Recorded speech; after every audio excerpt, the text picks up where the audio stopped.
This is the multi-voice text-to-speech podfic reading of When I Felt Like I Was an Old Cardigan Under Someone's Bed. You Put Me On and Said I Was Your Favorite, by Barkat the Moon, composed by Burning Aurora, Kaliana, and Flowerhawk. Chapter 1. Where Did You Sleep Last Night? The leaky cauldron is loud as Remus cues up outside, the brick wall pulsing in time with the pounding bass playing within the club, and he can't help but to grin as he flips the collar of his denim jacket up against his neck, bouncing on his toes a little in excitement. He never gets to make it to Caradoc's shows. The band plays every Saturday night, and with his work schedule it's been impossible for him to slip away from the pub for a night. His boyfriend has never seemed to mind, assuring him that his job is more important than seeing Caradoc's band play at a nightclub, but he's always felt like shit about it. Which is why, earlier in the week, when one of his coworkers asked if someone could take her Tuesday and Wednesday shifts, Remus offered to trade them for his Saturday night. He didn't tell Caradoc that he'd traded, simply said he'd picked up a couple of extra shifts and left it at that. He can't wait to see Caradoc's face when he sees that he's there. He finally makes it to the front of the line, offering his identification card and smiling nervously when the bouncer eyes him. Finally, the bouncer grunts, passes his card back, and slaps the back of his hand with a stamp before ushering him inside. He glances down at it as he checks his coat, grinning when he sees the smeared shape of a cauldron, purple ink bleeding into the cracks of his skin. He never gets to do shit like this, going to nightclubs on a Saturday night, especially to watch his rock star boyfriend play in his band. He's always been the more quiet type, preferring to stay home rather than going out, and his ideal evening consists of curling up in his favorite chair with a book and a cup of tea. He exclusively wears cardigans and knitted jumpers, which Caradoc loves to tease him for every time he brings a new one home from the charity shop, has been referred to countless times as a stick in the mud, and he generally can't stand loud noises or crowds. Even in his teens, he didn't get out much, preferring to stay home with his ma'am and watching trashy reality television in their pajamas. This feels like a whole new world as he makes his way out into the club proper, squinting from the assault of light and noise, reaching up to fiddle with the settings of his hearing aid. Not that it's bright by any means, but there's strobe lights and lasers, and after peering up at the ceiling, what seems to be a genuine disco ball. He glances around, palms sweating a bit from how many people there are, but there's also a bar, so he thinks it'll be more manageable once he gets some liquid courage in his system. He double-checks the time, wants to make sure he's front and center by the time Caradoc's band takes the stage that's currently curtained off on the other side of the cavernous room, and makes his way over to the throng of people clamoring for the attention of a bartender. He's nearly knocked off his feet when someone spins away from the bar suddenly, 2 beers held in one hand and a glass of liquor in the other, slamming directly into his chest. Shit, he gasps, somehow managing to keep his balance, while also reaching out, managing to right the other man before he can topple backwards, the liquid in the glass sloshing dangerously, but not spilling over. Sorry about that. The man gives him a wide smile and a wink, showing off a row of perfect white teeth before shaking his long black hair out of his face. No worries, mate. The man tilts his head to the right, ducks around him, and disappears into the crowd. It takes a while for one of the bartenders to notice him, quietly tucked up against the bar between what might be the largest man he's ever seen in real life and a rowdy Hindu. He started nervously checking the time on his watch when he's finally graced with attention, promptly forgetting what drink he was going to order, glancing at the cocktail menu, and going with the first thing his eyes land on. He winces a little when he's told the price. No wonder he doesn't go out more often. It's expensive, watching with an increasing sense of regret as the bartender mixes up gin, raspberry vodka, peppercorn syrup, rose water, tonic, and grenadine, dropping a couple of cherry lips into the drink before passing it over. Remus thanks them apprehensively, thinking that there's no possible way that combination can taste good, and he's proven right when he sips from the top and grimaces.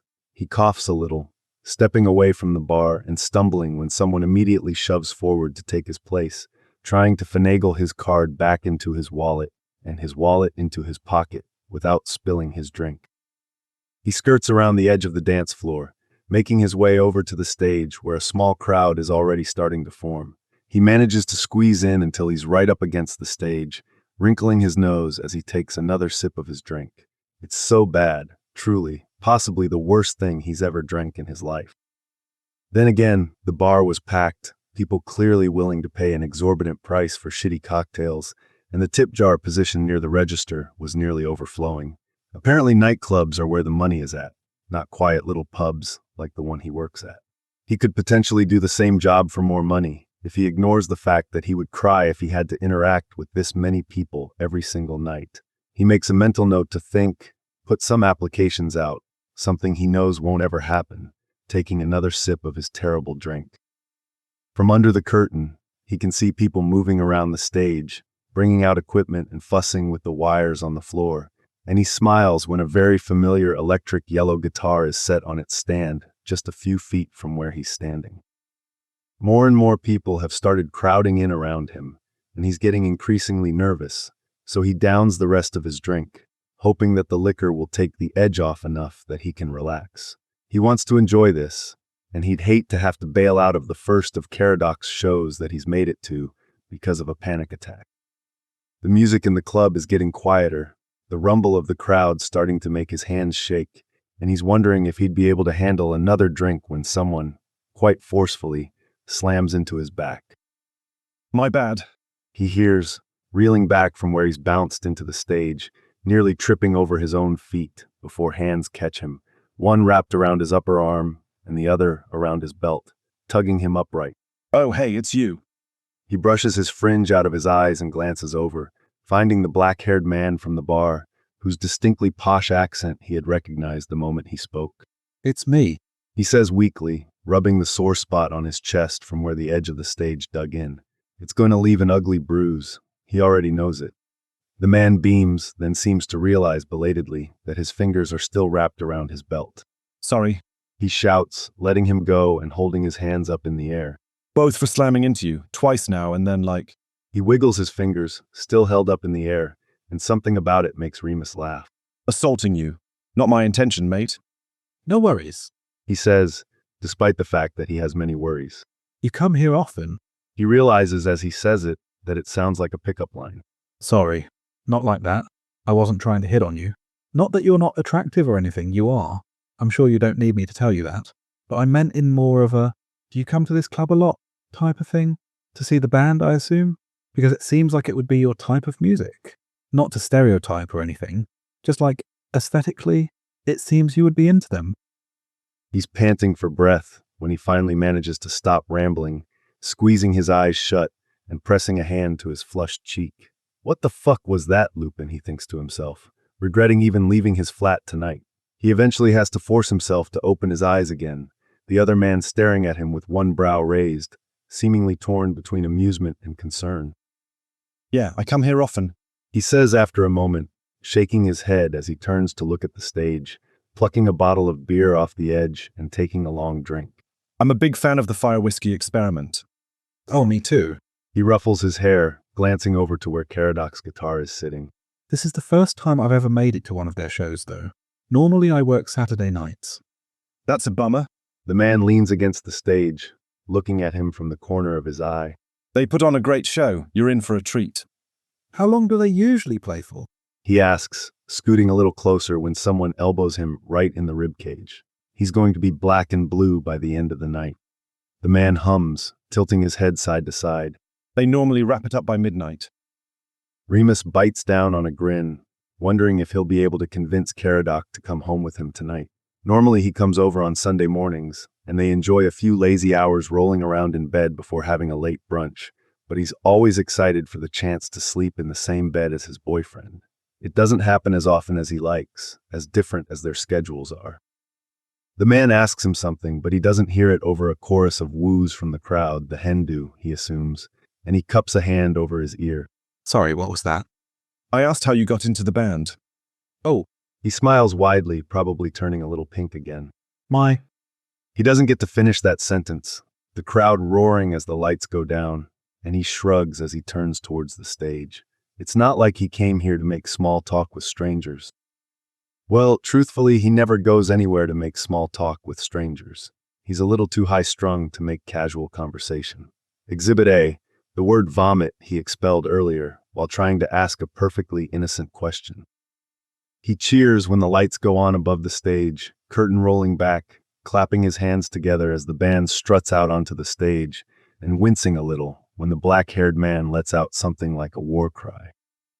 Keradok looks like a proper rock star, torn jeans and chunky combat boots, a t-shirt for some band that Remus has never listened to, his long brown hair hanging loose and nearly reaching his shoulders. Actually, now that he thinks about it, Keradok is dressed almost identically to the man he was talking to. Apparently, he was right on the nose with him matching the band's aesthetic. Caradoc grabs his guitar, slinging the strap over his head, and Remus is pleased to see that he's still using the one he bought him last Christmas. He'd been a little nervous when he bought it. They hadn't been together all that long by that point, and the custom leather strap had been a rather extravagant gift, but Caradoc had loved it, immediately swapping it out with his old one. Caradoc leans over and says something to one of his bandmates, laughing as he steps up to the mic and adjusts it a little. Hey everyone, great to see you. Someone whistles loudly from the back of the crowd, and Caradoc grins as he points at them.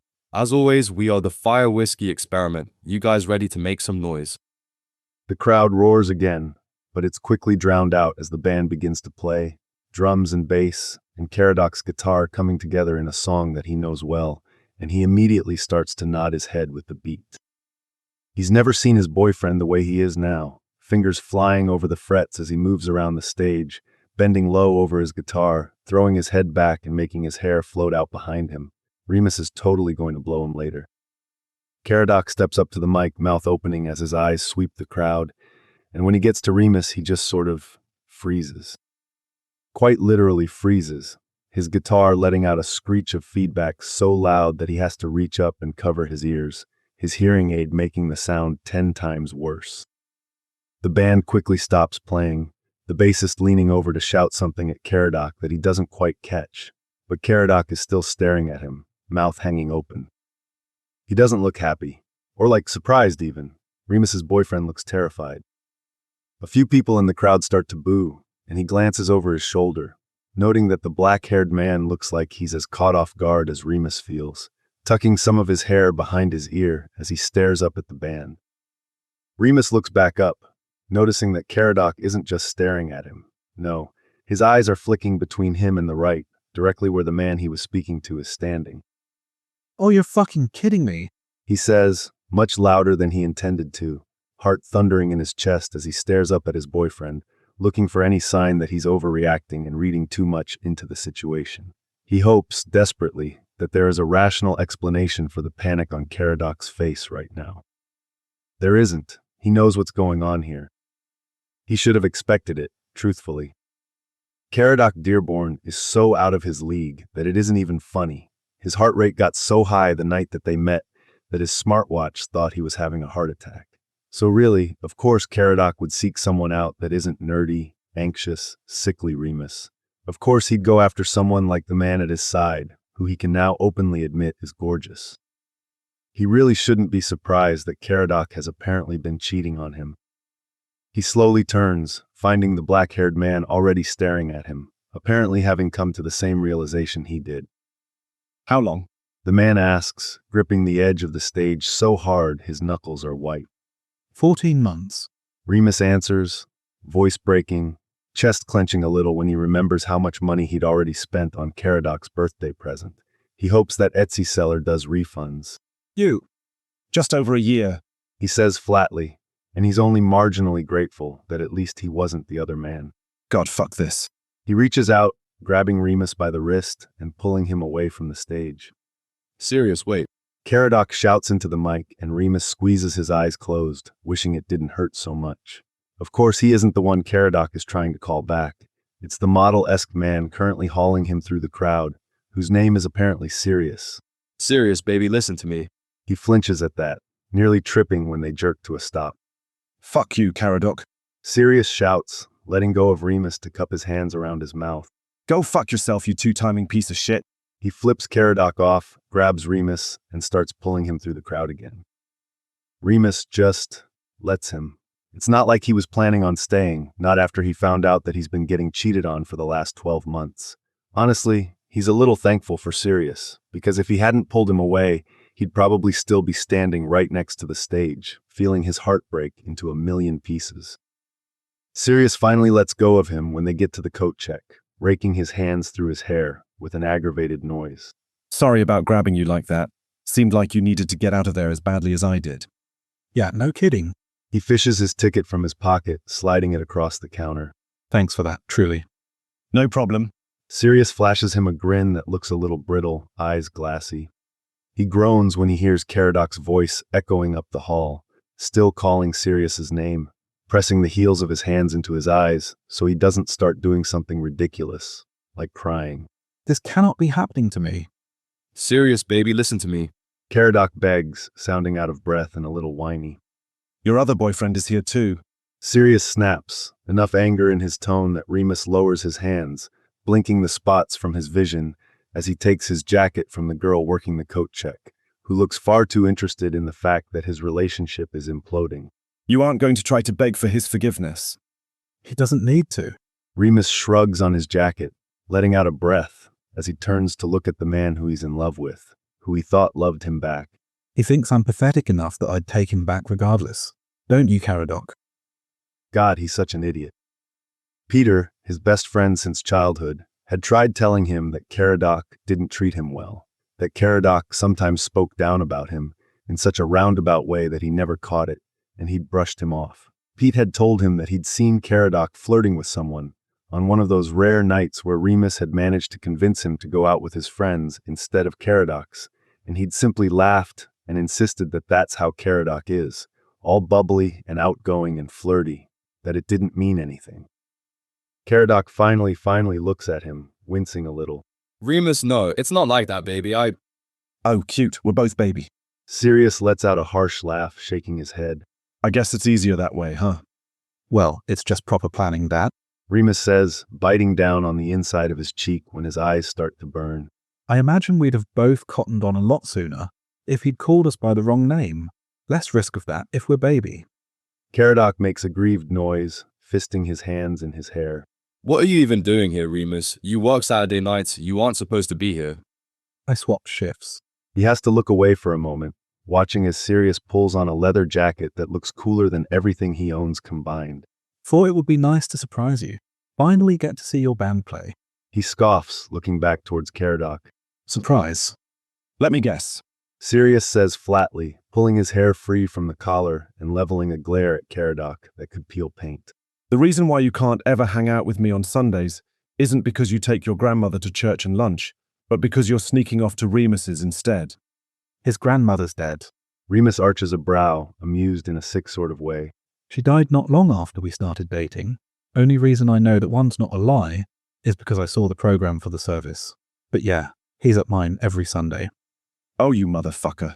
Sirius lunges forward, punching Caradoc right in the nose, and it's a bit impressive, all things considered. Remus kind of wants to hit him too, but he won't. With his luck, he'd trip and end up injuring himself. What the fuck is wrong with you? Caradoc lets out a strangled groan, gasping as he raises his hand to his now bloody nose. Sirius, listen to me. It didn't mean anything. I made a mistake. You made a mistake. Remus bites out, bile rising in his throat. He really hopes he doesn't puke. It would ruin every bit of composure he's managed to hold on to. What, Caradoc? You accidentally started dating him a few months after we agreed that we were exclusive. You just forgot to tell Sirius that you were already in a, supposedly, monogamous relationship. No. Caradoc moans, spitting a mouthful of blood out onto the floor, which is gross. And rude, really. Someone that works here is going to have to clean that up. Remus, it really wasn't like that. Sirius and I just clicked, and we... God, are you even listening to yourself?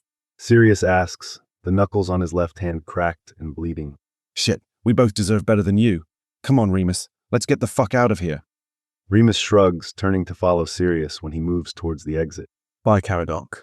Let me know when you'd like to bring all of my things back. I'll have yours boxed up and waiting for you. Caradoc keeps calling after him, after both of them, but doesn't try to follow them as they leave. Don't be nice to him. Sirius hisses when they step outside, the street oddly quiet compared to the noise of the club. He sure as fuck doesn't deserve it. Aren't you pissed? Don't you want to, punch him or something? Kind of, but I feel like you've already got that part handled. He dips his chin towards Sirius's hand, adjusting his hearing aid now that everything isn't so loud. Do you feel better now that you've hit him? Yes. Sirius says, eyes narrowing as he looks down at his split knuckles. No. I always forget how much punching people hurts. I wouldn't know. He's been punched plenty, but he's never punched anyone. Sirius looks up at him, wrinkling his nose and shuffling his feet. Well, this is awkward. I think I'm going to go drink my sorrows away. Sirius eyes him, clearly coming to some sort of decision. Any interest in joining me? He thinks about it for a minute, shrugging as he tucks his hands into his jacket pockets, more than a little surprised at how level he feels. Maybe it's like emotional shock, and everything just hasn't set in yet. He knows his meltdown is going to be nasty once it hits. Might as well. It's not like going home and crying himself to sleep won't keep till later. Know of any cheap pubs around here? Don't know if I can pay another arm and a leg for a shitty mixed drink. Oh yeah, the Leaky has terrible drinks. Sirius looks around for a moment before he sets off down the street, glancing back to make sure that Remus is following him. It's why I always stick with beer. Hard to fuck up something that comes in a bottle. He remembers, with a pang, that Sirius had 2 beers when they bumped into each other at the bar, and a tumbler of what he'd bet his entire paycheck was the overpriced whiskey that Caradoc pretends to like. How do you think he did it? He asks, Sirius making a confused face. How do you think he managed to date both of us without the other catching on? I haven't the foggiest. Sirius starts to pull his hair back, letting out a groan when he feels around both wrists for a hair tie and comes up empty. Remus pulls one off his own wrist, offering it to Sirius, who tilts his head to the side like a bewildered puppy. Your hair isn't long enough to put up. I carry them for Caradoc. He says, words tasting like ash in his mouth. He's always misplacing his, and I just got into the habit of wearing them. Sirius sucks air through his teeth, taking the tie and pulling his hair up into a low knot at the back of his head. Anyway, I imagine it was pretty easy, all things considered. Caradoc works nights, and my work schedule is all over the place, so it's not like we get to see each other all that often anyway. Remus stops walking. Caradoc doesn't work nights. I work nights, which is why I don't get to see him all that often, because he works days. What? Sirius gapes at him. So when the fuck does he actually work then? I don't know. Remus has never been 100% certain on what Caradoc does for work. It's always involved some long-winded explanation whenever he asks, filled with buzzwords and unrelated tangents, and he's always found himself lost despite his best efforts. They stare at each other for a long moment before Sirius grimaces, grabbing Remus by the elbow and towing him along as he makes his way into a warmly lit pub. Grab us a table. Sirius grumbles, stalking off towards the bathrooms, and Remus watches him go before finding an empty booth, fishing his phone from his pocket as he sits. He types the name of the company Caradoc works for into the search bar, rifling through their website, and when he looks up again, Sirius is sliding into the other side of the booth. Sirius gives him a crooked grin, toasting him with a pint of pale beer before taking a long drink. There's another pint sitting directly in front of him, a dark lager like he prefers. No idea how Sirius guessed that, condensation beating on the outside of the glass. Cheers. He says, sipping the foam from the top as he passes his phone across the table. Caradoc works for Industrial Steel and Wire, right? Right. Sirius confirms, taking his phone and staring down at the screen in confusion. What is this? Their company directory. I can't find Caradoc on it at all, which makes me think he doesn't actually work there at all. What the fuck? Sirius scrolls, glaring at the phone as his eyebrows slowly creep together. I didn't know that his dad owns the company. So what? Sirius looks up at him, lips curled back in a sneer. Has he just been lying this whole time about having a job? Where the hell does he get his money from? I don't know. Remus shakes his head, picking at a bit of dry skin on his lower lip. His parents have been giving him money, I assume. I know the band isn't making enough for him to live off of. They can't even find a label that will sign them. Oh, that slimy little shit weasel. Sirius slides his phone across the table, looking very much like he'd like to throw it. I can't believe that asshole talked me into paying most of our rent because the company has had to make some cuts, baby. Money is just really tight right now. Seems like he could have afforded it if his parents are bankrolling him. Remus chose the wrong moment to take a drink. He chokes, flailing for a few seconds as Sirius looks up at him with a concerned expression, before his throat spasms and he coughs, somehow managing to spray beer across the table and all down his front before forcing it down, gasping in a breath when his airway is clear again. Sorry. He rasps, grabbing a few napkins from the dispenser and passing them to Sirius, who has flecks of beer and probably spit on his cheeks before he starts trying to mop up the rest of the mess.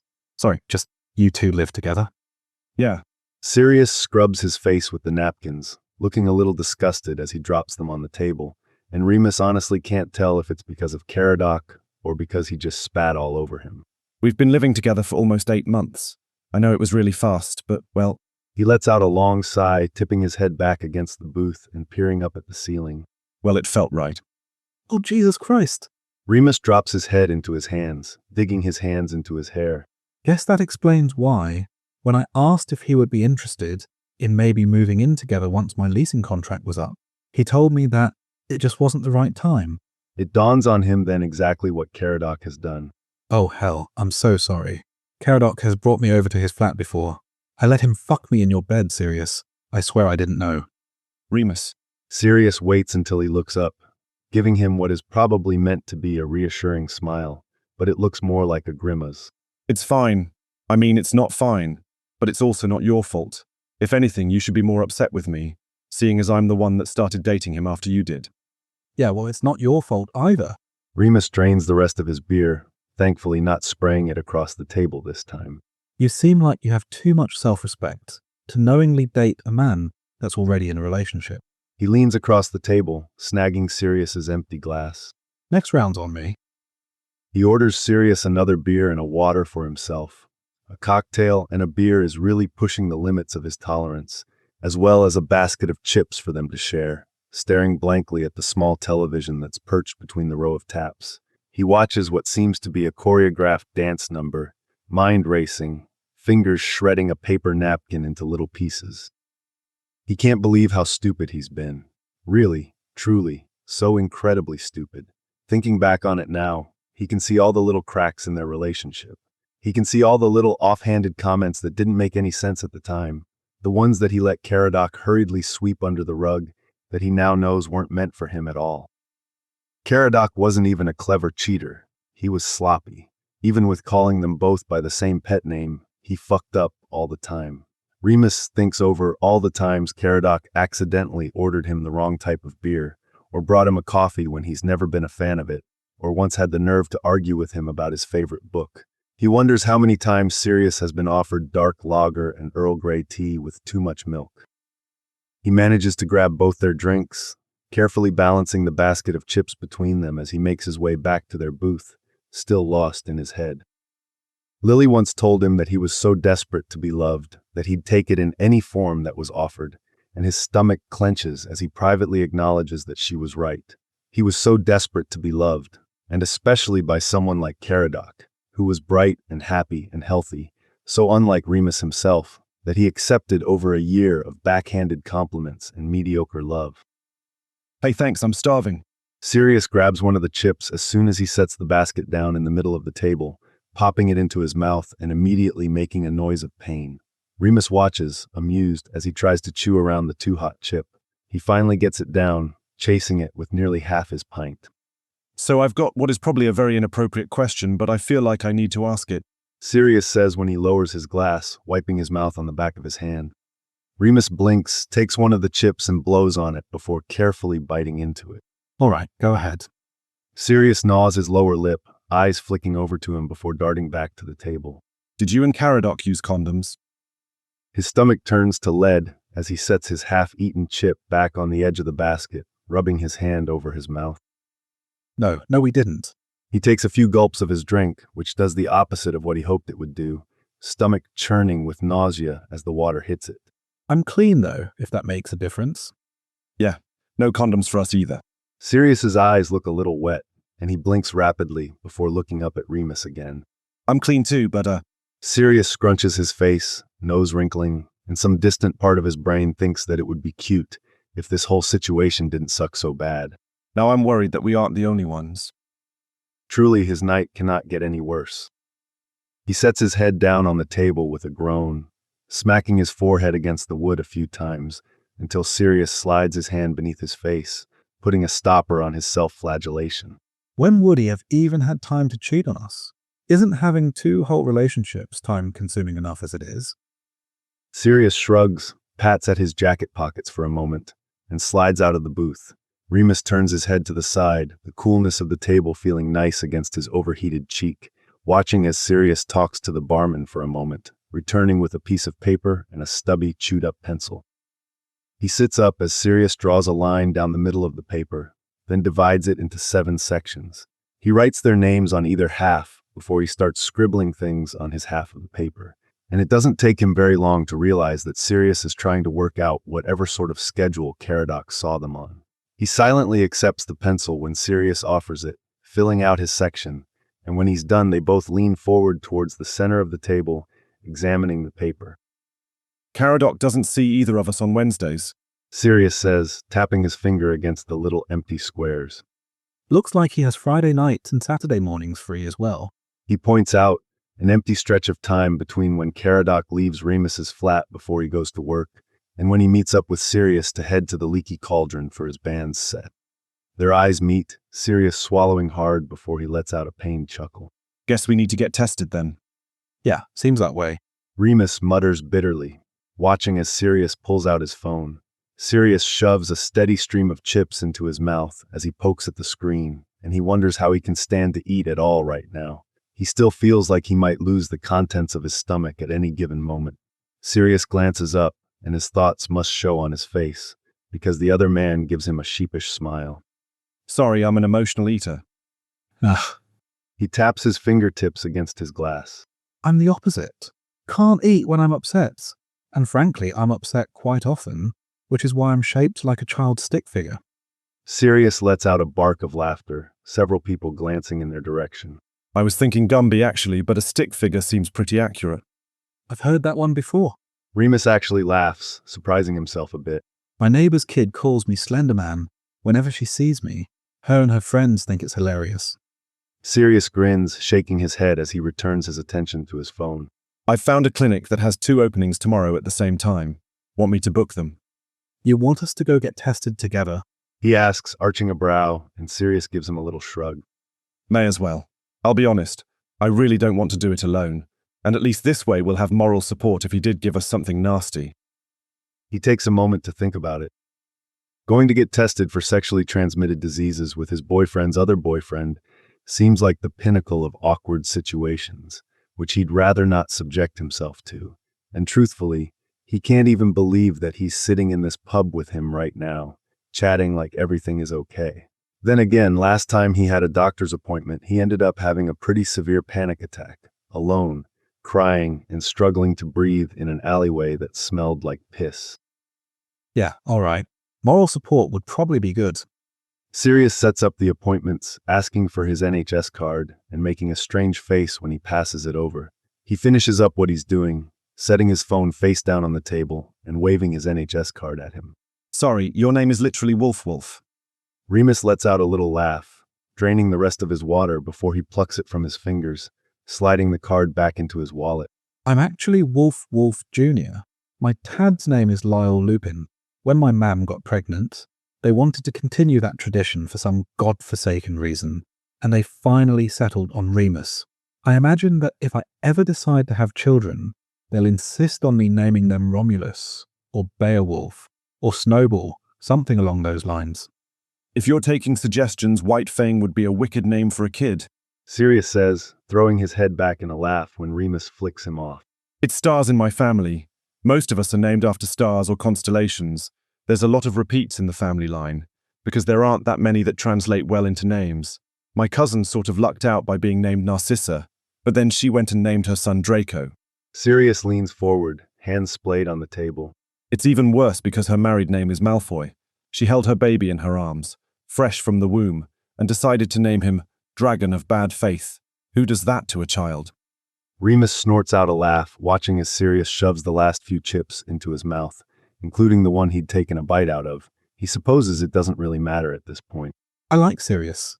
It's a cool name, very fitting, brightest star in the sky and all that.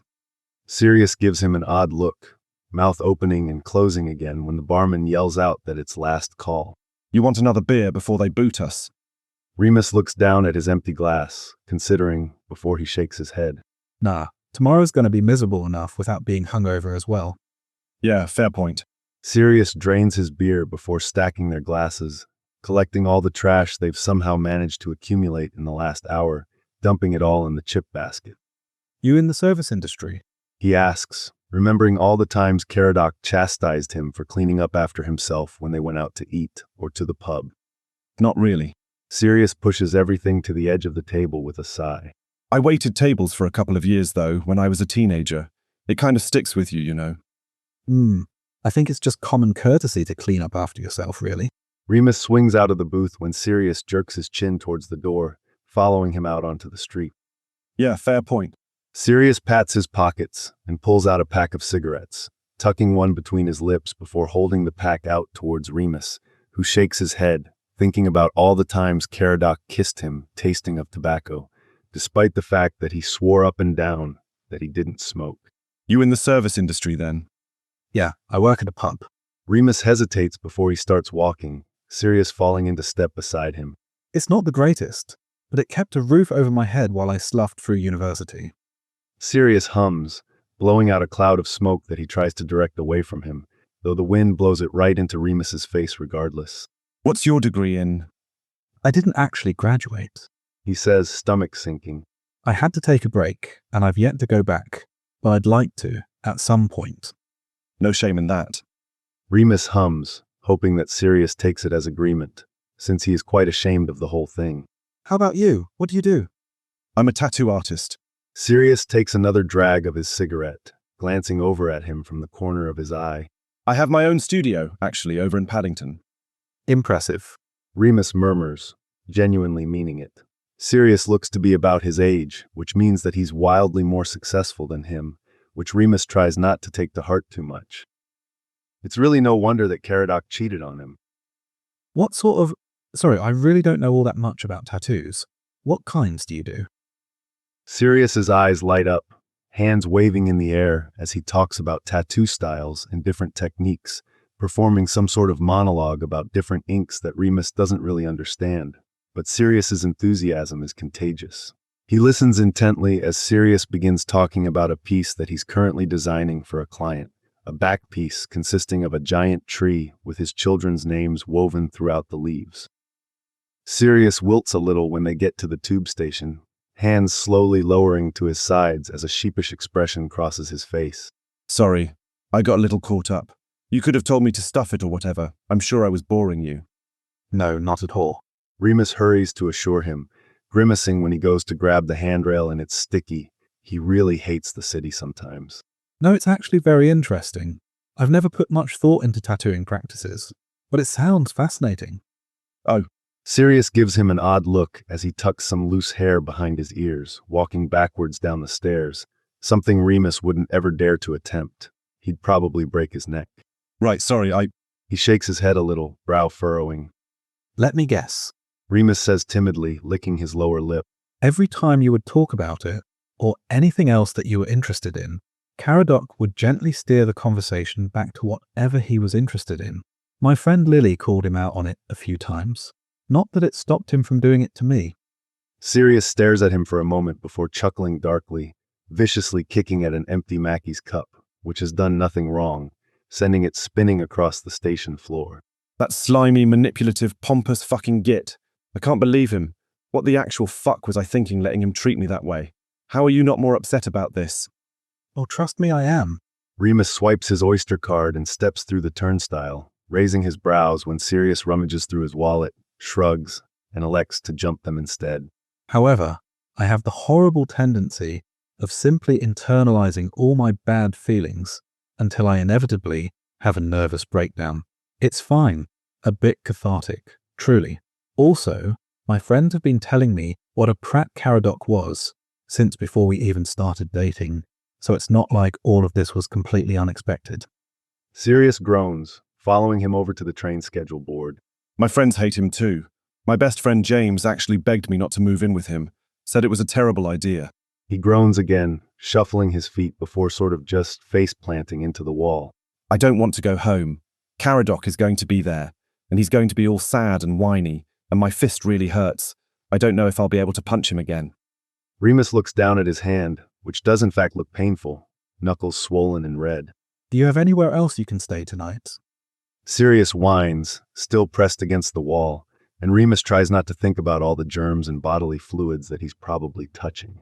I've got a key to James's flat, but I really don't want to go there. I love him. I do. He's basically my brother, but he's going to want to talk about it, and I really don't know if I can handle all that right now. I'll just get a hotel or something.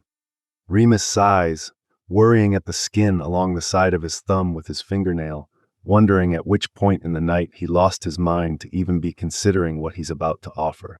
Do you want to come back to mine? My sofa pulls out into a bed. Sirius finally straightens up, giving him a peculiar look. Are you sure?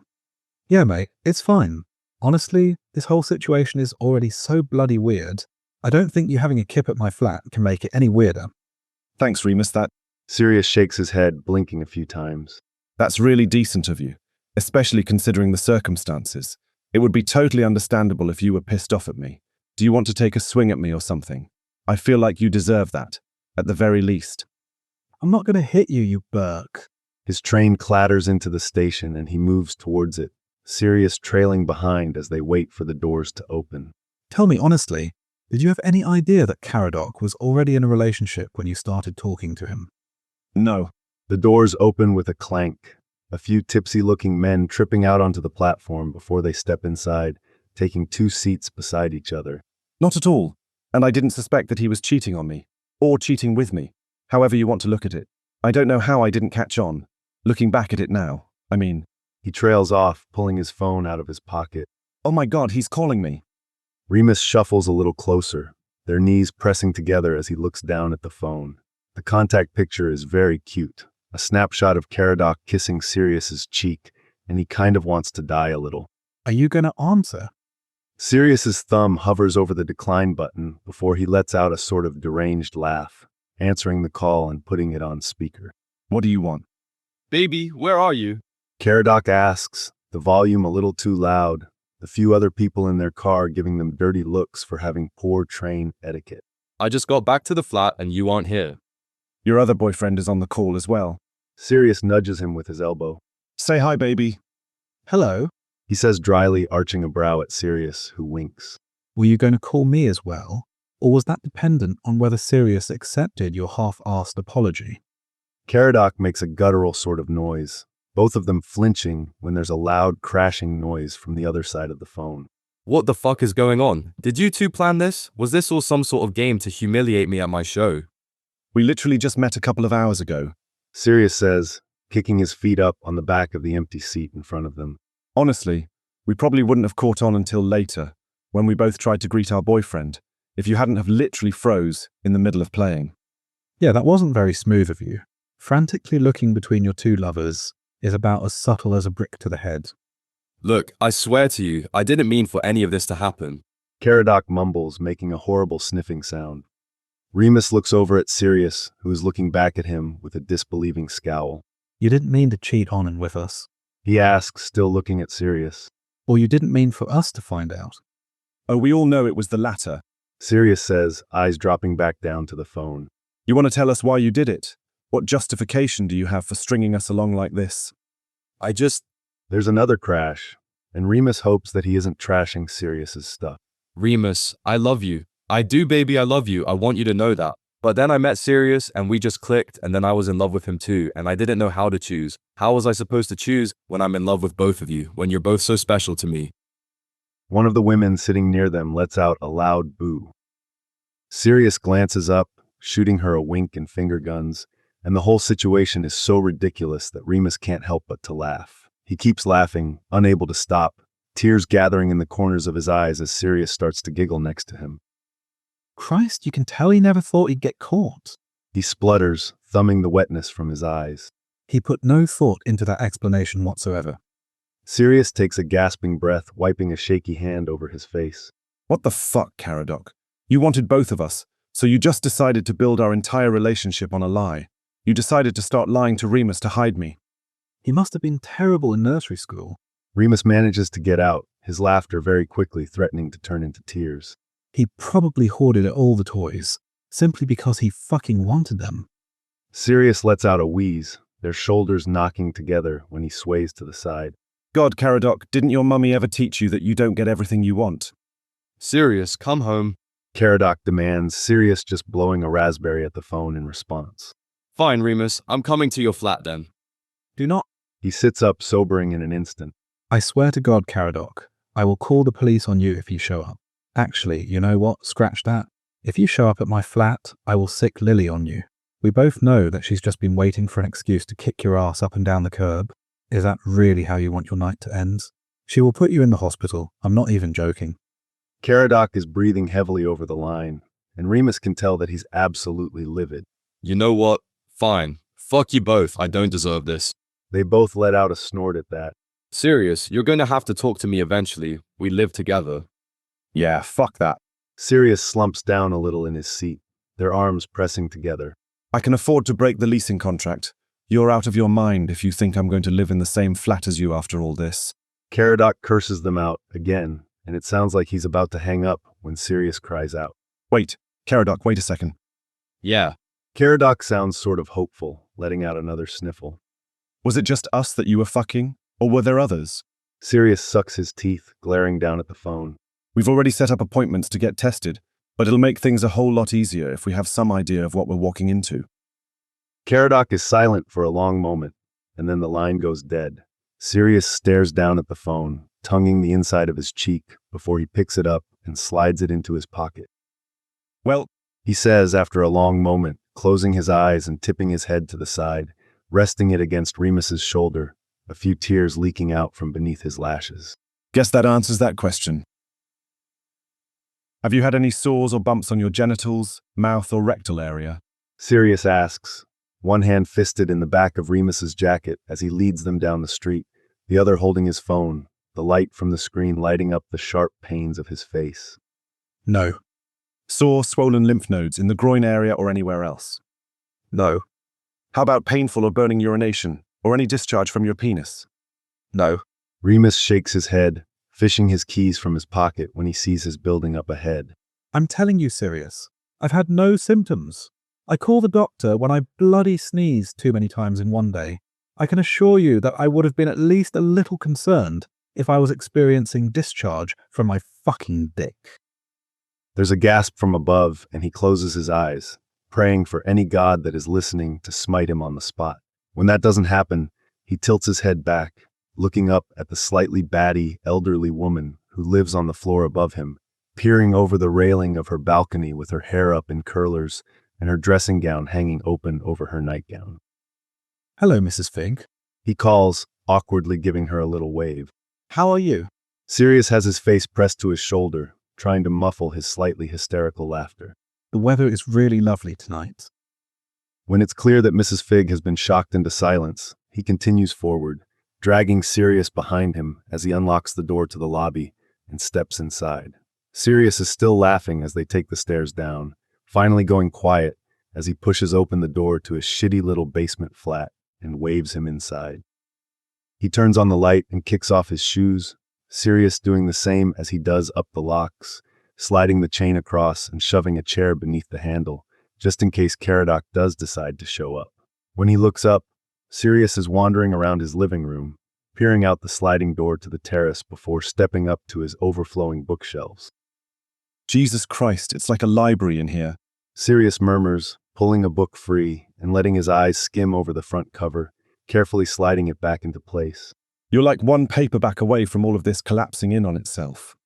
Yeah, it's the lovely combination of cheap furniture and unmanageable humidity. Remus strips out of his jacket, hanging it by the door as he glances over at the warped shelves that are bowed inwards from the weight. I also refuse to get rid of any of my books, which makes moving a nightmare, let me tell you. Sirius snorts, shooting him a grin that makes him smile in response. I'm going to go change. I'll grab you something to wear. Just make yourself at home. Cheers. Sirius says, picking up another book as he ducks out of the room. He locks the door before giving himself 5 minutes to cry, finally letting out the gut-wrenching sobs he's been holding in all night, crouched down with his head between his knees in the safety of his bathroom. When his time is up, he stands, washes his face, and changes into the same pajamas he wore last night, grabbing a pair of joggers and a t-shirt for Sirius. Sirius is sitting in his favorite chair when he gets back to the living room, one of his photo albums spread open across his lap, and Remus doesn't even have time to get embarrassed about that before Sirius looks up at him, mouth falling open. That's my shirt. You're wearing my shirt. He looks down at himself, not even having realized that the shirt he wore to bed last night belonged to Caradoc. Well, to Sirius, he supposes. Yeah, well, those are my socks you're wearing. I wasn't going to say anything, but I'd recognize my mam's horrible attempt at knitting anywhere. Sirius whines, looking down at his feet and wiggling his toes within the chunky, multicolored socks. Seriously, these are my favorite socks. I'm always stealing them from Caradoc's drawer. Keep them. Remus drops the change of clothes on the coffee table, scrubbing a hand over his face. My mam makes them for me every holiday. I'm not exactly lacking in poorly made socks. I'm going to make a cuppa. Want one? Please. Sirius says, setting the album aside to reach for the clothes. Bathroom. Through my bedroom there. If you look in the cupboard, there should be some extra toothbrushes. Feel free to help yourself. He clicks the kettle on and opens the fridge, peering in at the sparse contents. He really should eat. He hasn't had anything since lunch, but his stomach is still tied up in knots. He shuts it with a sigh, pulling out a package of only slightly stale digestives, nibbling at the corner of one while he waits for the kettle to boil. What kind of tea do you want? He calls over his shoulder when he hears Sirius emerge from the bedroom, pouring the steaming water into 2 mugs. Rifling through the drawer he keeps his tea bags in. I've got Earl Grey, chamomile, and some PG tips here that might have actually come with the flat. Doesn't matter. Sirius steps up beside him, nose scrunching as he picks up a tea bag and gives it a sniff. I'm really more of a coffee drinker. Explains all the lattes. Remus mutters, tossing a bag of Earl Grey into each mug, pouring a healthy dash of milk into his. Explains all the milky teas. Sirius flicks the handle of his mug, giving him a little grin. God, he's such an asshole. Can't believe I put up with him as long as I did. I'll toast to that. Remus gently clinks the rims of their mugs together. Come on, let's go sit down. Sirius carries his tea out into the living room, dropping back down into Remus's chair. He just shakes his head, settles down on the sofa he hardly ever uses. I wasn't trying to be nosy when I walked through your bedroom, but I did notice a few of my things in your dirty clothes bin. Remus groans, letting his head drop back against the top of the sofa, staring up at the slightly water-stained ceiling. It makes me wonder how many of my things have taken up residence in your flat. Like, I've been looking for my favorite jumper for months, and now I'm thinking that it wasn't stolen by one of Mrs. Fig's cats, but ended up at yours somehow. Brown stripy number. Sirius asks, and he rolls his head to the side to look at him. Super warm, loose knit, large enough that it's basically a dress. He nods. Yeah, get fucked, that's mine now. It's my favorite, I wear it literally every morning. Remus laughs, unable to help himself, Sirius smiling in response. Feel free to take back anything that's yours. We'll have to coordinate. I don't trust Caradoc to actually give any of my shit back. God, I really hope he isn't trashing my flat. Sirius tucks his legs up into the chair, making a face as he sips his tea. I can't imagine what else could have been making that sort of racket, though, when he called. Do you need to call someone? Your property manager? Or the police or something? Sirius appears to think about it, raising the mug to his lips and frowning, lowering it again. No, at this point I'm sort of over it. It's just stuff, you know. Remus thinks about how little he has, other than his books, which were mostly gathered from boot sales and charity shops, and how he would absolutely not be able to afford to replace any of it if the need arose. He opens his mouth, still mentally formulating a response, and yawns instead, probably giving Sirius a lovely view of his molars. Sorry, I'm knackered. Yeah, it's been a long night. Sirius sets his mostly undrunk tea aside, clapping his hands together as he stands. So, how does this thing transform into Optimus Prime? Remus shoves the coffee table over against the wall and pulls the cushions off the sofa, showing Sirius how to pull out the bed. He grabs a set of bedding from the cupboard and a couple of pillows, the two of them working in tandem to get it all made up. Sirius drops onto it with a grunt as soon as they're done, stretching out on his back and staring up at him. Thanks, Remus. Truly, I can't tell you how much I appreciate you letting me crash here. It's no problem. He looks down at Sirius, his gray eyes looking sort of blue from how red they are, dark circles blooming underneath. He didn't see Sirius cry, but he must have at some point. I'm going to turn out the lights and hit the hay. Need anything before I do? Nah, thanks, I'm all set. He tries to ignore the sounds of Sirius getting comfortable on the sleeper sofa as he checks the locks and stovetop again, turning the lights off and making his way to his bedroom. It feels weird leaving his door open with someone else in the flat, but he hates sleeping with it closed. So after dithering about for a bit, he finally decides to leave it cracked. He removes his hearing aid and takes his nighttime meds, chasing them with a few mouthfuls of water straight from the bathroom tap. He thinks about brushing his teeth and decides that his dentist will forgive him for this transgression, finally crawling into bed and flopping down against his pillows with a bitten-off groan. He's been lying there for less than a minute when the tears finally come. He can't stop once he's started, skin feeling itchy where his tears are soaking into the hair at his temples. He tries to keep quiet, but he can't, rolling over and pressing his face into his pillows, which smell a little like Caradoc, and it only makes him cry harder. He tries to ignore the fact that the sound of crying is echoed, slightly warped, creeping in through the crack in his door. He tries to ignore the fact that he invited a stranger into his home, the same stranger that his boyfriend cheated on him with. He tries to ignore the fact that his friends warned him about this. It takes him a long time to fall asleep. Chapter 2, Love is a Cat from Hell. Sirius feels like absolute garbage when he wakes up. He peels open his swollen, aching eyes, squinting in the direction of the kitchen, where he can hear Remus humming quietly. He listens for a minute, trying to identify the song before he gives up, sitting up and glancing around the unfamiliar flat. It doesn't smell unfamiliar, though, which might just be the worst part. He hadn't noticed it the first or second time he bumped into Remus last night, but he noticed it on the train, and he definitely noticed it the moment that he stepped through the door. He'd always thought that it was simply part of Keradok's scent. It wasn't hard to notice that sometimes he came home smelling a little different than usual, or that sometimes his clothes had a distinctive scent when he pulled them from the wardrobe, and he'd find himself sniffing the collar of his shirt all day just to get a whiff of it. Remus's flat was that scent, as it turns out. He can pick up all the different layers of it now that he's had even the barest hint of context. There's the books, obviously, that distinctive smell they have, aging paper and glue, and the faint scent of bergamot, probably from the Earl Grey tea, which he truly hates the taste of, but he doesn't mind the smell. There's the lavender body wash he caught a glimpse of when he used the bathroom last night, whatever cotton-scented laundry detergent Remus uses, and the sweet-scented smoke from the stick of incense that's burning on the windowsill. His eyes burn, and he mutters a curse when he realizes he's about to start crying again. He crawls out of the sofa bed, which was surprisingly comfortable, all things considered, and shuffles his way to the bathroom, trying not to look around the bedroom as he passes through. He pushes the door closed and leans back against it, wondering what the fuck he's doing. He still can't believe Remus invited him to stay here last night. Most people wouldn't have been as kind as him when faced with the proof of their partner's infidelity. Sirius's first instinct was to be angry at him, but it was clear from how shattered he had looked, the heartbreak clear in his eyes, that Remus had no idea that Caradoc had been cheating on the both of them. It had been painful watching him try to hold it together last night, listening to the way he'd tried to choke back his sobs after they went to bed. He'd cried too, don't get him wrong, but Remus's had sounded broken. Those full-body sobs where you can barely breathe through the pain of them. He doesn't think he's quite made it to that stage yet. He's still stuck on anger.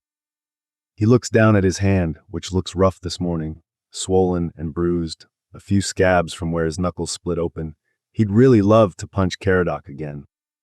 He pushes off the door with a sigh, using the toilet and washing his face, glaring at himself in the mirror as he brushes his teeth. He looks worse than he feels, which is saying a lot. He's careful to rinse all the toothpaste out of the sink when he's done, eyeing the two toothbrushes in the cup next to it, one green and one blue. He's pretty sure Remus's favorite color is green, not the bright, almost lime green of the toothbrush, but a dark forest green. He'd noticed last night that more than a few things around the flat were in that color range, which of course reminded him of a weird moment he'd had with Caradoc a few months ago.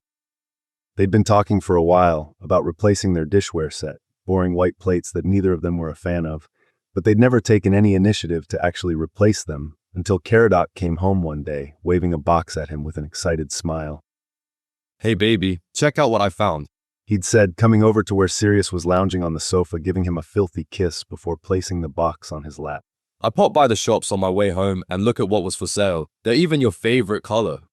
Sirius had picked the box up, feeling a little confused as he looked at the dark green plates and bowls. He'd liked the color, thought it was pretty, but My favorite color is red, babe. he'd said, looking up at Caradoc. Dark red, sort of maroonish, just like my boots. Caradoc's brow had furrowed, eyes slowly lowering to the box and back up again. God, you're right. Of course you're right. I think you'd know what your favorite color is. Sorry, I have no idea what I was thinking. Work was a nightmare today. I think it fried my brain a bit.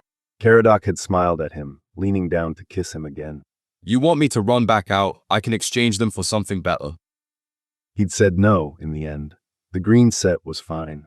He'd already forgotten about it a few days later, happily eating his cereal out of a forest green bowl, until it had suddenly come back to him last night, along with every other time he'd noticed something was a little off, when he'd realized that Caradoc had been cheating on him with the adorably frazzled man he'd been making conversation with before the show. He plucks the blue toothbrush from the cup and drops it in the trash, replacing it with the red one he'd claimed. He spends a few more minutes in the bathroom, taking a deep breath for courage before he opens the door. I threw away Caradoc's toothbrush. He says in lieu of greeting, leaning his shoulder against the wall as he steps into the kitchen. Blue one, yeah. Also, I borrowed some of your deodorant. I recognize that that's weird, but also, I kind of stank, so.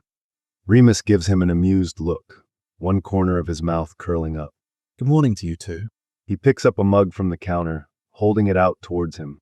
We're going to get STD tested later because we were both fucking the same man. It's not like I have to worry about catching something because you used my deodorant. Fair enough. He brings the mug to his lips, prepared to suffer through yet another serving of Earl Grey tea, and letting out an excited noise when he realizes that it's coffee. Oh, hell yes. He takes a large drink, not even caring that it's too hot, noticing that it's prepared exactly the way he likes once his taste buds stop burning. It's instant. I hope that's all right. Remus says, turning back to where he's stirring a pot of something on the stove. I begged it off the neighbor. It was all she had. No, it's perfect, thank you. Sirius wanders a little closer, peering over his shoulder. I will give you a tenner if you share some of that porridge. I'm starving. Remus rolls his eyes, tilting his head to where there are already two mismatched bowls set out on the counter. What time do we have to be at the clinic? 11. He answers, pulling his phone from the pocket of his borrowed joggers to check the time, and wincing when he sees the slew of missed calls and texts from Caradoc. Shit. Has he been trying to call you too? Mm-hmm. Remus chews on his lower lip, twining the fingers of his free hand in the hem of his shirt. He started calling me around 5 and didn't stop. I had to put my phone on, do not disturb. I answered one of the times. Remus's eyes flicked to him and away again. He was trying to apologize, asked me to give him another chance. He lets out a long sigh. Fuck him, do not do that. I'm being serious, Remus. You cannot take him back. He's not going to change. You and I both know that. Remus looks at him, rolling his lips between his teeth. I feel like fucking him is sort of what got the both of us into this mess. It takes him a moment, and then he chuckles, Remus's lips turning up at the corners. I'm not going to take him back. I'm not that much of an idiot. It's just... He exhales, shaking his head as he starts to scoop porridge into the bowls. It's just hard at the moment. Trust me, mate. I know. I'm right there with you. He looks at his phone again, swiping away all the notifications. Could I borrow your charger for a bit? Bedroom table on the left might have fallen down next to the bed. He eyes the assorted clutter on the top of Remus's nightstand as he plugs his phone in. A stack of books, a few notepads, an empty tissue box, a few different pill bottles that he doesn't take a closer look at because it's none of his business, a multi-pack of oddly shaped batteries, which he assumes are for Remus's hearing aid. It had caught his eye more than a few times last night, and a picture frame. It's face down on the table and he knows that he shouldn't look at it, but he can't quite help himself. The picture would be adorable if it didn't make him want to bash his head against the wall. It's a selfie, taken from above. Keradok with one arm stretched overhead to take the photo, the other arm wrapped around Remus. They're both shirtless, Remus staring up at Keradok with an adoring expression, lips pulled back in a wide smile, and they're in his bed.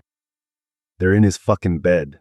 His bed that he brought into the flat with his favorite super soft bamboo sheets and his red and gold knitted throw blanket that his Uncle Alfred gave him years ago, the one that he literally had to steal back after he ran away from home. Remus had told him as much last night, that Caradoc had brought him to their flat before, but hearing it and seeing it are two different things. He carefully sets the frame back down and presses the tips of his fingers into his eyes, spots dancing in his vision when he lowers them again. Remus gives him a worried look when he walks back into the living room, curled up in the tartan armchair that's as comfortable as it is hideous, his bowl balanced on his knee. You saw the picture. He says, after Sirius has all but dumped himself on the sofa, the bed having been folded away at some point while he was having his crisis. I saw the picture. He confirms, shoving a spoonful of porridge in his mouth. It's probably good, but he honestly has no idea, because his mouth tastes like nothing but acid. Remus lets out a low noise, sitting up and setting his bowl on the table. Sirius, you really have no idea how sorry I am. I promise you, I had no idea. You and Caradoc seem to dress the same and have a lot of the same musical and aesthetic tastes. And there's no pictures or anything up on the walls, so there wasn't anything to tip me off that someone else lived there too. I can't even. Remus shakes his head, swallowing hard as his eyes well up. I can't imagine how violated I would feel if I found out that he'd been bringing people back here while I was at work. And I can't tell you how sorry I am that he did that. I'm not mad at you, Remus.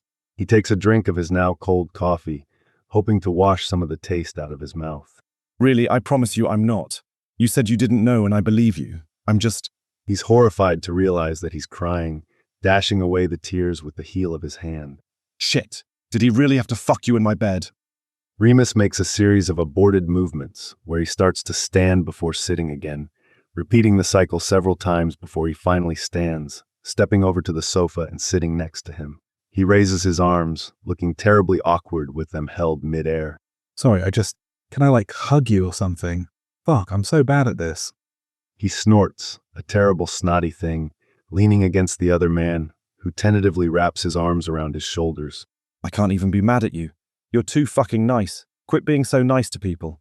I can tell that you're genuinely upset, not just because your boyfriend took you to his other boyfriend's flat, but because he did it behind my back, the man that he was cheating on you with. God, this is such a disaster. We haven't even gotten to the worst part yet. Remus tugs at him a little, moving back until they're both leaning against the back of the sofa, his head cushioned on Remus's shoulder. We still have to find out if our boyfriend has been, quite literally, spreading the love.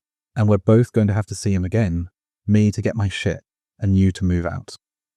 Sirius lets out a long whine, pressing his face into the folds of Remus's shirt, and he feels bad that he's probably getting tears and snot all over it, until he remembers that it's his own shirt, and that his slaggy two-timing boyfriend left it here. Okay, first things first. We need to stop calling him our boyfriend. Let's make sure and clarify that he's our ex, yeah? Don't want people thinking we're in some sort of toxic, fucked up polycule. He sits up a little, making a truly disgusting noise as he sniffs, wiping his face on the sleeve of his shirt, which is in fact Remus's. He reaches out, grabbing the bowl of porridge and taking another bite, still leaning against Remus's side. Ex-boyfriends? Remus says quietly, voice wavering a little bit. Christ, I'm such an idiot. He lets out an absolutely wretched sob, squeezing his eyes closed. Everyone in my life tried to tell me what an asshole Caradoc was. My friends and my co-workers. Even my parents don't like him. And my mum likes everyone. I fell in love with him, and I was just so sure. Oh, Remus. He puts his hand on his knee, giving it a gentle squeeze. I'm so sorry, truly I am. You didn't deserve any of this. Yeah, well, neither did you. Remus rubs at his eyes, looking very young, his face red and splotchy. I'm going to go take a shower. Feel free to borrow whatever you want out of my bedroom. Half of it is probably yours anyway. He watches Remus walk away, feeling like absolute shit. He forces himself to finish his porridge, even though it's cold and sort of gluey now, carrying their empty bowls and mugs to the kitchen and quickly washing them in the pot that Remus left to soak. He hesitates in the doorway to Remus's bedroom, wondering what other horrors might wait for him inside, listening to the sound of the shower running for a moment, and immediately feeling guilty when he can hear Remus crying. Right, get some clean clothes and get the fuck out. His jeans from last night are fine, but his shirt reeks of spilled beer and his horrible ex-boyfriend. He tosses it into Remus's dirty clothes bin. No reason not to, really. Not with how many of his clothes have made it into Remus's flat, digging through the wardrobe until he finds a black Henley that he'd honestly thought he lost. He borrows another pair of the chunky hand-knitted socks and grabs his phone, slipping the pair that he was wearing into the pocket of his jacket. Those are his now. Remus isn't getting them back. He pulls his boots on, stepping out onto the terrace and lighting a cigarette. He's still out there when Remus finally emerges, looking very much like he's raided the closet of a little old man, dressed in a baggy jumper over a button-down shirt and brown corduroys, his eyes red and puffy, face cleanly shaven and wet hair curling around his ears. He stares up at Remus, giving him a panicked look. Help! Remus just eyes him, touching the tip of his tongue to the corner of his mouth. Not enough money in the world, mate. Those things are practically feral. How'd you even get them in your lap in the first place? He'd been minding his own business, sitting in one of the uncomfortable plastic chairs and listening to the sounds of cars passing out on the road, when a scraggly-looking white cat had jumped down onto the terrace and meowed at him. The thing about Sirius is that he loves animals. He's always wanted a pet, even entertained dreams of becoming a veterinarian or a zoologist for a short period of time until his parents thoroughly ruined that. But he's the sort of guy that goes to a party and then spends most of his time there trying to befriend the resident animal. So of course he'd been excited to see the cat, making kissy noises at it and letting it creep closer until it eventually let him pet it. But then another one came, and another. Which leads him here, with approximately 8.5 cats in his lap, if you're counting it by the number of legs, and they do not want him to move. Every time he tries to stand, he gets a chorus of hisses, and claws in places he'd rather not have claws. They just climbed up here. He says, gently trying to push a few of them away, flinching back when one takes a swipe at him. And now they won't leave. I'm pretty sure that one has the plague. It keeps coughing directly onto my eyeballs. Please help me. Remus is very clearly trying not to laugh, biting down on his lower lip. He turns and ducks back into the flat, emerging a few moments later with a tin of tuna. The cats go insane the moment he starts to open it, launching from his lap in a flurry of fur and claws. Sirius escapes to safety the second he can, watching through the door as Remus shakes the tuna out of the tin in a line along the paving stones, the cats scrambling over each other to get at it. He slams the door closed as soon as Remus steps back inside, locking it for good measure. Why is there a public service announcement about the importance of neutering your pets happening on your terrace right now? He asks, watching as the little one with 3 legs squares up against the big one with half an ear. Where did they all even come from? Mrs. Fig, the elderly woman we scandalized last night with dick discharge. Remus knocks his hand against the glass, which does nothing to stop the feline battle royale. She at least vaccinates them. I'll give her that. But I'm pretty sure she's on a mission from God to collect every stray cat in the city. There's about 50 of the little fuckers, and they're mean. Surely it's against your tenant agreement for her to be amassing an army of cats. Sirius flinches back as one of the cats hisses at them through the glass. Jesus Christ, are you sure that one doesn't have rabies or something? I promise you they don't. The city is constantly on her arse to make sure that the cats aren't spreading disease. And besides, I'm pretty sure rabies was eradicated on British soil. You might get mange, maybe. That one is looking a little scabby. He shudders, rubbing his hands up and down his arms as he steps away. God, this weekend really can't get any worse. Are you ready to go get our junk checked out or what? Remus presses his hands to his face and lets out what might be a laugh, unless he's crying again. Sure, I'm ready to get my junk checked out, as you so eloquently put it.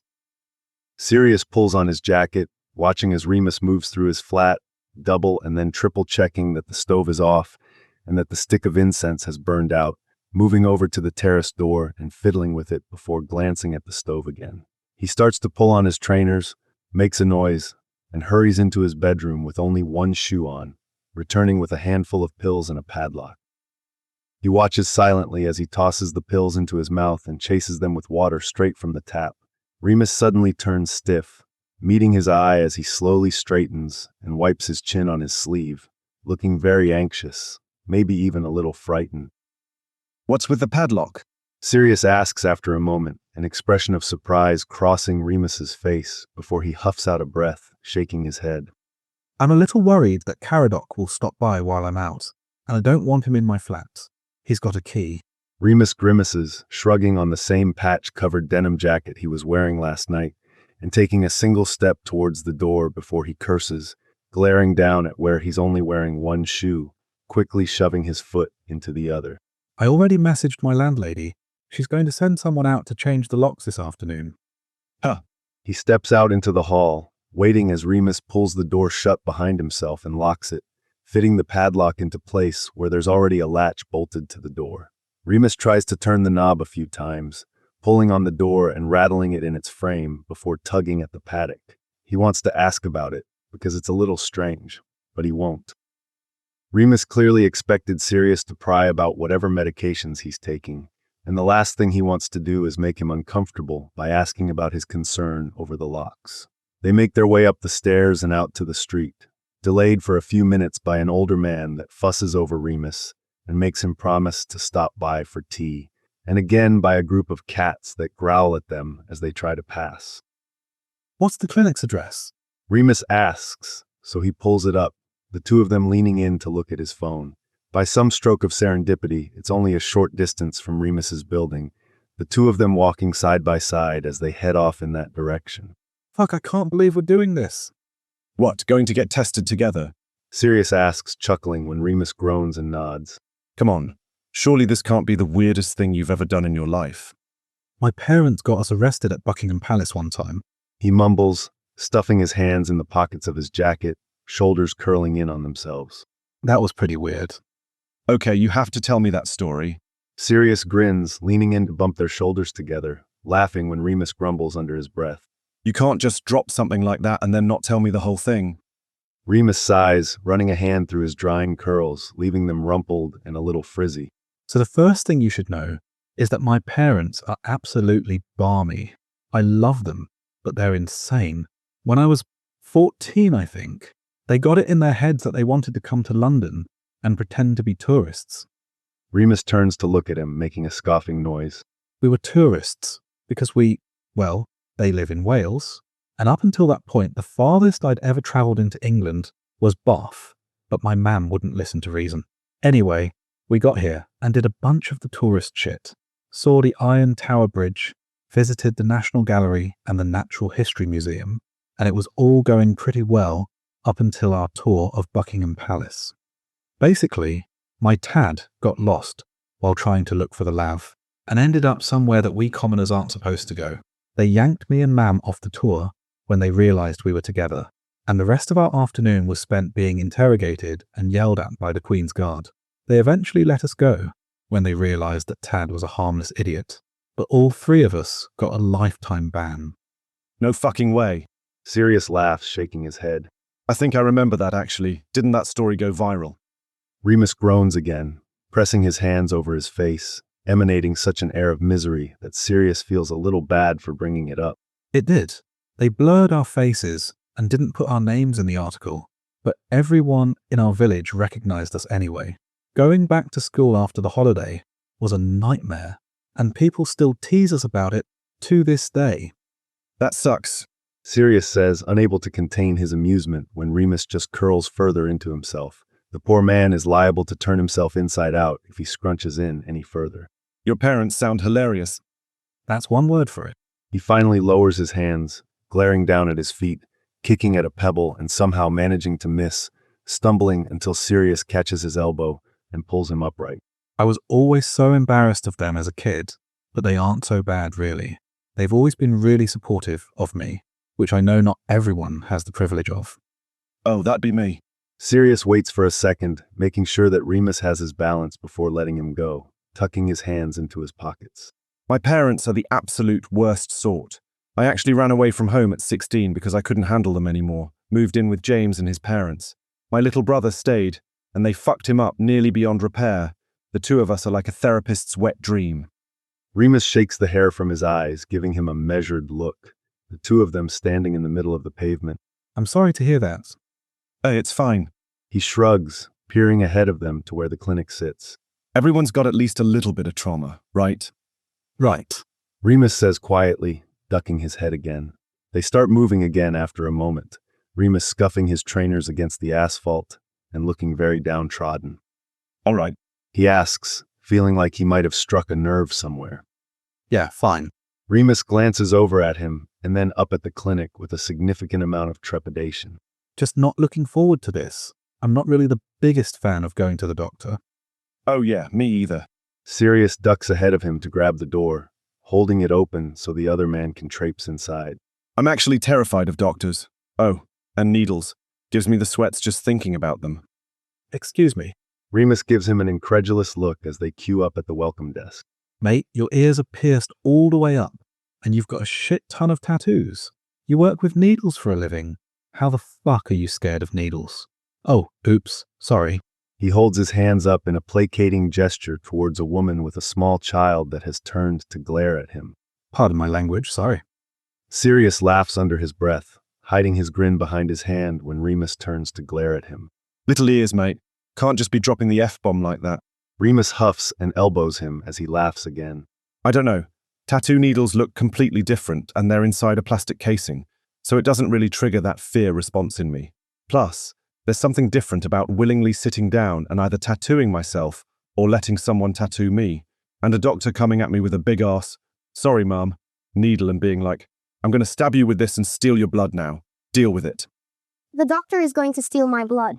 The little boy asks his mother in a high-pitched, panicked voice, and the woman shoots daggers at them as she tries to console her child. Remus ducks his head behind Sirius's shoulder, trying to hide his laughter from the distraught child and increasingly angry mum. Oh my god, they're going to kick us out before we can even check in. It's not my fault.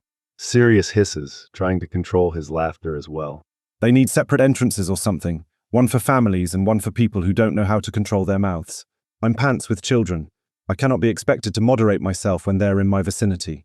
Honestly, half the appeal of being gay is that I don't have to worry about accidentally creating one of the little ankle biters. Remus finally emerges, cheeks pink and eyes bright. I like kids. He says, touching the tip of his tongue to the corner of his mouth. Wouldn't want one. I'm way too high-strung for that. But they're so fun. They also don't know how to control their mouths. But it's far cuter when it comes from a 6-year-old than a, how old are you anyway? 25. Hey, same. Remus bumps their shoulders together. Plus, kids ask the best questions. Like, when's the last time an adult asked what your favorite dinosaur is? Or what superpower you would want to have? Carnotaurus and the ability to shapeshift. Remus squints at him. Are those the ones with the silly little arms? Yes. Sirius holds his arms up near his chest, realizes that it could be seen as an offensive gesture, and promptly drops them again. You. Compsognathus. And I've always been a big fan of Spider-Man's powers. Like, super strength, and the ability to shoot webs seems class. Plus, my anxiety already feels sort of like his spidey senses, just a lot less useful. Are those the wee ones that ate that little girl in Jurassic Park? Remus nods. Yeah, those ones are brilliant. And I could see you as being Spider-Man, that tracks. You even look a bit like that actor that played him a few years ago. Shit, what was his name? Can't remember it for the life of me. The mum finally finishes checking in, shooting them a rude gesture behind her back as she escorts her child to the seating area. Yikes, she does not like us. No kidding. He steps up to the glass, giving the receptionist his best smile. Hello, we've got appointments. One for Sirius Black and another for Remus Lupin. She asks for their identification and NHS cards, doing that single-finger typing that drives him up the wall. I've got one appointment for S. Black and R. Lupin. She finally says, giving them the dead-eyed stare of overworked medical personnel. Not two separate appointments. You booked us a joint appointment. Remus asks quietly, looking grimly amused. No, I thought I booked 2. He hisses, pushing back some of his hair from where it started to slip from his ponytail. You booked a couple's appointment. The woman says, blinking so slowly that Sirius isn't sure her eyes are actually going to open again. We offer them for this sort of service.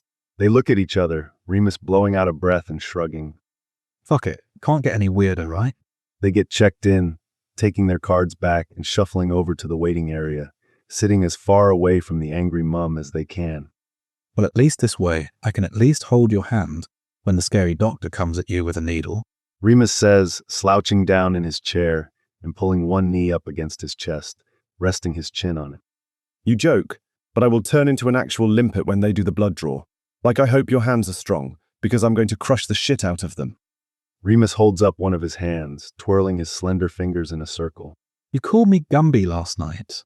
I compared myself to a stick figure.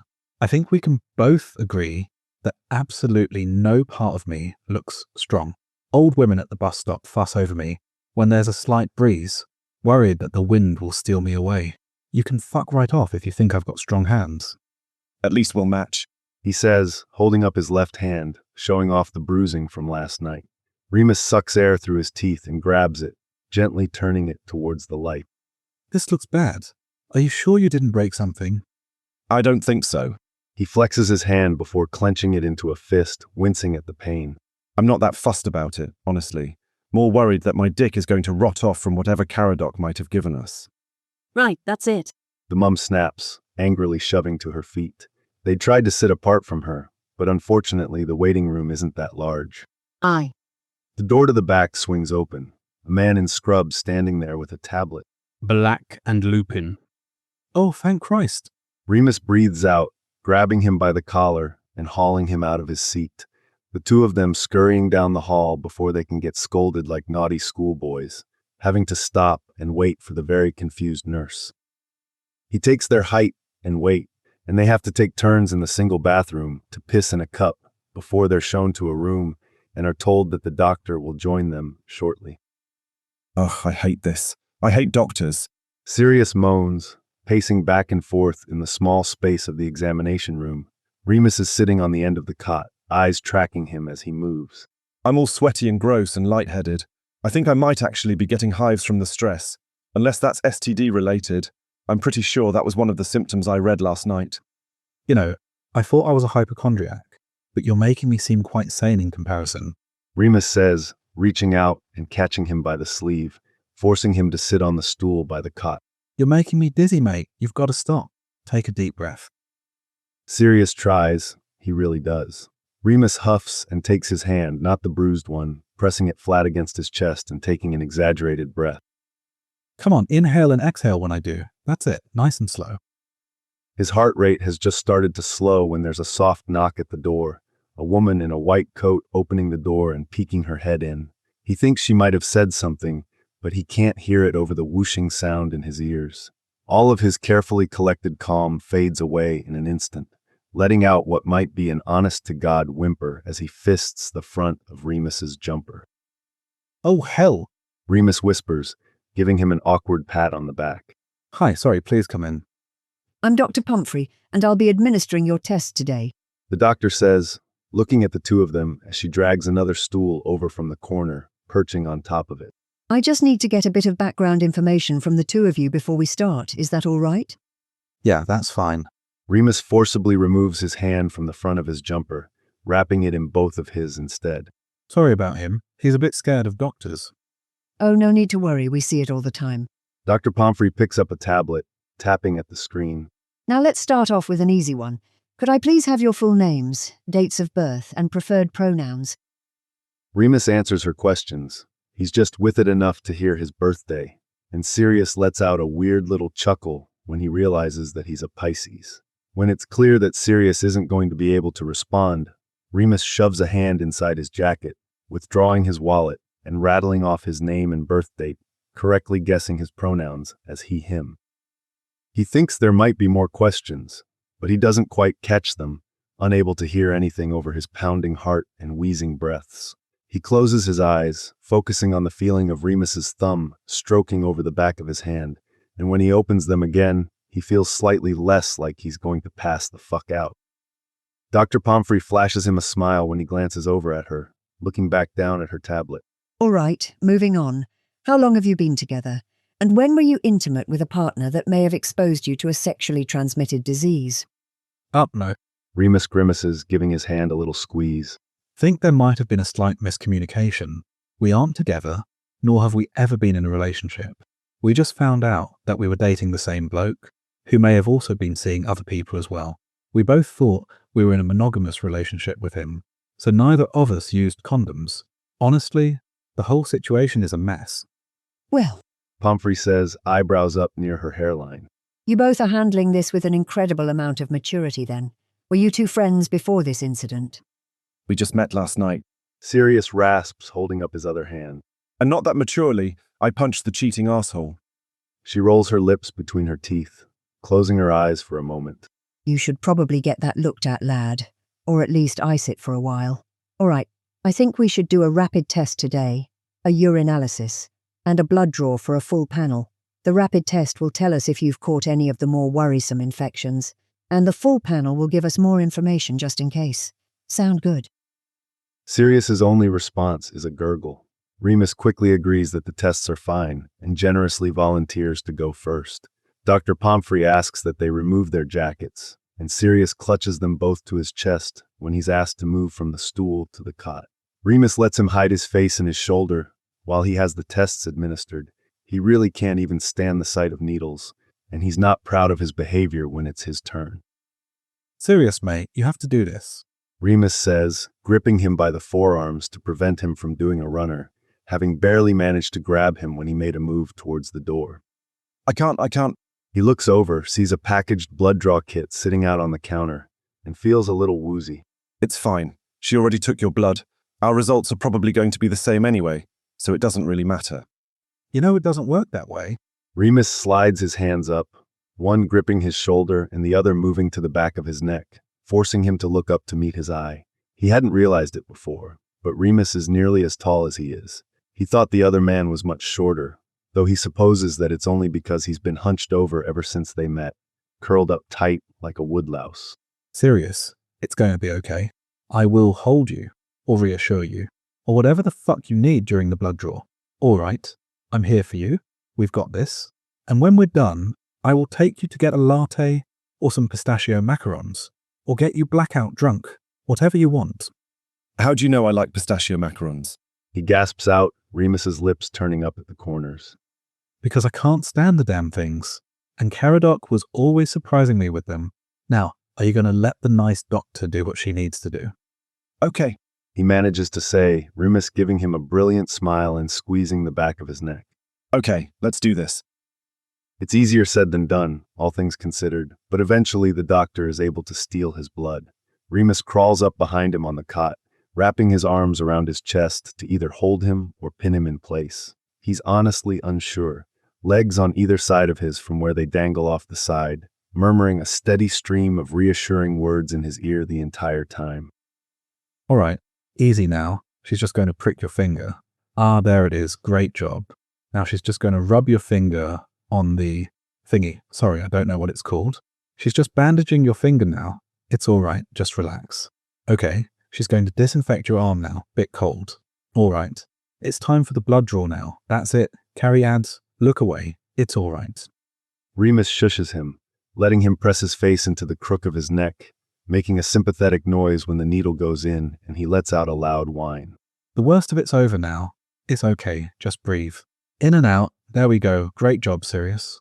Almost done. It's okay. And there we go. All done. She's just bandaging it up. You're doing great. And Will? Sirius hears the door click open after a few moments, but he's a little scared that if he tries to sit up, that he'll completely lose it, so he just stays where he is, wrapped tightly in Remus's arms.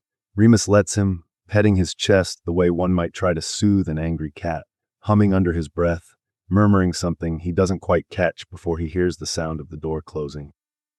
Is that? He blinks his eyes open after a while, humiliated to see that the collar of Remus's jumper is soaking wet. He hadn't even realized that he was crying. Are you humming the theme song from MASH? Yeah, first thing that came to mind.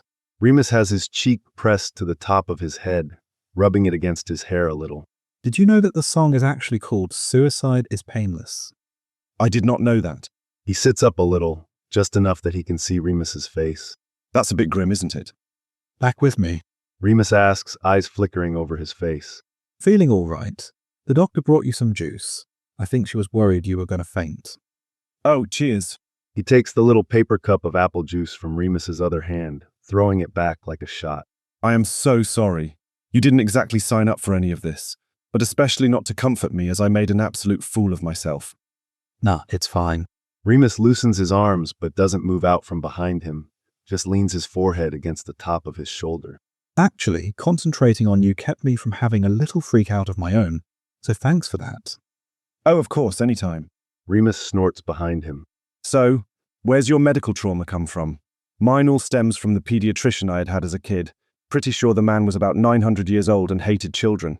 He'd tell me things like that if I didn't drink all my milk that my bones would melt, or that touching myself would turn me blind, horrid man. Plus, I'm pretty sure he made the vaccinations hurt worse on purpose. It felt like he was digging the needles into your bones. Oh, and he ignored the fact that my parents were abusing me. Even told me that was their God-given right, as parents, and that I should be grateful they didn't hurt me worse. He pauses, realizes he's an arsehole. Actually, now that I've thought about it, you don't have to answer that question. Your medical issues aren't my business. Sirius, it's fine. Remus makes a scoffing noise. And what a dick. No wonder you hate doctors. He quiets for a few seconds, hands still distractedly stroking along his collarbone above his shirt. Long story short, I got really sick as a kid and didn't get treatment for it until it was nearly fatal.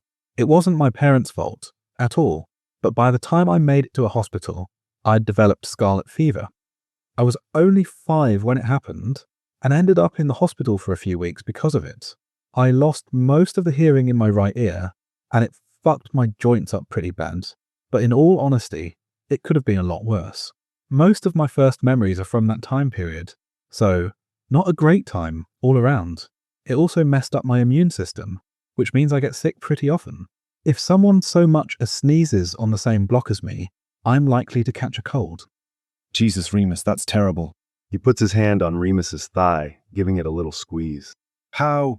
He breaks off at a knock at the door, heart immediately kicking up into overdrive again. Come in. Remus calls, raising his head from his shoulder, but not bothering to move out from behind him, giving his side a reassuring pat. If Dr. Pomfrey is surprised by the position they're still in, she doesn't show it, looking very somber as she shuts the door and settles herself on the stool, crossing her legs and looking up at them. We've just gotten the results from your rapid tests. She says in the sort of calm, appeasing tone that means it definitely isn't good news. I'm sorry to inform you that you both tested positive for chlamydia. Remus makes a noise like he's been punched, Sirius squeezing his thigh again. Chlamydia isn't always symptomatic, so there really isn't any way of knowing when you were infected, though I'm going to go out on a limb and say that it was recent. The odds of both of you harboring a long-term infection with no symptoms are low. Okay. Sirius says, closing his eyes and leaning back against Remus's chest for a moment. How do we treat this then? I'm going to write you both a prescription for doxycycline. It's an antibiotic. You'll take it twice a day for 7 days. It can cause sun sensitivity, so you'll want to take extra care this next week if the sun decides to make an appearance. And it's recommended to take it on an empty stomach, but it can be taken with food if it makes you nauseous. You can't drink alcohol while taking the doxycycline, sorry to say, so your plans of getting blackout drunk will have to be put on hold. It's not recommended to have sexual relations of any sort while you are receiving treatment, because of the risk of passing on the infection to a partner and possibly reinfecting yourself. No worries there. Remus mutters, pressing his face into his shoulder. Never having sex again. After this, don't really need to worry about passing it on. Do we need to call our sleazeball ex-boyfriend and let him know that he's got the clap? Or is that something you lot can take care of for us? Sirius asks, patting Remus's leg when he lets out a pitiful little groan. We can inform him and any other partners you may have been in contact with. Nah, it's just him. I've not slept with anyone else while we were together, and I'd gotten tested right after I started seeing him. Same. Remus mutters, lifting his face and finally crawling out from behind him, standing next to the cot and leaning down to brace his elbows on his knees, letting out a small noise of dismay before straightening up. I'm on a bunch of medications. Is the doxycycline going to interfere with any of them? I can look to see. Dr. Pomfrey says, reaching for her tablet. What medications do you take? Remus rattles off a list, and Sirius tries not to listen as they discuss why he takes them, but he's sitting right there. 2 different types of medication for anxiety, an antidepressant, sleeping pills, an anti-inflammatory medication for his joints. He twiddles his thumbs, staring at the helpful diagram on the wall that demonstrates how to perform a breast exam on yourself. Someone has drawn little smiley faces on the nipples and a sad face on the example of a lump. He kinda wants to take a picture of it, but resists the urge to pull his phone out. They finally finish discussing Remus's medications, and he's able to fully tune back into the conversation, in which Dr. Pomfrey tells them a list of symptoms to keep an eye out for, that the clinic will call if they find anything else while testing their blood, and recommends that they get tested again once they complete the course of antibiotics. They give her Caradoc's number, and she assures them that the clinic will notify him. After confirming that they don't have any questions, she wishes them a good day and slips out of the exam room. Remus turns to look at him, the two of them staring at each other for a long moment.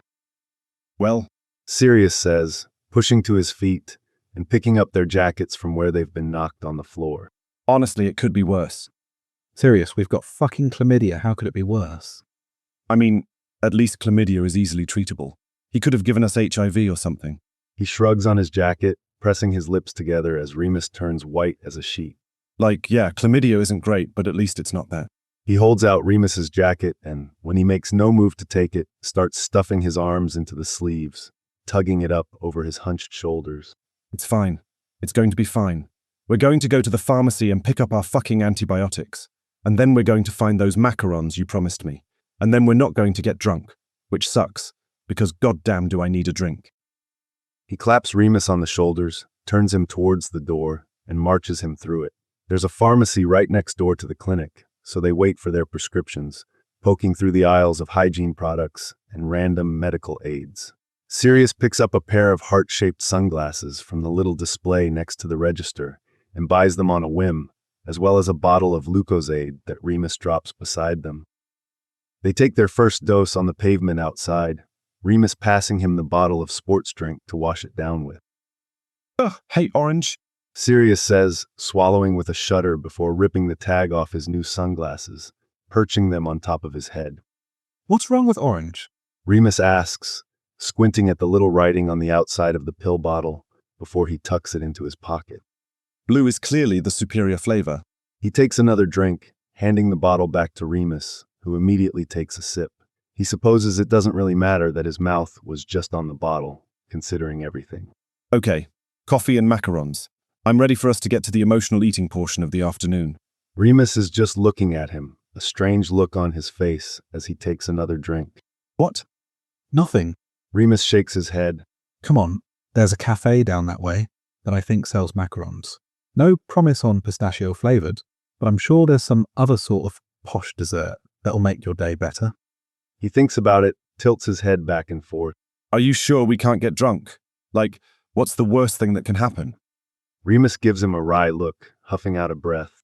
Alcohol can decrease the effectiveness of the antibiotic, which means that if we drink, we might actually get to experience all those lovely symptoms you found on the internet. I don't know about you, but dick discharge is something I could go without.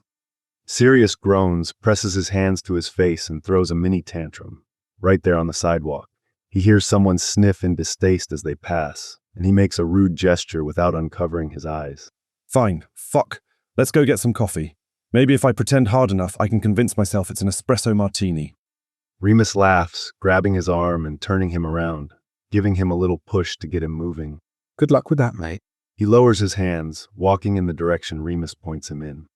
You're buying, right? He asks, jostling his shoulder against Remus's, sticking his lower lip out in a pout and fluttering his lashes when he glances over.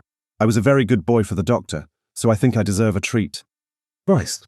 Remus laughs, jostling him back and nearly tripping over a crack in the pavement. I have a hard time believing you're ever good, but besides, I was promised a tenner for oatmeal for this morning, so I think you should be buying. They bicker the entire walk to the cafe, elbows bumping as they snipe at each other, listing all the reasons that the other should have to pay. The argument continues through the queue, and when they get to the front, Sirius winks at Remus before turning to the cashier with a grin, aiming to get a laugh out of the other man. Hi, could I please get a large Earl Grey tea with lots of milk and a pain au chocolat? He turns, delighted to see that Remus is watching him with an amused expression. How about you, baby? Remus huffs out a laugh, just like he'd hoped, shaking his head before he glances up at the menu. A large latte, extra sweet if you could. And what flavors of macarons do you have? The cashier lists them off, Remus's eyes flashing over towards him. Great. I'll do 3 of the pistachio flavored, please. Sirius pays, because of course he does. Frankly, he owes Remus far more than a tea and a pastry after everything that's happened in the last 14 hours. He deserves some sort of medal, honestly, for putting up with him at their appointment. They find an empty table by the window, Remus grabbing a few napkins to wipe it off, while Sirius goes to grab their order. Thanks, baby. Remus says sarcastically, looking up from his phone when he sets his cup in front of him. Is that what we're calling each other now? It's a little funny, you've got to admit. Sirius pops one of the macarons into his mouth, making a sound that is bordering on inappropriate. Fucking hilarious. Remus tries to smile, but it's a pained thing, eyes tight and hard and a little wet. Sorry, I can knock it off. He offers, but Remus just shakes his head. No, it's fine. I'm sure I'll think it's funnier in a week or so. Remus looks down at his phone with a sigh before tucking it away. Caradoc just started blowing my phone up. I'm assuming the clinic called. Oh shit. He takes a peek at his own phone, sees that Keradok has been trying to call him as well, and puts it away again. Well, what's the phrase? Fuck around and find out. I don't think the fuck around part of that statement is usually literal. Remus pulls his pastry in front of him, long fingers mindlessly shredding it into little pieces, while he watches people walk past on the sidewalk, occasionally lifting a piece to his mouth. I don't know how to move on from all of this. Like, Caradoc and I have been together for almost a year and a half. There were parts of me that were starting to think about the future, you know. Oh, I know. Sirius has had those thoughts as well. Would they get married, buy a house, think about children, despite the fact that Sirius is pretty sure he would irreparably fuck up a child because of his shitty upbringing, etc.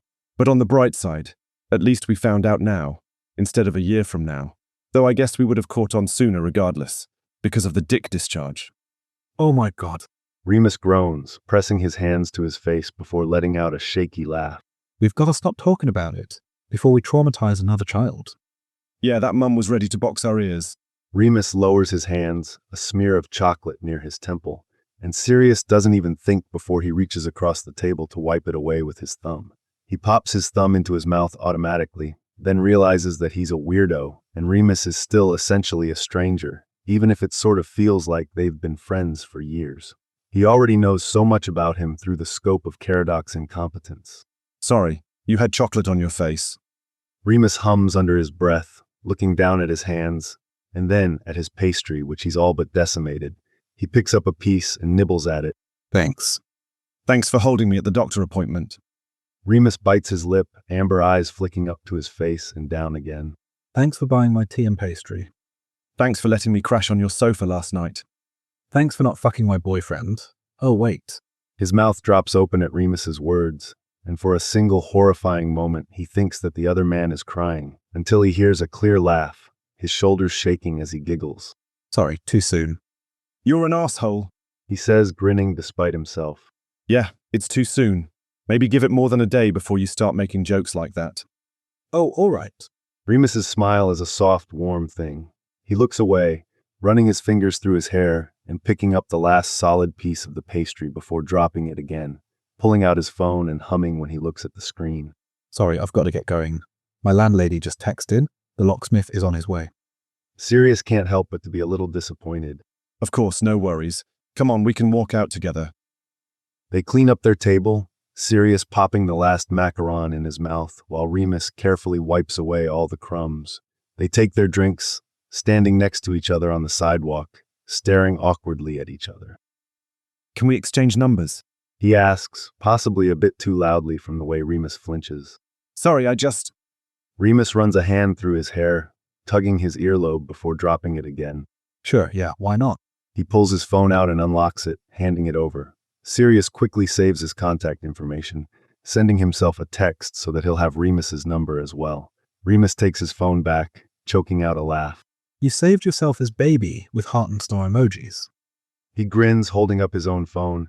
You're saved as baby too, but I gave you a moon and wolf emoji. Remus tilts his head to the side, eyeing him. Why those emojis? Don't know. He shrugs, draining the rest of his latte and tossing the cup towards a bin, letting out a little cheer when it bounces off the rim and falls in. Seems fitting. Since you're already named Wolfie McWolferson, I've decided that you're secretly a werewolf, and that's actually what all your medical issues are from, so a wolf and a moon. Remus lets out a loud laugh, giving his shoulder a little push before Sirius pulls him into a hug. Remus goes stiff in his arms, and he's about to let him go when Remus tentatively raises his arms and hugs him back, all but clinging to him after a couple of seconds. You're a prat. Remus says when he eventually pulls away, tongue touching the corner of his mouth. I'll see you around. Yeah. Maybe we can coordinate getting our shit back from each other's flats? Oh, you're going to be sick of me. I've decided we're going to be best friends now. He grins, starts walking away backwards. Hope you like memes at all hours of the day. Plus, I totally expect you to remind me when to take my pills, because I will absolutely forget otherwise. Christ. Remus shakes his head, raises one hand to wave as he turns away. Goodbye, Sirius. Bye, baby. He shouts, biting his lower lip as Remus laughs and flips him the bird over his shoulder.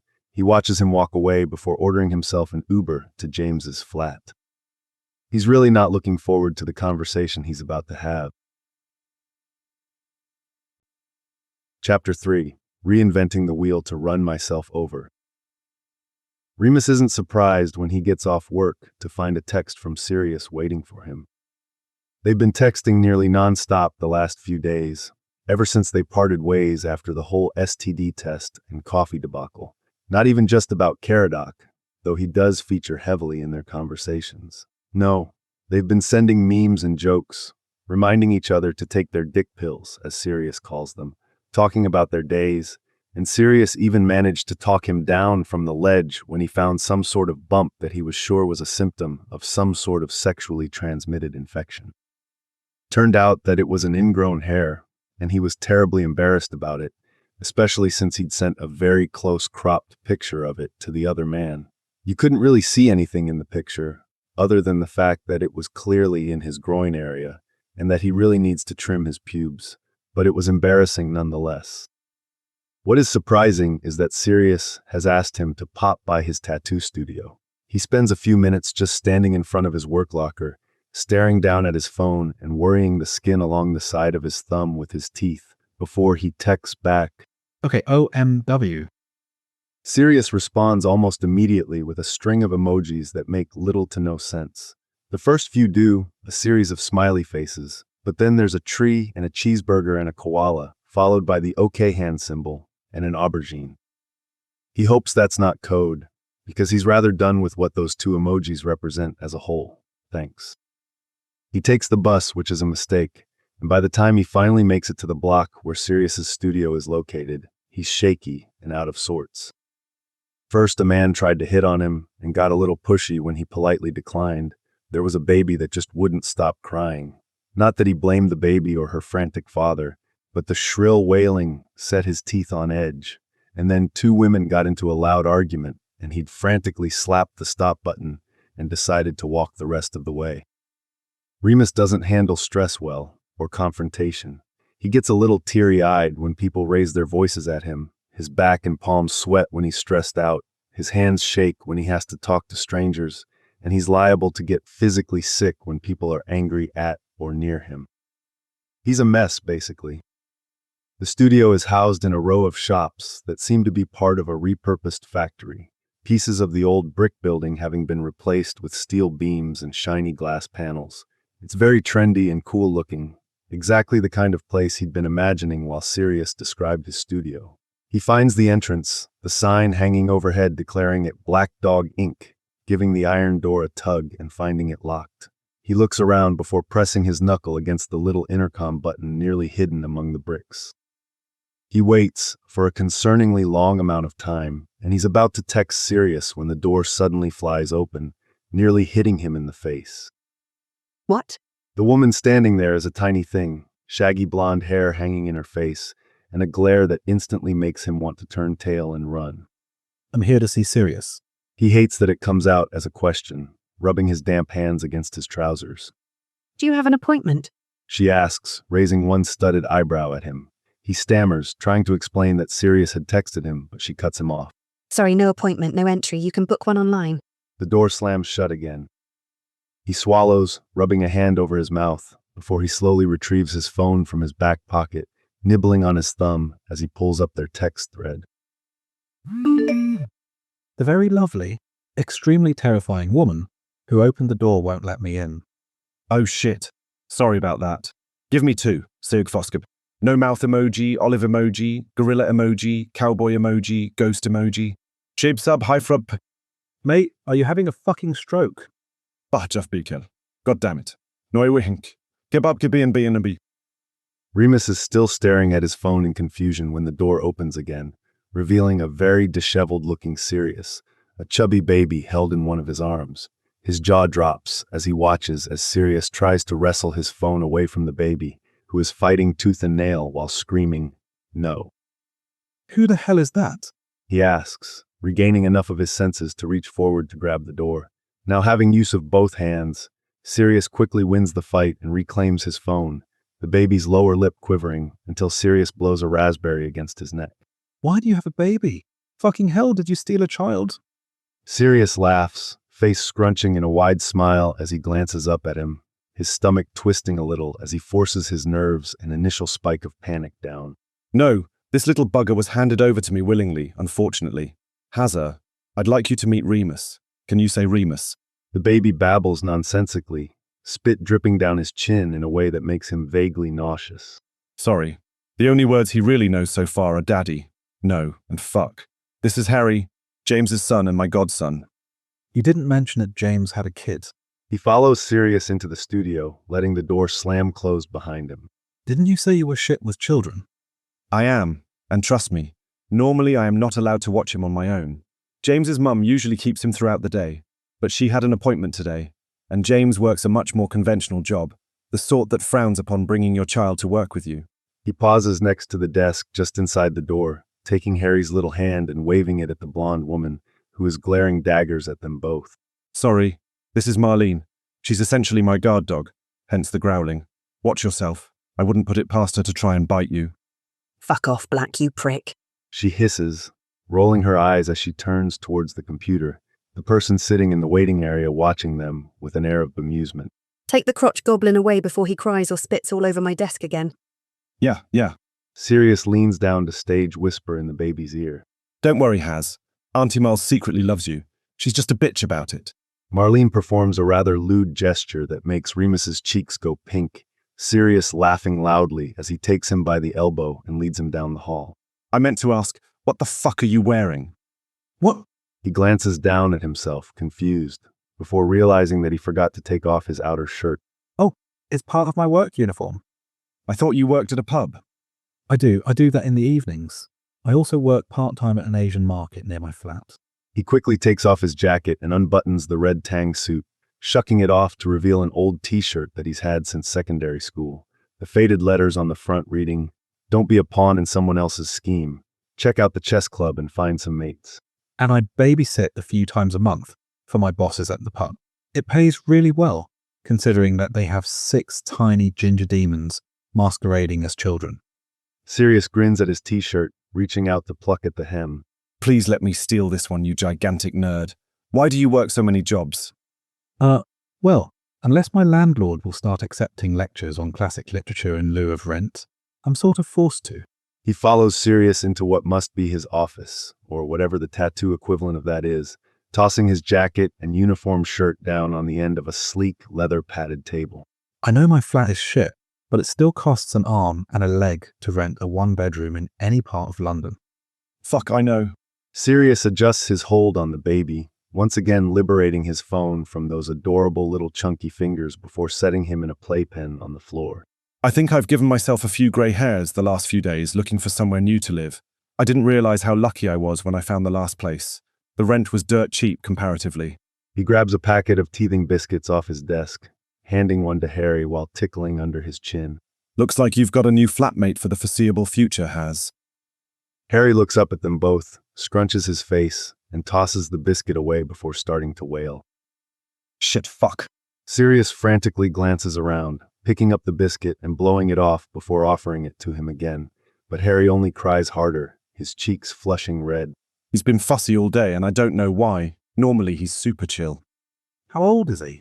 Remus asks, crouching down next to the playpen and offering a finger to Harry. Fuck, a little over 1.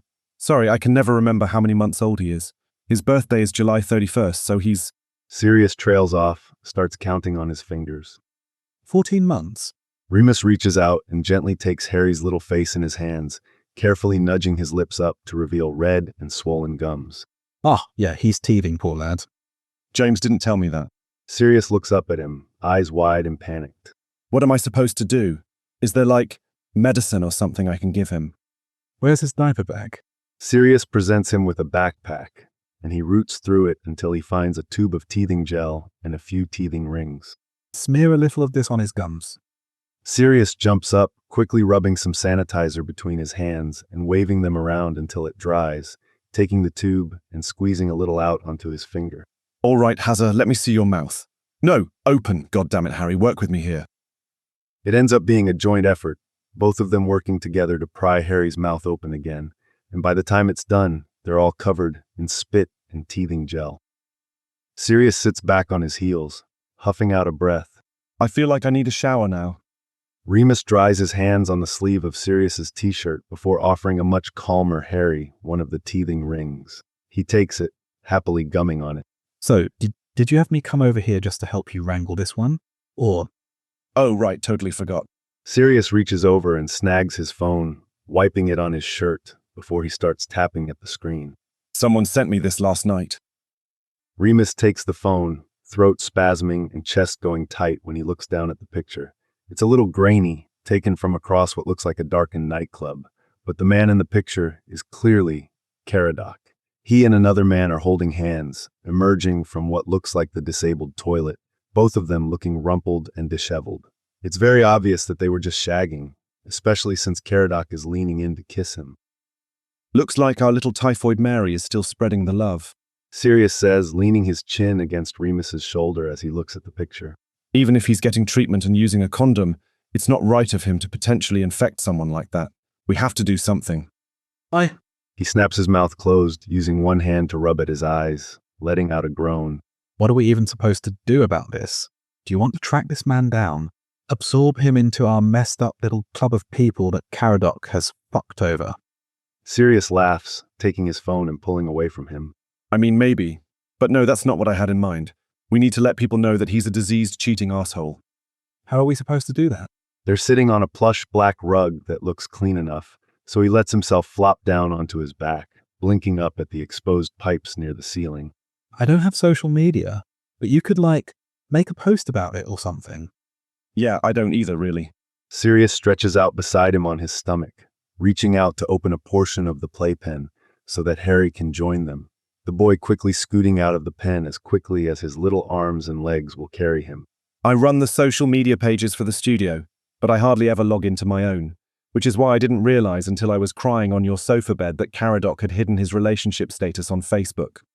Sirius takes a deep breath, rolling over onto his side and propping his head on his hand. No, I was thinking we do something like vandalize one of the band's posters outside the leaky. Right, Caradoc Dearborn has chlamydia and will cheat on you, or something, in really big letters that guarantee that people will see it. That sounds like a terrible idea. He grunts as Harry tries to crawl up onto his stomach, wrapping an arm around him to keep him from toppling off. Little man, please remove your knee from my pancreas. Thank you. Anyway, no, I don't think we should vandalize a nightclub. My mam is the only person in my family with a mugshot, and I'd like to keep it that way. What did she do? Sirius asks gleefully, thankfully moving on without waiting for an answer, reaching up to remove Harry's fingers from where they've tangled in his hair. We wouldn't get arrested for a little vandalism. We wouldn't even get caught, promise. No, Sirius. He rolls onto his side as well, gently depositing Harry onto the floor, holding out a hand to help balance him when he immediately seizes the collar of Sirius's shirt and pulls himself up onto his feet. Have you heard from him at all? Caradoc. He's tried calling a few times, but I always send it right to voicemail. I went by my flat the day after our appointment, gathered up a bunch of my shit, and grabbed anything that looked like it might belong to you, but he wasn't there. He was texting me last night, which is extra fucked up, considering he seems to have hooked up with someone. Really cheapens all the apologies he sent. You. No, radio silence. He chews on his thumb, watching as Sirius catches Harry when he starts to fall, scooping him in against his chest and peppering his face with kisses. Guess you were the bigger loss, all things considered, since he seems to be working much harder to get you back than me. Hey, don't... Sirius grabs his hand, tutting at the ragged flesh he'd been gnawing on. First off, fuck Caradoc. He's such a piece of shit. Secondly, Remus, you're a catch, and don't let anyone tell you differently. Third, Sirius is still holding his hand, giving it a little squeeze. Do you want him back? No. He heaves out a sigh, letting his hand drop against his chest when Sirius releases it. but like, it would be nice for him to even attempt it, you know? I know, Sirius says solemnly, releasing Harry when he starts to squirm. which is why I want us to get the word out that he's trash, so we can prevent anyone else from getting hurt like we did. He lets out a pitiful little groan, hiding his face in the crook of his arm. I don't know what kind of person I've made you think that I am the last few days, but if you could let me know what I did to make you think I'd go along with something like vandalizing a nightclub, that'd be great. I'd like to not give off those vibes anymore, thank you. Sirius laughs, reaching over and ruffling his hair. No, you daft man. You definitely don't give off those vibes. I, however, do things like vandalize a poster with inflammatory statements to get back at an ex. James would normally have my back on things like this. We got into so much trouble when we were in school, but he's gotten all lame and boring since he decided to make a mini version of himself. He does something that makes Harry scream with laughter, and Remus can't help but to grimace as little flecks of drool land on his bare arm. That's why I need you to do this with me. 1, it's revenge for the both of us. But 2, because no one else will help me with it. Marlene even punched me in the arm when I asked her. Come on, please. Pretty please. You deserved for her to punch you. He lowers his arm, sees that Sirius is making puppy dog eyes at him, and covers his face again with a curse. I hate you. I think that was a yes, Hazza. He peeks around his arm to see Sirius beaming down at him, bouncing with excitement. Come on, get up. I'll give you the grand tour of the studio, and then we can put this little drool monster down for a nap and make plans for vengeance. I hate you. He says again, watching as Sirius gets to his feet and holds a hand out towards him. He stares at it, grumbling under his breath before he finally takes it, letting Sirius haul him up from the floor. Remus keeps glancing over his shoulder as he makes his way from the tube station to the leaky cauldron. It's rare that he's out at this time of night, other than when he's walking home from work, but the pub is only a 10-minute walk from his flat, and he's done it enough times by now that it no longer makes him nervous. He's very nervous right now, one of the only people out on the street in the wee hours of the morning, and he's walking fast enough that it's almost a jog, his breath wheezing through his chest. He flinches every time he passes a building, his echoing footsteps making it sound like someone is following him.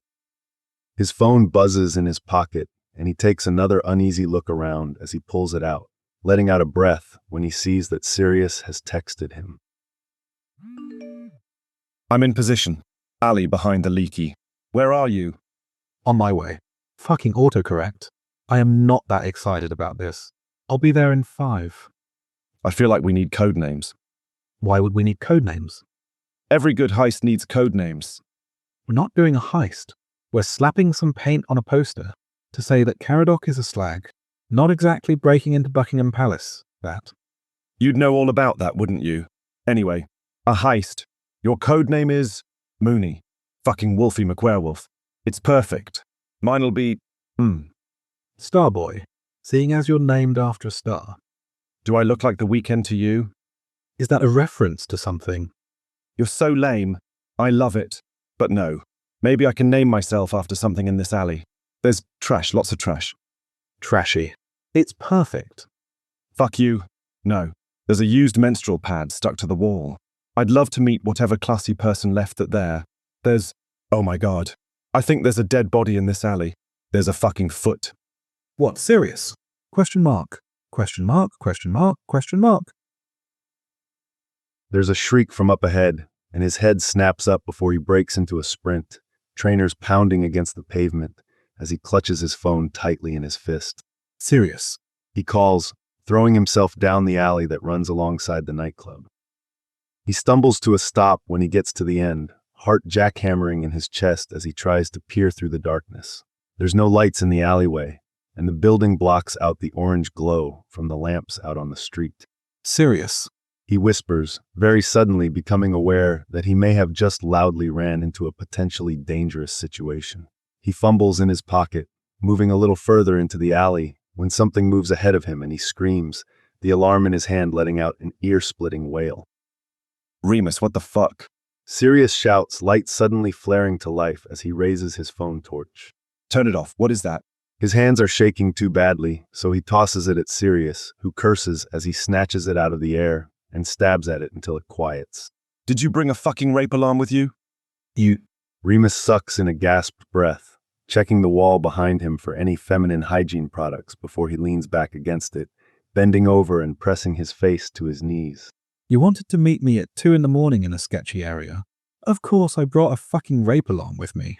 He sucks in another breath, raising his head enough to glare at Sirius. You also texted me that you found a dead body, stopped texting me, and then I heard you scream.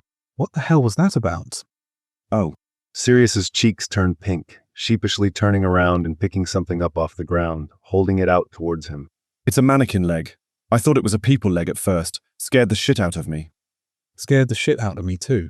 He drops his head again, trying to slow his heart rate, and Sirius's hand lands between his shoulder blades a moment later, rubbing little circles before stroking down his spine. You're an asshole. I know, I'm sorry. Sirius keeps rubbing his back, hand sliding up to Card through his hair. Are you all right? No. He finally straightens up, Sirius's hand falling away. What on earth are you wearing? All black is traditional, isn't it? Sirius adjusts his black beanie, dressed in a black long-sleeved shirt, black jeans, and black boots, black makeup smeared all around his eyes. What are you wearing? You look like you're about to lecture some wayward youths on the joys of academia. Fuck off. I didn't know that there was dress code. He tugs at his cardigan, pulling the sleeves down over his hands and finally shoving his phone into his pocket. You look like you're about to rob someone. So out of the two of us, I'm the less suspicious one here. At least I don't look like a caricature of a cat burglar. Shut up, Mooney. Sirius grumbles, shaking a drawstring bag at him. Are you ready to get this over with or what? I guess so, Trashy. He says, following Sirius back up the alley towards the street. That is not my code name. Well, you rejected my suggestion, and the only other options you gave me were a pad and a foot. I could call you Padfoot, I guess. Sirius glares at him, taking a glance around the street before making his way over to one of the large, glossy posters for the fire whiskey experiment. Absolutely not. Nope. Sorry, my heart is set on it now. He crouches down next to Sirius, grinning when he continues to glare at him. Oh, what's wrong, baby? Don't like your nickname. I hate you. Sirius pouts, tearing open the bag, pulling out a paintbrush and a tube of paint. I take back all the nice things I've said about you. You're mean. When have you been talking about me? He asks, taking the paint and brush, carefully unscrewing the top of the little canister and peering inside. Is this paint glittery? Yes, and hot pink, it's brilliant. Sirius finally drops the pout, flashing him a grin as he moves over to the next poster. I've told James all about you, of course, and Marlene. Even her girlfriend Dorcas has heard an earful about you. Brave woman. He mutters, dipping the brush in the paint and raising it to the poster. Marlene is literally half your size. Sirius laughs, using his paintbrush to make a little X over Caradoc's crotch before he starts making letters. I know she's mean, but you can't honestly be scared of a woman that you could fit into your pocket. I mean this with respect, but she's terrifying. Remus uses his thumb to wipe away a bit of dripping paint. If we ever introduce all of our friends, we need to keep her and Lily apart. Between the two of them, they could probably take over the country in the time that it takes the rest of us, mere mortals, to brush our teeth. Personally, I'd love to live in a new world order run by powerful women. Sirius looks over at him after a few minutes and scoffs. Remus, I'm begging you, you have to be less nice. What's wrong with it? He takes a step back, looking at what he's painted. If you've slept with Caradoc Dearborn, please get tested. He looks over at Sirius's poster. Caradoc is a nasty, cheating bitch with dick rot. Okay, that's really not. Sirius's head suddenly snaps up, jerking around to look at the end of the street as a police car rounds the corner, lights flashing. Shit. Leave the paint. Run. What? He asks, panicking as Sirius grabs his hand and forcibly drags him into the alley, nearly tripping over his own feet as they run. Sirius, I can't. Hush. Sirius claps a hand over his mouth, shoving him against the wall in the shadows. His eyes are bright as he peers out towards the street, the car flying past without slowing. Oh, thank Christ. They weren't here for us. I was a little worried the entire neighborhood would have called the police after your little alarm went off. He makes a low noise, muffled behind Sirius's palm, and he gives him a concerned look before dropping it and stepping away. Remus looks at him for a moment, desperately hoping that his body isn't about to betray him the way he thinks it's going to. He opens his mouth, snaps it closed again, and moans before bending forward at the waist to be sick all over the pavement. Oh, hell. Sirius sighs, pushing some of his hair back from his face and giving him a pat on the back. It's all right, Remus. Just breathe, that's it, love. I actually hate you. He mumbles, wiping his mouth on the back of his hand and gagging a little. I know, I'm sorry. Sirius takes him by the shoulders, pulling him away from the mess. Come on, we've just got 2 more posters to paint and then we can get out of here. He lets out a wounded noise, dragging his feet and whining as they make their way back to the front of the building. Nevertheless, he accepts the paintbrush that Sirius passes him, as well as the stick of gum he manages to dig out of the bag. Good morning, Mooney. Good morning, Padfoot. No. Yes. Keradok found out about the posters. He's very angry. It's hilarious. I know he texted me earlier. I asked him point blank if I really seem like the type of bloke to do something like that. So the heat's all on you now. Boo you, whore. Want to have lunch tomorrow to celebrate? I was thinking Chinese. Make it Indian and you've got a deal. I hate going out for Indian. None of it can compare to James's mum's. Fine, compromise. Thai. Sold. Meet me at the studio. What time are you off? I can be there by 1. Yeah, that should work. I've got a gap between appointments around then. See you then, baby. Middle finger emoji. Sirius is waiting outside on the pavement when he gets to the studio, one booted foot propped against the wall, wearing the same leather jacket he was the night they met, a lit cigarette dangling from his fingertips. Hey, Mooney. Sirius grins, tossing him something that he doesn't quite manage to catch. I got you something. He picks it up, scowling when he sees that it's a paper bag with Mooney's barf bag written on the front in black marker. Fuck you, Padfoot. He whips the bag back at him, biting his lower lip to keep from smiling as Sirius cackles. Asshole, just for that you're buying our lunch. I think you owe it to me after that shit show the other night. Sirius lets out a dramatic sigh, flopping his head to the side as he drops his cigarette and crushes it beneath his boot. I guess I can do that, if only to keep you from guilt-tripping me over it. You're taking the piss if you think a single lunch will prevent me from guilt-tripping you. They fall into step with each other, Sirius reaching over and stealing one of the hair ties he keeps forgetting to take off his wrist. It wasn't that bad. Sirius says, twisting his hair into a bun and securing it with the tie. Oh, really? First, you made me trek across the city in the middle of the night to commit a crime, and you made me think you found a dead body. Then, I thought you'd been murdered, and I thought we'd gotten caught when the cops came by. Oh, and you made me run twice, which is more than I've run in the last decade, and I got puke all over my trainers. Sirius makes a show of rolling his eyes, knocking their shoulders together. But there wasn't a dead body. I didn't die, and no one got arrested. It was a winning night all around. He grumbles under his breath, scuffling his feet and kicking at the pavement, and Sirius just laughs as he links their arms together, dragging him across the street to a tiny little restaurant, the delicious scent of Thai food washing over him. Hanging out with Sirius is surprisingly easy. Remus has always struggled with making friends, was a little too odd for the other kids in the village to want to play with him when he was little. Plus, everyone knew what had happened to him. By the time he made it to university and moved into the city, he didn't know how to talk to people anymore, couldn't bring himself to open up in any meaningful way. It's effortless with Sirius. He finds himself laughing nearly the entire time they eat, trading stories back and forth, and he ends up telling Sirius the bare-bones version of how his ma'am got arrested for assault before the charges were dropped, though he leaves out nearly all of the details.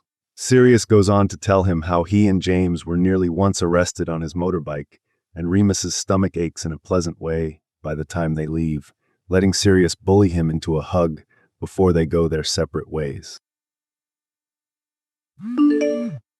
Last dose of our dick pills. Woo.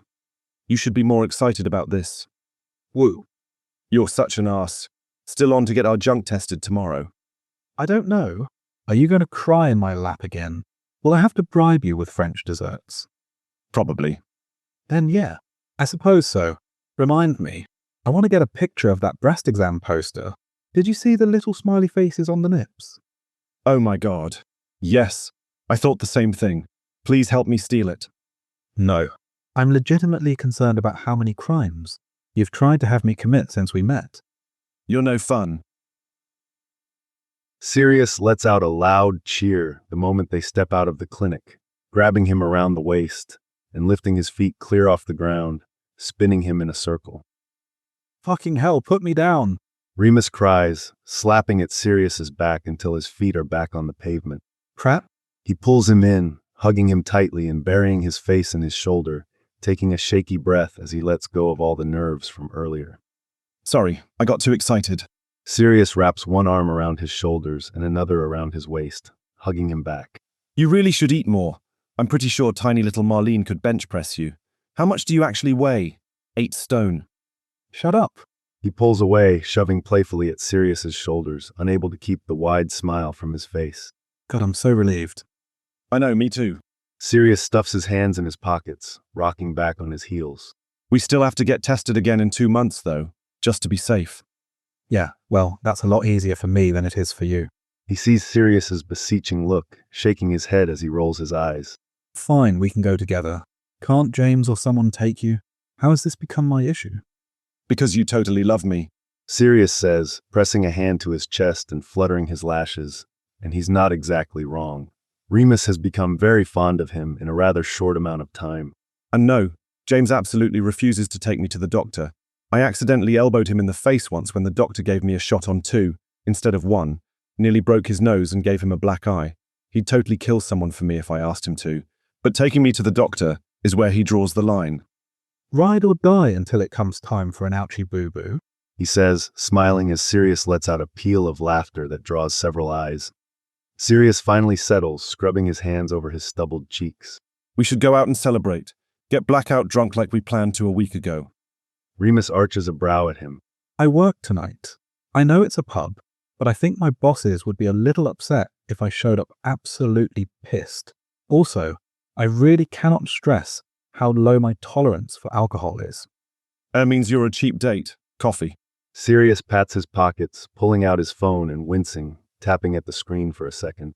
Ah, fuck. I'm sorry, I've got to go. Apparently there's an issue at the studio with the computer systems and no one can figure out how to fix it. It's fine, don't worry about it. Remus says, a little startled but unsurprised when Sirius reaches out, hugging him again. He's learning quickly that the other man is rather physically affectionate. I'll take a rain check on celebrating, all right? Yeah, all right. I'll text you later. Sirius pats his shoulder before releasing him, raising the phone to his ear as he starts to walk away, spinning around to walk backwards for a moment. Bye, baby. Bye, baby. He calls back, flipping him the double bird. Sirius laughs, saying something into his phone as he turns away. Dropping off some of your stuff later. Cheers. I'm making spag bowl for tea if you're interested. Hell yeah. Do you have palm? I have the powdered kind that comes in a can. You're rather posh. IDK if that's acceptable to you or not. Oh yeah, I like real parmesan. But the wood shaving shit is the only type for spag bowl. I can grab a loaf of garlic bread on my way over. Sounds good. I'm not working at the pub tonight, so feel free to stop by whenever. Around 6, okay. Yep. See you then. How old were you here? Remus rolls over on the sofa with a groan, looking down to where Sirius is stretched out on the floor, flipping through one of his photo albums. He leans down, squinting at the picture, letting out a little sound of dismay. He's in his mum's chicken coop, covered in what is hopefully mud, an egg held in each hand, dressed in only his wellies and a pair of underpants. Around 3, I think. You were unfairly cute as a child. Look at those chubby little freckled cheeks. Sirius raises his head, tilting it to the side as he looks at him. You're still cute as an adult, don't get me wrong. But look at you. You're making my non-existent ovaries explode. Fuck off. He reaches out to muss Sirius's hair, misses, and ends up sliding off the sofa completely, hitting the floor with a grunt. Ow. How are you so uncoordinated? Sirius goes back to flipping through the album. You're like one of those cats with the brain disorder, what's it called? I just sent you a video of it yesterday. Cute little ginger kitty jumping all over the place. Wobbly cat syndrome. He says into the carpet, blindly feeling around until he finds some part of Sirius's body, which he hits with the back of his hand. You know what? This isn't fair. I deserve to see embarrassing pictures of you as a child. Something in Sirius's tone has him sitting up, rubbing his face as he looks at him. I don't really have any. I mean, I told you I ran away from home as a teenager, right? Yeah, you told me. He adjusts a little, pulling his knees up to his chest and wrapping his arms around them. I'm sorry, I wasn't really thinking when I said that. No, it's fine. Best thing that ever happened to me, honestly. And the Potters loved me enough to make up for how shit my parents are. But I didn't think to take much with me when I left. I've managed to steal a few things back, and my little brother has smuggled some stuff out of the house for me. But baby pictures were low on my priority list. Sirius chews on his lower lip for a moment, before reaching out to snag his phone from the corner of the coffee table, where it's been playing music for the last couple of hours, silencing it. He messes around with it for a moment, before holding it out towards him. He takes the phone, looking down at a picture of a little boy who can't be any older than 4, dressed in a tiny tuxedo, who looks miserable. He can tell instantly that it's Sirius. He had sharp cheekbones even as a child, his gray eyes flat and stormy. These are pretty much the only pictures of me as a kid that I have. My cousin Andy sent them to me. She's on the outs with our family as well. Sirius rubs at his jaw, nodding at the phone. You can scroll. There's a few more in there. He thumbs over the screen, smiling when he sees the next picture. Sirius looks a little happier in this one, a little younger. He's sitting on a brocade sofa, a blanket-wrapped infant held carefully in his lap. Your brother. Sirius scoots forward, leaning their shoulders together as he settles beside him. Yeah, that's Regulus. I think that was the day they brought him home from the hospital. I don't remember it exactly, but I do know that our nannies kept us separated until he was nearly 2, so my best guess is that was the day they brought him home. Remus blinks, glancing over at him from the corner of his eye. He'd gotten the impression that Sirius grew up well off, but now he's starting to realize that they grew up in entirely different worlds, especially if his family could afford multiple nannies that kept them separated, for reasons that he doesn't understand and doesn't want to ask about. He swipes to the next picture, a stone-faced Sirius looking back at him, clearly a school photo of some sort, and then the next, a soft smile pulling at his lips. Who's all this? Sirius is sitting on the shoulders of a young woman who looks similar to him, all of his tiny little teeth bared to the camera. The girl next to them looks to be in her early teens, her long platinum hair hanging over one shoulder, holding who he assumes is Regulus, smiling down at the little boy. There's a third woman on her other side, rolling her eyes with a scowl, but you can tell that she's secretly pleased, the corner of her lips turned up. There's a jovial-looking man behind them, his head thrown back in a laugh, arms stretched around the group. That's Andromeda, the good cousin. Sirius says, gesturing at the woman holding him. That's my other cousin, Narcissa, holding Reg. She's the one who named her son Draco. We don't talk much anymore, but she reaches out every couple of months. I think she's just trying to mine for information for my mother, honestly. But she's not too bad. That's my Uncle Alphard. He was amazing. He passed away a few years ago, left me the money I used to open my studio, and that... Sirius narrows his eyes at the photo, jabbing a finger towards the scowling woman. Would be Bellatrix, Andy and Sissa's older sister. She's a stone-cold cunt, one of the worst people I've ever had the displeasure of meeting. Worse than Caradoc. She makes Caradoc look like David Attenborough. Sirius says, nodding slowly when he blanches. She's awful, truly. She went a little off the rails when Andy left the family and married her husband Ted. Then she and her husband got wrapped up in some white supremacy movement, and she's currently serving 5 years for assaulting a Pakistani man who accidentally bumped into her on the street. Jesus. He breathes out, pressing their shoulders together a little harder. Yeah, they're bad people. And my parents are the same sort. Fought tooth and nail to keep her from getting charged. He wants to apologize for some reason, but he doubts that Sirius wants that. He looks down at the phone in his hand, swiping to the next picture. Sirius looks around 10, standing beside a leather trunk at the foot of a grand staircase, wearing black shorts and a blazer, gold and red tie around his neck, socks pulled up to his knees. His face is flushed, eyes red and swollen like he's been crying. That's the last one I have. That was the day they shipped me off to boarding school. They were upset that I didn't get into the school they wanted for me. My father had just finished screaming at me when my mother took that picture. Sirius tips his head back against the sofa, blinking up at the ceiling. You were so little. He zooms in a bit, looks at his round face, hair cropped short and slicked back. Didn't you miss your parents? Not really. No. I missed Reg, but there wasn't really anything to be done about that. Besides, that's where I met James. He didn't board full-time. His family lived in the same town as St. Godric's, so Monty and Effie were able to get a pass that let him bring me home on weekends. I loved it, truly, and I love them. They showed me what a family is supposed to be. I'm glad you had them. He says after a moment, passing the phone back when Sirius reaches for it. He stares at the picture of his younger self before locking the screen and tossing the phone over his shoulder onto the sofa. I'm glad I had them too. No telling how I would have turned out if I hadn't had them in my life as positive role models. Regis. Sirius lets out a long breath, closing his eyes. I don't know. He's getting better, but things were rough for him for a few years. He got mixed up in a bad crowd, started doing drugs, nearly failed out of uni. That was when we got back in touch, and he actually crashed with the Potters for a few months while he got back on his feet. Every now and then, he still says something that could have come straight from our mother's mouth, but he's at least aware enough now to usually catch that he said something horrible. He's also in therapy, which has been doing wonders for him. Remus hums, sagging down a little so that he can rest his head on Sirius's shoulder, feeling a little guilty that Sirius is telling him all these things about his brother. He knows he'd be mortified if he found out someone was telling strangers his business, but maybe Regulus isn't the sort to mind. Good for him, honestly. It's hard for people to change, to grow beyond what they were taught as children, and good for you too. It's hard to believe that you grew up in that kind of environment. Yeah, Effie taught me a lot. Sirius leans his cheek against the top of his head. The Potters are Indian. Not that it matters, but, well, no, it matters, but I meant that I was only saying that because it's relevant to this story.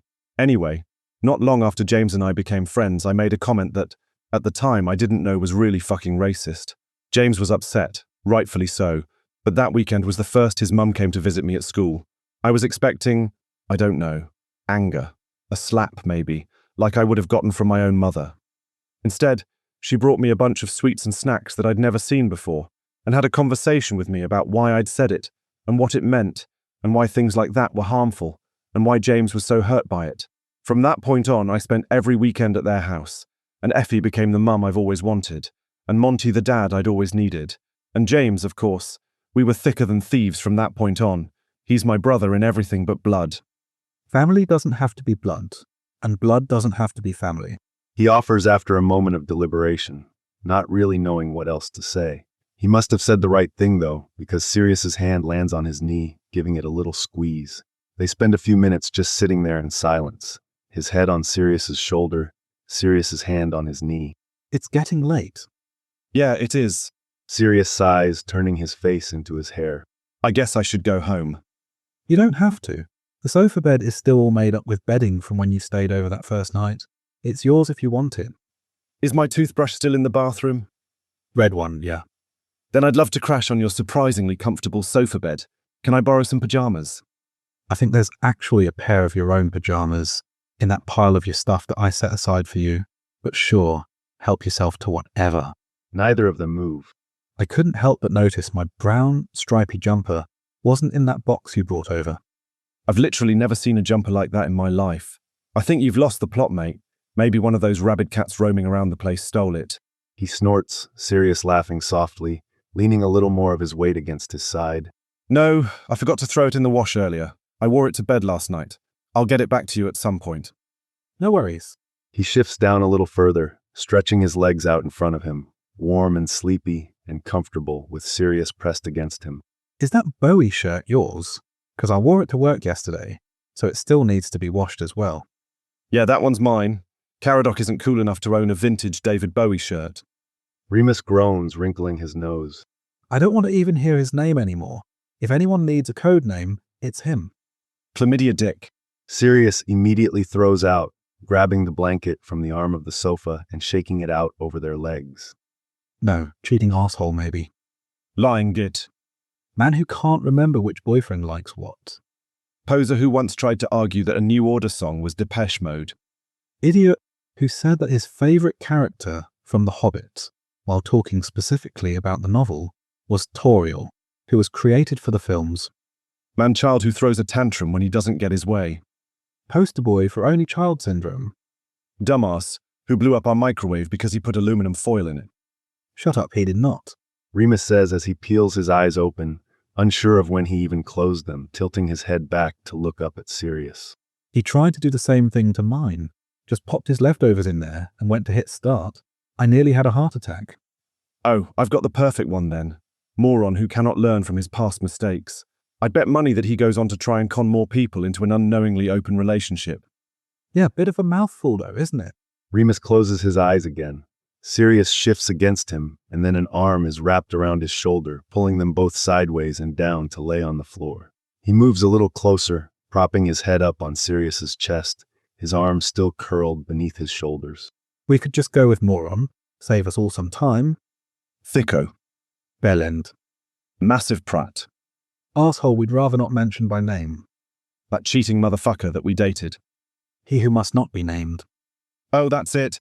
Sirius's other hand comes up, ruffling his hair. He seems to give up halfway through, pulling it back, his arm settling across Remus's chest. He who must not be named. Fucking arsehole. It still catches him a little off guard at how affectionate Sirius seems to be with his friends. He doubts that it's just him that Sirius glomps onto, and can't help but to wonder what it would have been like to have friends like this growing up. He had Pete, who was the other village weirdo, but he can probably count the number of times they've hugged in their entire lives on one hand. It still catches him a little off guard every time Sirius wraps him in a hug or throws an arm around his shoulders, reaching out often to squeeze his arm or knee or whatever body part he can reach. Too right. He mumbles, pulling the blanket up beneath his chin. We should really get up and get ready for bed. Yeah, probably. Sirius says. Neither of them move. What shampoo do you use? It smells nice. Don't know. Whatever the cheap shit is they sell at Tesco. I think it's almond scented or something. I honestly don't pay that much attention. I just know it's the only one they sell that won't give me a rash. Sirius hums. What laundry detergent do you use? Your clothes are so much softer than mine. I haven't been able to figure out if it's how I'm washing them or if yours are just better quality. I add vinegar to the wash cycle, and then Effie turned me onto these weird little wool balls you toss into the dryer. It doesn't seem like it would make that much of a difference, but it really does. I'll have to. He yawns loudly, turning his face into Sirius's chest. Sorry, I'm just... He yawns again. Go to sleep, Mooney. I've got to get up and... Go to sleep. Our backs aren't going to be very happy if we sleep on the floor. Remus, baby, I'm begging you. Go the fuck to sleep. Yeah, all right. He reaches up, pulling out his hearing aid and turning it off before tossing it up onto the coffee table, too tired to even wince when it lands with a clatter. He thinks Sirius might say something else, but he's already halfway unconscious, snuggling down beneath the arm, laying over his chest. Your floor is not comfy. It sounds like someone filled my spine with fizz-whiz. I tried to have us get up, but no, Mr. Go to Sleep. I hate you. How mad do you think my clients would be if I were to cancel all my afternoon appointments and went to get a massage instead? Probably not as mad as I am at you. Frowning emoji. Thanks for the coffee and toast this morning. Yeah, of course, anytime. Arsehole. Can I make it up to you? Dinner and movie at mine. Well, James's technically. Yeah, all right. I'm free next Monday. Cool, it's a date. Now, if you'll excuse me, I'm going to go ask Miles to step on me. Kinky fucker. On my back, Mooney. Get your mind out of the gutter. Marlene would skin my nutsack if I tried to come on to her. Like I said, kinky. I brought jammy Dodgers. Remus says when Sirius opens the door to their flat, brows rising at the sight of him. Loving the new look, mate. Very punk rock. Sirius glares at him, tugging on the hood of his onesie pajamas, which seem to be some sort of dog. According to James, Harry's favorite show at the moment is Bluey. I don't know how he can tell that, seeing as Harry shows the same level of excitement for literally anything on the telly, but it's been declared his favorite, which means for some godforsaken reason we all just had to get matching pajamas. Oh shit, yeah. He returns the hug when Sirius throws his arms around him, stepping into the flat and kicking off his shoes. The little ones I watch are obsessed with that show. He narrows his eyes, head tilting to the side as he takes a closer look at him. Isn't Chili the mum? Fuck all the way off, Mooney. Oi, language. You're the reason my child talks like a fucking sailor. Remus snorts, following Sirius down the hall and into a cluttered kitchen. There's a messy-haired man standing at the stove, also dressed in bluey pajamas, flashing him a beaming smile when he steps into the room, his glasses fogged up and smudged with something. Harry held on one hip. Hi, I'm James. It's great to finally meet you. This one never shuts up about you. Remus, nice to meet you. I've heard a lot about you as well. He takes the hand James offers, shaking it, before he wiggles his fingers at Harry, smiling when he grabs his thumb and babbles something. Hello, Harry. How are the teeth coming along? Ugh, he's been a nightmare. James moans, narrowing his eyes when Sirius slips the package of biscuits from Remus's other hand, ripping the packaging open and popping 2 into his mouth. You're going to ruin your dinner. Sirius mumbles something unintelligible, spitting crumbs everywhere, and the look James sends him is cutting. Sirius narrows his eyes in response, the two of them seeming to have some sort of unspoken conversation that leads to James rolling his eyes, throwing the hand holding a spoon up towards the ceiling with a huff, while Sirius looks smug. Harry's gums. Remus says, feeling completely lost as to what's going on. If you wet a flannel and pop it in the freezer for a few minutes before using it to massage where a tooth is trying to come through, it can help alleviate some of the pain. James gives him a considering look, using the back of his hand to push his glasses up from where they're slipping down his nose. Huh. I'll have to try that later. Do you have children? God, no. I babysit, though. My bosses have 6 children, ranging from 10 years old to 18 months, with a 7th on the way. Holy shit, I'd shoot myself and then Sirius in the foot if I had that many kids. Hey, what the fuck did I do? Sirius demands, laughing when Harry squawks out fuck and tosses his teether directly into the pot that James is stirring. Oh, damn it. James fishes the toy out, flinging it towards the sink. Sorry, Remus. Hope you don't mind your Shahi paneer with a side of baby drool. Heat kills the germs, right? He says, even as the thought of drool in his food makes his stomach turn, and he has to force himself to stop thinking about it. He moves over to stand next to Sirius where he's leaning against the counter, bumping their elbows together. Hey, guess who showed up at the Asian market this morning? No. Sirius gasps, turning to look at him with a gleeful grin. Not he who must not be named. Yep. He actually seemed sort of surprised to see me there.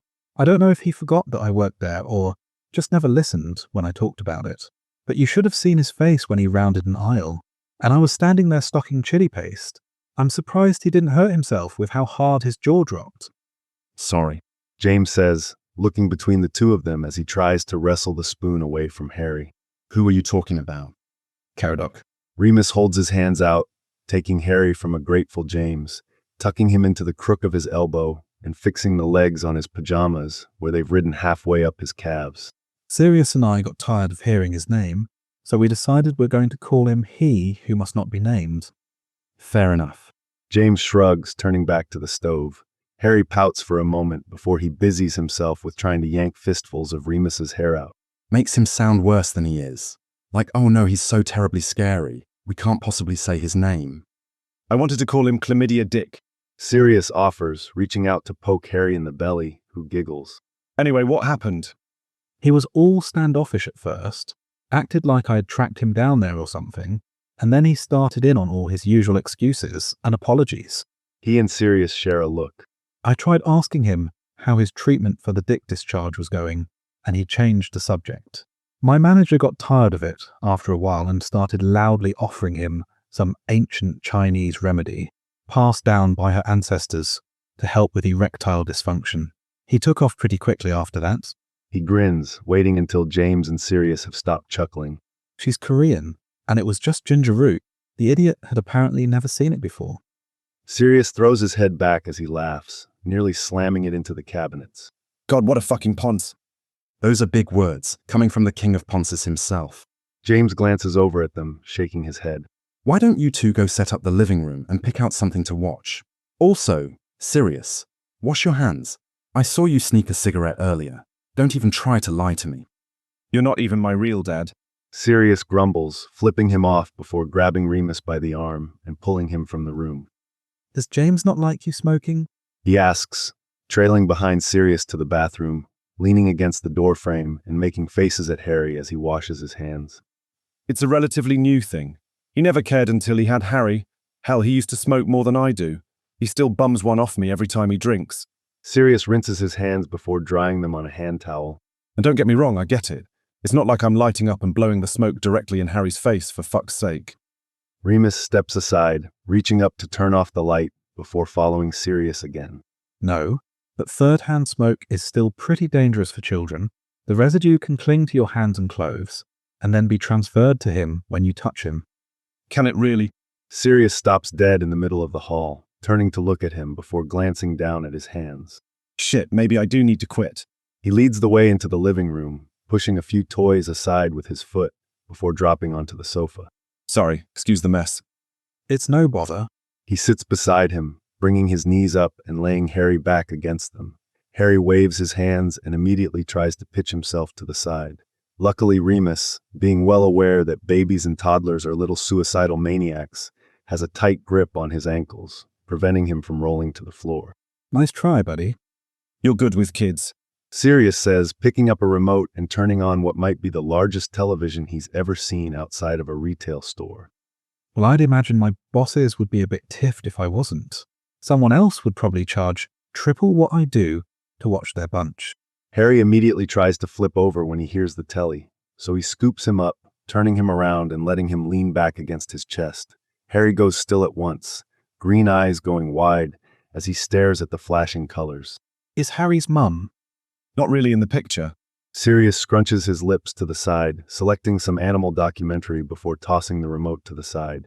Harry was a bit of an oopsie. James and his mum weren't even together when she got pregnant.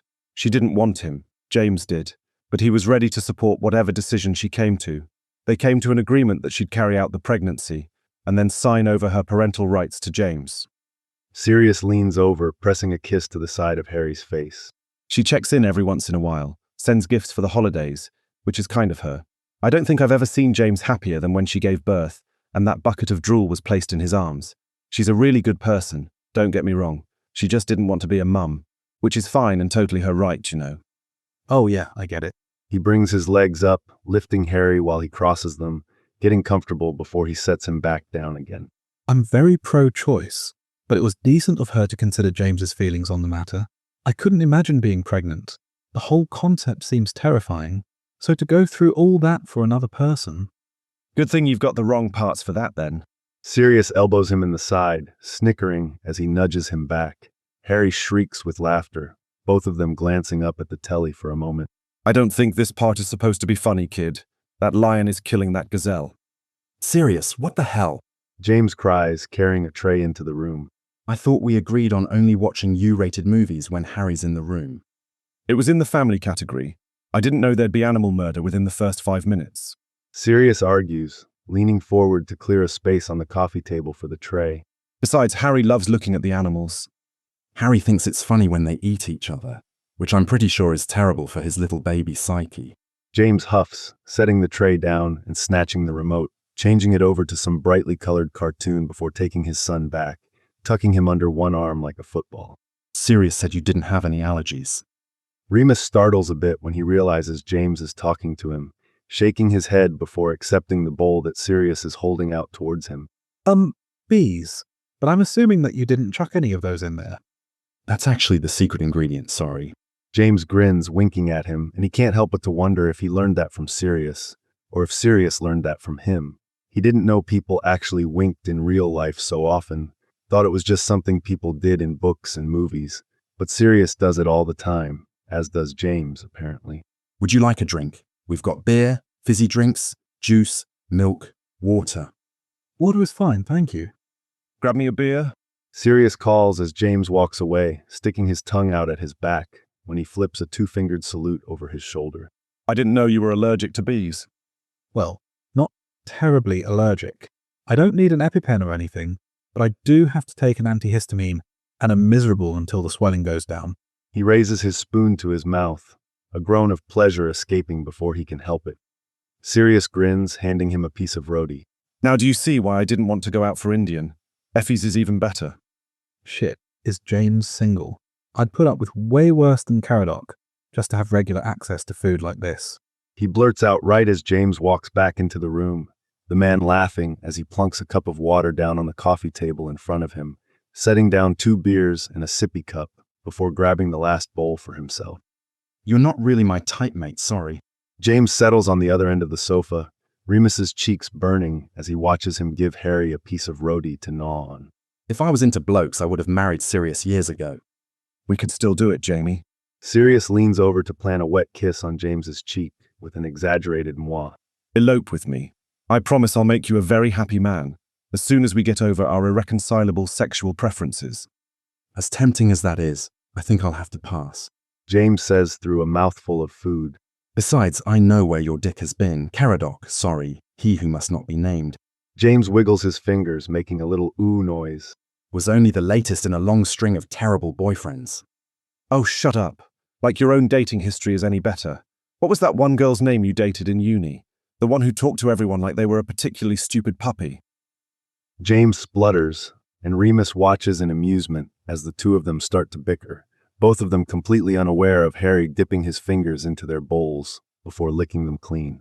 He eats his own food, blessedly free of baby germs, other than Harry's toy going in the pot, but he figures that's burned off by now.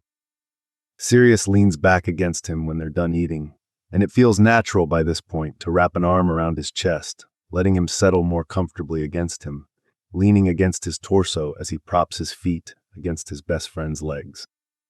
James occasionally tries to drag him into the conversation as they continue to argue about past relationships and failed friendships, but it's easy enough to get Sirius going about Keradok again. And besides, he's always been more comfortable observing conversations than participating in them. Thanks for letting me crash at yours last night. Of course, anytime. James really likes you. And Harry, of course. I think you're a bit of an arsehole, personally. Dick, is it weird for me to say I missed your bed? Your mattress is so much better than mine. LOL. Yeah, moons. 'Cause that's what makes this whole thing weird. Rolling eyes emoji. I stole your Black Sabbath hoodie on my way out the door this morning, since Harry threw up all over my jumper. Sorry, not sorry. Damn it. I demand more of your mum's ugly socks as repayment. Deal. Chapter 4, Moonage Daydream. Next Thursday is our 1-month Friendversary. Our what? And are you counting that from the night we met, when we both discovered we were being cheated on? Yes. Fair enough. I think we should finally do that pub night we've been talking about. And I think we should invite our friends. I've been dying to meet Lily and Pete. Lily is still very upset about he who must not be named. I'm a little worried she'll take a swing at you. Also, I work Thursday evening, but I could do Wednesday. I gave you permission to take a swing at me. Lily can do it for you by proxy. Wednesday is fine. If I were to punch you, you might get a bruise. If Lily punches you, she'll knock you the fuck out. Don't kink shame me. All right. I no longer care if she punches you. I'll text her and Pete. He's been planning a trip into the city anyway. Yay. James is in. Can I invite Dorleen?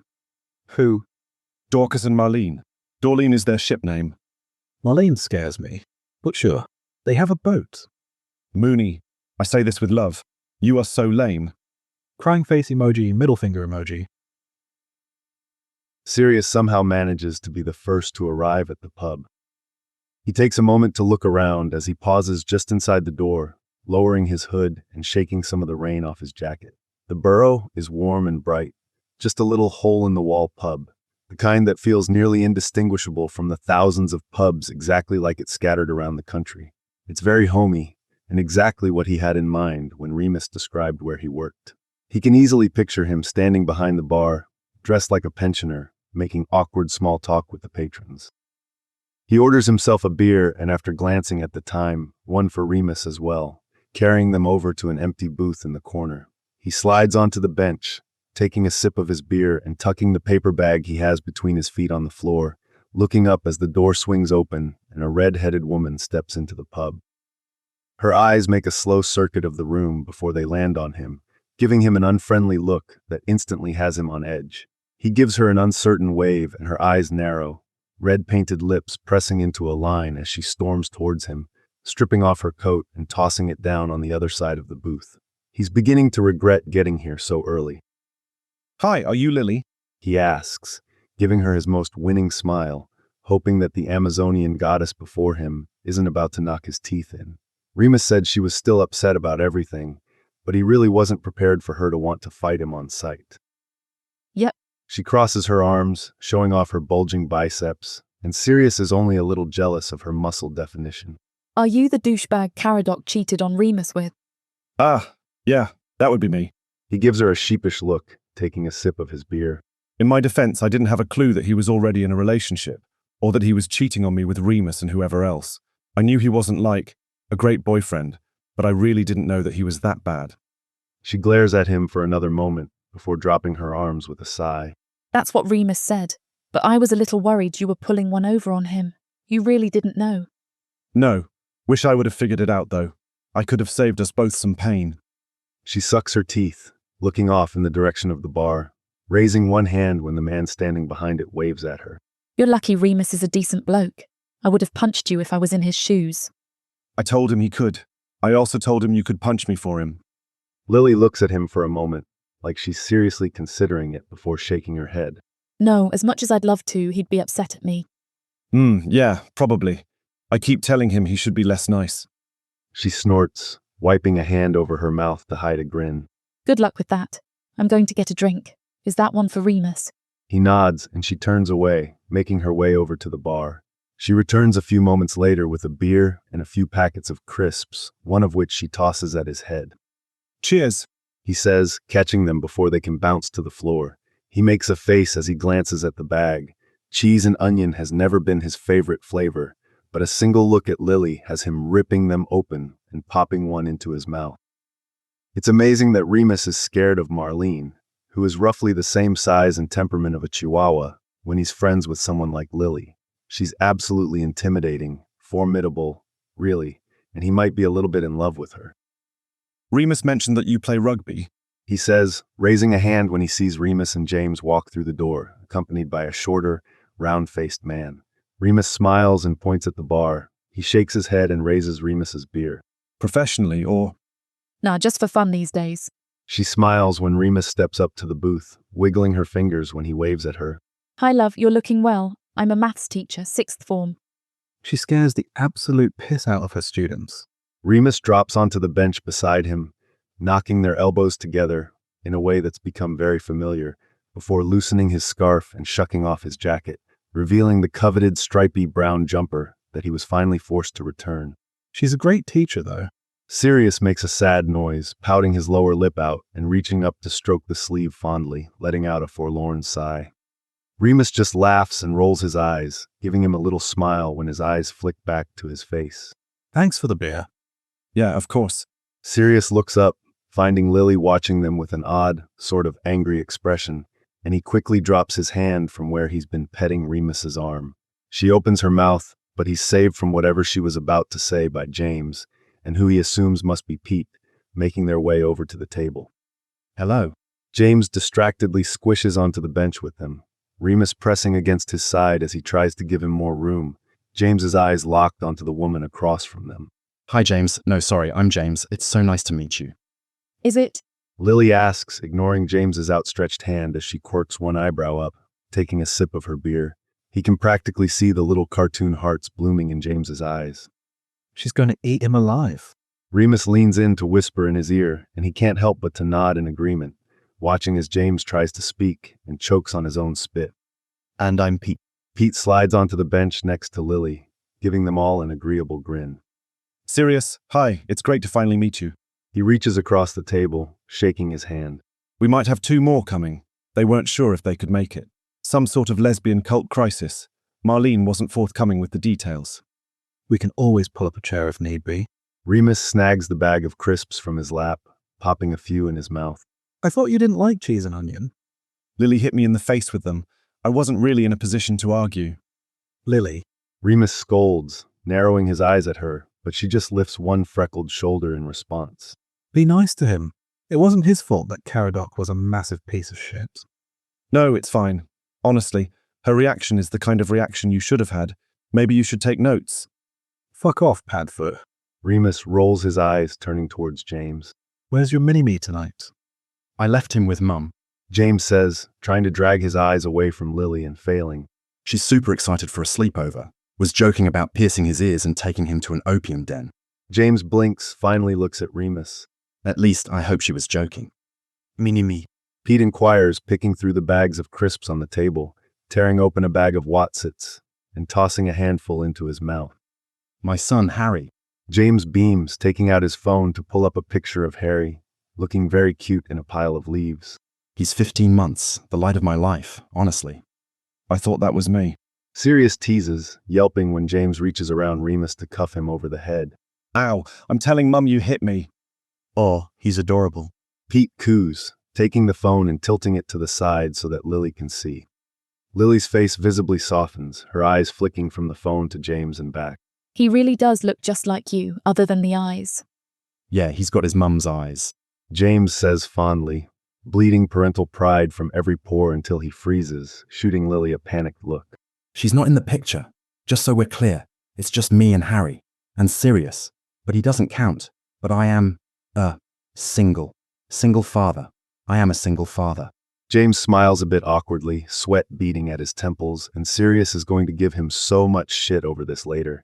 He leans over the table, swiping through the pictures. Otherwise, Harry's a dead ringer for me as a kid. Look, here's his Halloween costume. He's going to be a frog. Isn't that just the most adorable thing you've ever seen? Remus leans across to see the phone, making the cutest little noise when he sees the picture, lower lip sticking out in a pout. I'm so pissed I have to work on Halloween. James, please bring him to the pub so I can see him in person. It's not fair how cute he is. Are you going to dress up? Sirius asks, leaning to the side so that Remus can drop back into his seat. Their half of the booth really isn't large enough for 3 grown men, even with Remus being as thin as he is. Yeah, Arthur and Molly, my bosses, like it when the staff dress up. I've actually worn the same costume every Halloween since my first year of uni. His cheeks go very pink, draining the rest of his beer in one long gulp. I've got the next round. He clambers over James's lap, who makes an alarmed noise, grabbing his empty glass and hurrying towards the bar. He turns to Pete and Lily, grinning widely. What's his Halloween costume? Pete opens his mouth, but Lily slaps a hand over it before he can speak, giving him a sly look. You'll just have to come in on Halloween and see for yourself. She suddenly squeals, yanking her hand away from Pete. Ugh, don't lick me, you wanker. Do you even know where my hands have been? Nope. Pete just smiles, letting Lily wipe her hand on his shirt. So, Sirius, I know that you're a tattoo artist. James, what do you do for work? Oh, I'm an operations manager at my dad's company. Have you ever heard of Sleek Easy's hair care? No shit. Lily's mouth drops open. I swear by their gel, it's the only thing that'll hold my hair back during a game. James is in the middle of explaining the history of the company and his role there, desperately trying to convince Lily that his position wasn't granted to him through nepotism, which it totally was, when Remus returns with an armful of drinks. He passes them out, waiting for James to stand before he slides back onto the bench. This is actually going better than I expected it to. He mutters, eyes flicking over the others before landing on him. I really was worried that Lily was going to punch you. Me too. He admits, bumping their shoulders together.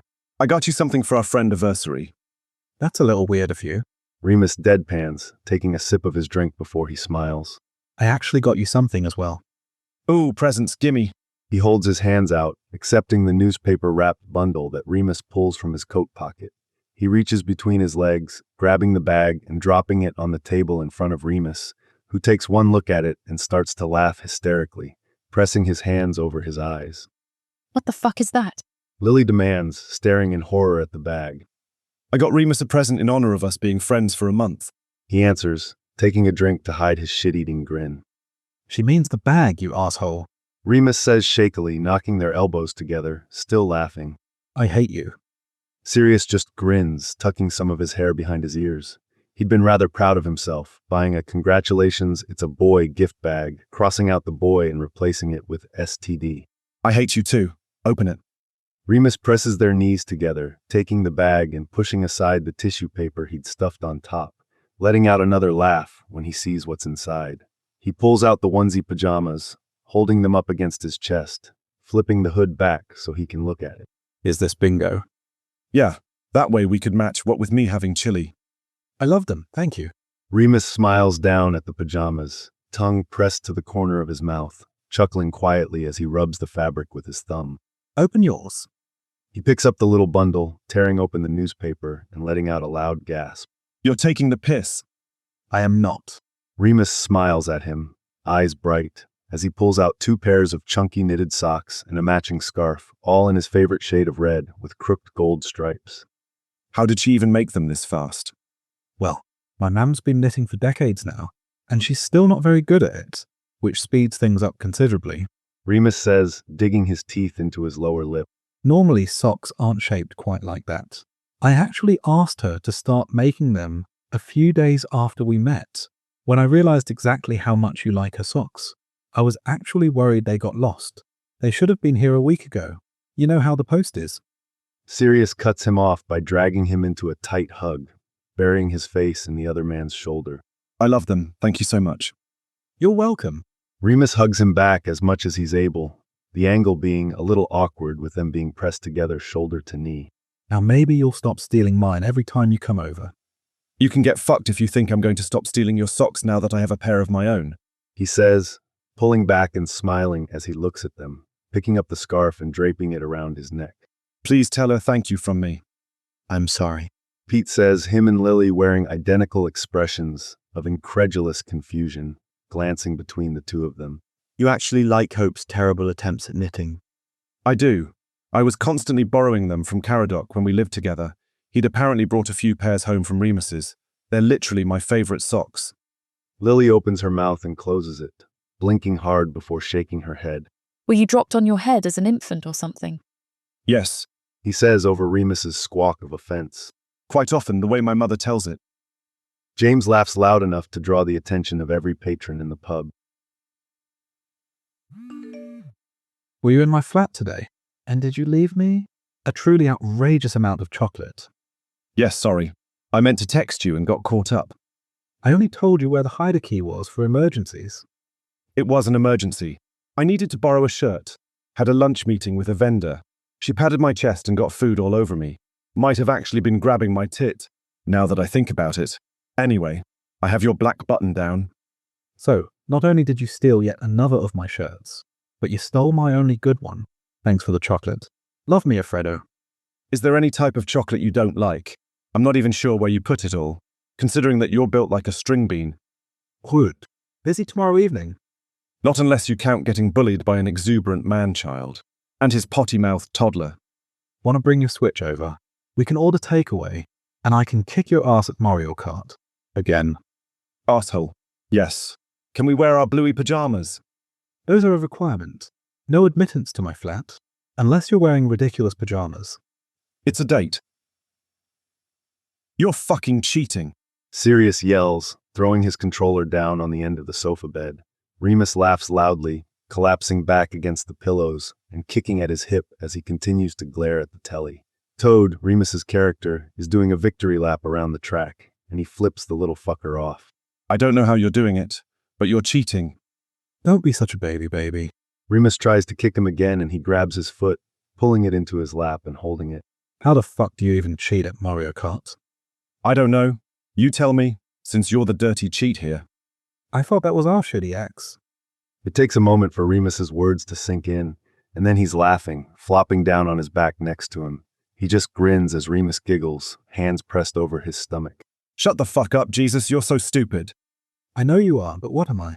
Remus pokes him in the ribs, which is truly unfair, laughing again at the undignified squeak he lets out. Want to do another round?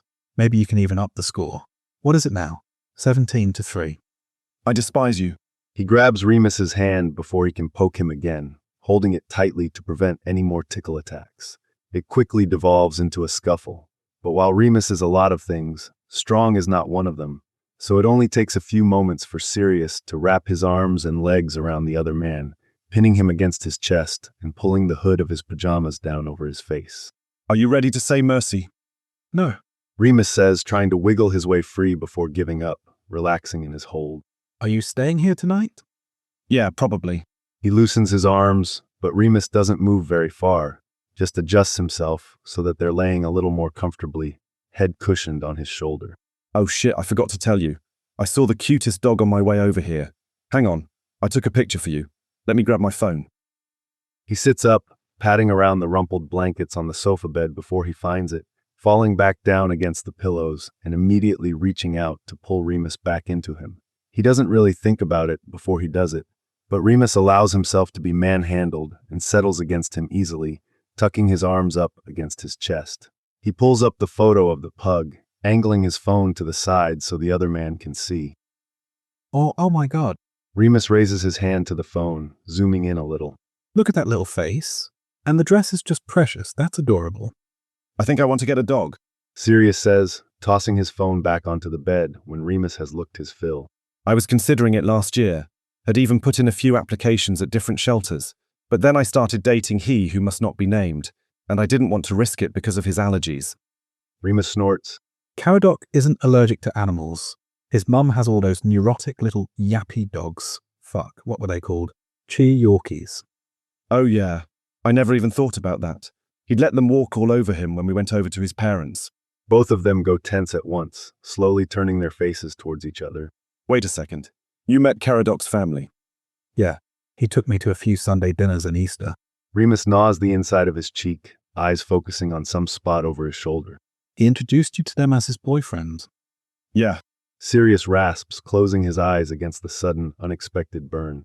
You know, I always did kind of think it was weird how awkward his mum and dad were around me, but I thought it was because I was a man, and they were a little homophobic, not because they knew that their son was dating multiple people. Remus lets out a long groan, throwing an arm over his face and thumping his heels against the sofa bed a few times. Christ, how does it keep getting worse? I'm beginning to regret that I didn't punch the arsehole when I had the chance. Baby, we both know that you're not the type of man to hit people. You probably would have tripped and hurt yourself. Yeah, I know. Remus sighs, lowering his arm, lower lip stuck out in an exaggerated pout. I can fantasize about it, though. In my head, I'm very burly and coordinated, and break his stupid fucking nose. I believe in you. Sirius pats him patronizingly on the shoulder, snorting when Remus kicks him in the shin. God, it's like your bones are made of jelly. There was no strength behind that kick. You're an arsehole. Remus grumbles, rolling over and crawling out of the sofa bed. Sirius watches as he moves around the flat, turning off the switch and telly, carefully removing his hearing aid and messing around with it before leaving it lying in the dish where he keeps his keys, checking the locks on the doors and fiddling with the knobs on the stove before he turns off the light, dropping face first onto the sofa bed with a grunt. Do you think all his friends knew about the both of us? I mean, probably. Sirius says, pitching his voice a little louder, aware that he's laying on Remus's right side. I'm not sure if they knew that we didn't know, though. Remus lets out a pained noise, face pressed to the sheets. Jesus Christ, he sucks so much. Well, he didn't actually suck, you know. I mean, how often did he actually go down on you? Because for me, getting him to reciprocate a blowjob was like pulling teeth. I didn't even want it most of the time because it felt too much like I was forcing him to do it. I like some enthusiasm with my consent. Remus is silent for a long moment, and then he starts laughing, shoving at his shoulder. Fucking hell, Sirius. Do you ever shut up? Historically speaking, no. They shuffle around, climbing under the blankets and adjusting their pillows, Remus laying close enough that he can feel his breath ghosting over the skin of his neck. He reaches out and wraps an arm around his waist, pulling him a little closer. They lie in silence for a few minutes, Remus fidgeting next to him, the way he's learned that it means he has something he's working up the courage to say something. He waits, reaching up to play with the loose curls at the nape of Remus's neck, winding the soft strands around his fingers. Keradok was my first real relationship. Remus finally says, so much time having passed that he was beginning to think that he'd dozed off, caught so unaware by him speaking that it takes a second for his words to sink in. Shit, he whispers, digging his fingers into his hair and scratching at his scalp. What a shitty introduction to the world of dating, Mooney. Remus chuckles quietly, turning his face down and tucking his nose against his shoulder. Before him, my longest standing relationship was 3 weeks dating a girl in grade 11, but the furthest we made it was holding hands and a quick kiss behind the equipment shed at school, so I'm not sure if that even counts. I had a couple of ill-fated flings as a teenager and in uni, but I'd never really dated anyone before. Part of me always knew he was a bit shit, but he wanted me, so it was really easy to overlook all that, you know. Yeah, I know. He murmurs, staring up through the darkness at the ceiling. Everyone just wants to be wanted, and it's easy to let things slide that you shouldn't when you're caught up in that desire. When you're looking at someone through rose-colored glasses, all the red flags just look like flags. Remus pushes himself up on one arm, peering down at him through squinted eyes. That was surprisingly poignant. He grins, tugging on the end of one of Remus's curls. I am smart, you know, even if I don't act like it most of the time. But I can't take credit for that. I stole it from BoJack Horseman. Remus huffs out a laugh, collapsing back against him. I feel like I know where you're going with this, and you shouldn't blame your lack of experience for missing that he's an asshole. I dated him too, and I definitely should have known better. Remus hums, reaching up and fisting the loose fabric of his pajamas at his shoulder, gripping it tight. Is it bad that I still miss him sometimes? Not like I don't miss Caradoc, but I miss him. Does that make sense? I know what you're getting at. And no, it's not bad. Everyone grieves things differently, and there's no right or wrong way to do it. Do you miss him? No. He snorts, combing through Remus's hair again. I was over him pretty much the second I realized he was cheating on me. That doesn't mean that you have to be over him, though. Remus is quiet, breathing softly against his neck. He wasn't all bad, and that's the problem. Caradoc was occasionally sweet and caring and loved to bring me little gifts and surprises, even if they weren't things that I necessarily liked, and at face value he wasn't a completely terrible boyfriend. But he cheated on you and me, and probably other people if we're being totally honest, and he gave us chlamydia. Chlamydia, Dick? Remus mumbles, making him chuckle. Do you miss Caradoc himself, or just having a person that was there for you? Remus is quiet for a few seconds. Just having a person, I think. It's not like he was really there for me, but I had the idea of him, you know. Yeah, I know. Sirius sighs. You just gotta look at the bright side, baby. You may have lost a terrible, slaggy, lying piece of shit boyfriend, but you gained a new friend out of this whole mess. Yeah, you're right. James is pretty brilliant. Remus says, chuckling when he pinches his side. No, I know. I'm glad it was you. Out of all the men he could have cheated on me with. I'm glad it was you too. Remus sighs, pressing his face against his shoulder. Good night, Padfoot. Good night, Mooney. Happy Halloween. Jack-o'-lantern emoji, ghost emoji, bat emoji. I'm ready to get fucking spooky. It's 6:30 in the fucking morning. Take it down a notch or 5. Why are you even awake? I'm on my way home from the gym. You know, the thing that allows me to have actual muscles. Rude. And disgusting. Be sad and terribly out of shape like the rest of us. No, heart emoji. Why are you awake so early? Some absolute bellend started blowing my phone up. Are you bringing Harry to the pub tonight? I really want to see his frog costume. Yeah, we'll bring him by sometime after dinner. Yay.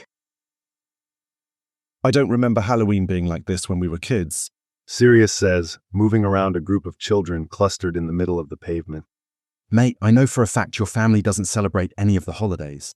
James throws an arm around his neck, his other hand resting over Harry's back in the carrier. Halloween could have been the biggest night of the year, and you wouldn't have had any fucking clue. Fair point. Speaking of holidays, is it all right that I invited Remus to Diwali at Mum and Dad's? I had already assumed that you had invited him. James says, ruffling his hair before he pulls away. But yeah, of course that's fine. Remus is great.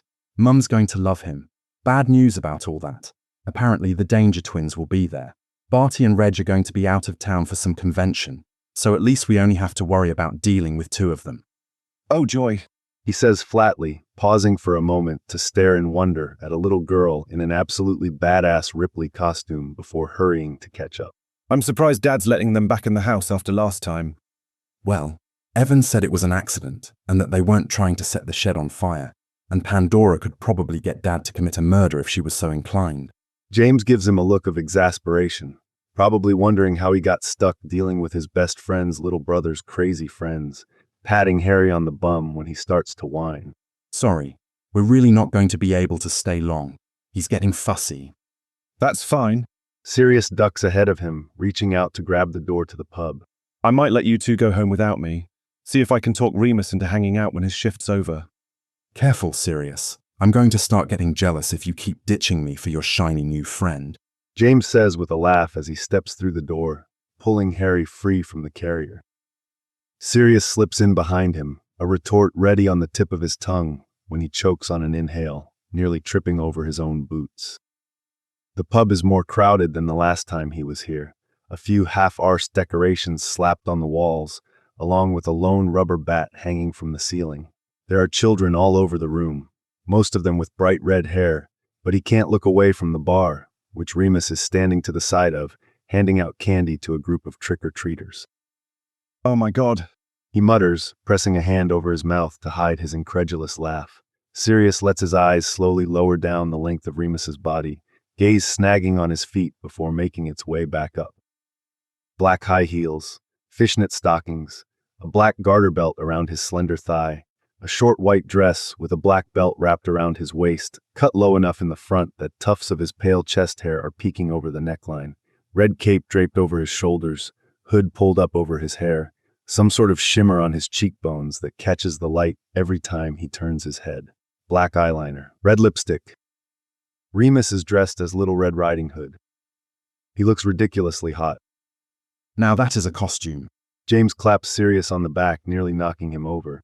Hey, Remus.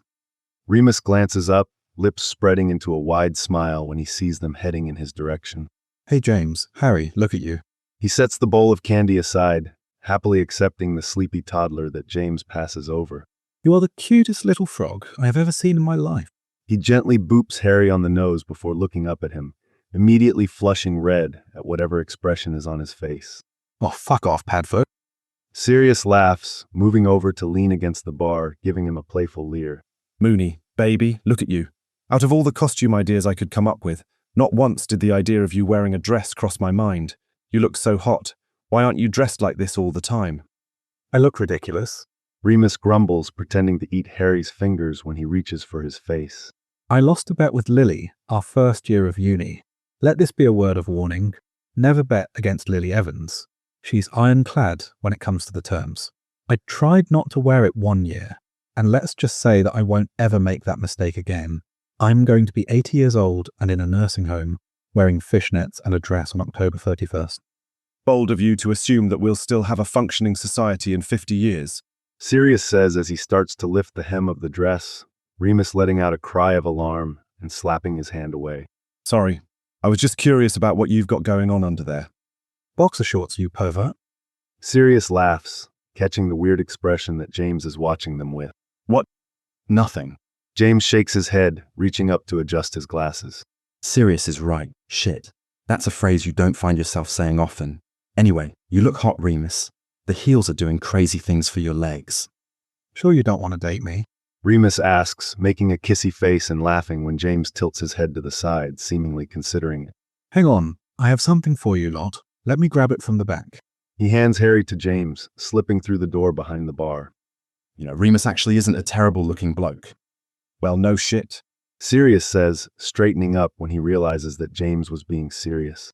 Wait, you didn't think he was cute before tonight? I mean, he really isn't my type, but... James carefully slides Harry back into the chest carrier, adjusting the straps. Not really, no. He's not exactly conventionally attractive, you know. No, I don't. Sirius had thought Remus was attractive from the very first time that he'd quite literally ran into him, and was charmed by how endearing he was when they were talking before Caradoc's show. How can you not think he's cute? He's got all those freckles, his curls are adorable, and his eyes are the prettiest shade of brown. He's got a great smile. Have you ever noticed that his canine teeth are a little crooked? It's the cutest thing. And I know his nose is on the bigger side, but it fits his face so well, and the little bump at the bridge. Hot. It makes him look rugged, if you don't know that he broke his own nose by accidentally dropping a textbook on his face. Plus, he's apparently been hiding a great body beneath all those baggy clothes he wears. Did you look at his arse when he was walking away? No, I didn't, because friends don't normally look at each other's arses. James gives him a baffled look. Siri, I mean this respectfully, but the man is like the human equivalent of a bowl of unseasoned oatmeal. Fuck off, you're being rude. I'm just... James rakes a hand through his hair, mussing it even worse than normal. Confused, I guess. Maybe it's because I'm not into men, I don't know. Yeah, maybe, because I can tell you with utmost certainty, Remus is very attractive. He turns away from James with a scowl as Remus pushes the door open, taking 2 steps towards them before he lets out a sound of alarm, dumping something behind the bar as he takes off to where a group of children are gathered around an uncertain-looking man. So what's going on with the two of you? Sirius turns back to James, raising his brows. What do you mean? I mean that you two have been hanging out a lot, and you text at all hours of the day, and I'm pretty sure half the shirts you wear nowadays aren't yours, but Remus's. You talk about him constantly, and the other day, you made me go 15 minutes out of my way to pick up a special type of tea that you thought Remus would like. So, I ask again, what's going on with the two of you? He did like it, thank you very much. Sirius had been rather excited when he found a shop that sold chocolate hazelnut-flavored tea. And I really don't know what you're getting at, Jamie. We're friends. You guys are very touchy-feely for friends. James, let me remind you that you spooned me on the couch this morning while we watched cartoons in our pants. Do you really want to go there? That's different, and you know it. James has an expression on his face that he doesn't like the look of, rocking back and forth on his feet to appease Harry. I think that... Sorry, the kids were trying to con that man into ordering them a pizza. Fucking hellions. Remus says, huffing out a breath as he rejoins them. All right, Harry is too young for candy, but I thought teething biscuits might be a decent compromise. Remus smiles, leaning down to put his face near Harry's, scrunching his nose. Can you say trick or treat, Has? Harry blinks sleepily at him and lets out a string of gibberish before tucking his thumb into his mouth. Well, close enough, I suppose. These are for you, James. Sirius said jelly babies are your favorite. Remus straightens up, a shit-eating smirk pulling at the corner of his mouth. Can you say trick or treat, James? Sirius can hold your hand if you're too shy. Some of the other children have needed their mummy or daddy to hold their hands. James rolls his eyes, grabbing Remus by the cheeks and pulling him down to press a smacking kiss to the top of his head. Thanks for the teethers and the jelly babies, Pratt. Course, not a problem. Remus shakes his hair out of his eyes after James releases him, biting down on his lower lip as he holds a box out towards him. These are for you. Sirius takes the box and flips the lid open, throat going tight. Oh, Mooney. Thank you, they're gorgeous. Where did you even get these? Inside the box are 6 of the cutest macarons he's ever seen, all painstakingly decorated for Halloween. There's a ghost, a jack-o'-lantern, a mummy, a tiny spider on a web, a Frankensteinian monster, and an eyeball. I ordered them from the bakery down the street. Seemed like the sort of thing you'd enjoy. Well, now I feel like an asshole. He closes the lid and sets it on top of the bar, pulling out the Mars bar he'd picked up earlier that day, holding it out towards Remus, who takes it with a laugh. You didn't have to do all of this, mate. No, I know, I wanted to. Remus smiles widely, eyes crinkled at the corners, turning away for a moment to drop candy in the buckets of a few children. Are you lads going to hang out for a while? Or do you need to take that sleepy little frog home? I think I'm going to stay. Sirius slips onto one of the bar stools, shrugging off his jacket and draping it over the back. Jim Jam, you staying for a bit? No, I need to take Harry home and put him to bed. James smooths a hand over Harry's head, looking between them, eyes dark and calculating behind his glasses. Hey, Remus, could I get Lily's number? I want to make a bet with her. Remus arches a brow, staring at James incredulously. You know what? Fuck it, your funeral, mate. He says after a long moment, finding a scrap of paper behind the bar and scribbling a phone number onto it before passing it over. Don't tell her you got this from me. Our little secret. James tucks the paper into his pocket, drops a kiss on top of Sirius's head, and gives Remus a little salute. Have a good night, lads. Stay out of trouble. God, it's like you don't even know me. He says, blowing a kiss towards him before turning back to the bar, smiling when Remus deposits a beer in front of him. Thanks. Of course, I think you'll like that one. Remus moves away for a bit, filling drinks and running food orders, fussing at the ginger children and getting flustered when an older man compliments his costume, cheeks still pink when he makes his way back down to where Sirius is sitting. Do you want to come back and hang out at my place when I get off work? Sirius pretends to think about it. Sure, why not? Remus fidgets nervously. What would it take for me to convince you to carry me home later? I really cannot stress how badly my feet hurt in these fucking shoes. Sirius takes a drink of his beer, tilting his head to the side. You have to make me breakfast in the morning, and I want custody of the brown jumper for a week. Deal. Remus flashes him a brilliant grin, moving down the bar to take someone's order, and Sirius just watches him fondly, taking another sip of his beer. He makes a note to ask Remus what he's drinking when the other man has a free moment. It isn't his usual pale ale, but something a little fruity and sweet. He rather likes it. Thank you. Remus murmurs, face tucked into the crook of his neck. Not a problem, Mooney. Sirius adjusts his hands where they're tucked beneath Remus's thighs, hiking him up a little on his back. Remus's arms are looped around his neck, his high heels bouncing against his chest with each step from where they're held in one hand, his box of macarons in the other. How are your feet? Sore. Remus whines. I don't know how people wear heels on a regular basis. Tonight was torture. Poor baby. He pats the outside of his leg. I'll get you some paracetamol when we get back to yours. Cheers. Remus tightens his arms slightly. I'll loan you the brown jumper for an entire month if you give me a foot massage. Sirius's laugh echoes off the buildings around them and doesn't stop until they've gotten back to his flat. He does end up massaging his feet after Remus has taken a shower and they've settled on the sofa, a cheesy horror film playing in the background as they share the macarons and Mars bar. They fall asleep there, curled towards each other, Remus's feet still held in his lap. Happy birthday, Padfoot. Birthday cake emoji. Thanks, Mooney. That was much nicer than Jamie's. He let Harry stick his finger in my eyeball while I was sleeping and said, "Happy birthday, bitch. Your godson needs his diaper changed." Oh, poor baby. What time should I come over tonight? Party starts at 6, but you can come over whenever. Honestly, the earlier the better. James and I need supervision when decorating. I'm so excited for you to meet the rest of my friends. You're going to love Mary.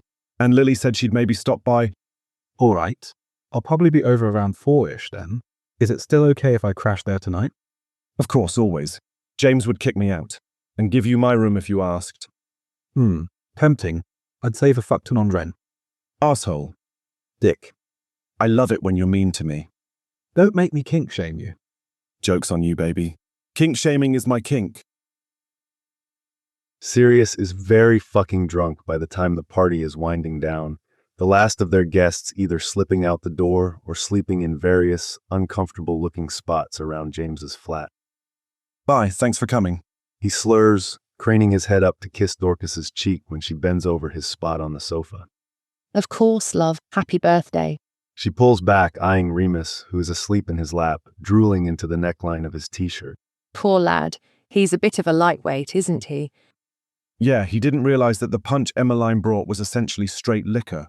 Remus had drunk 2 full cups before someone told him, and by that point, he was already adorably and completely drunk, chatting with everyone and dancing with the girls until he eventually collapsed on the sofa next to him, threw his legs over his lap, and promptly passed out against his shoulder. He drags his hand through Remus's hair, blowing a kiss to Marlene, who flips him off. You two be safe. Text James when you get home. We will. Dorcas pivots, making a face at Benji snoring beneath the coffee table before bending to kiss the top of Regulus's head. Are you coming home with us, Baby Black, or staying here tonight? Regulus swivels his head to the side, also very fucking drunk, narrowing his eyes at Sirius and scowling. I'm staying, I think. Good night, Dorcas. It was wonderful to see you. Come on, I'll walk you lovely ladies down to your camp.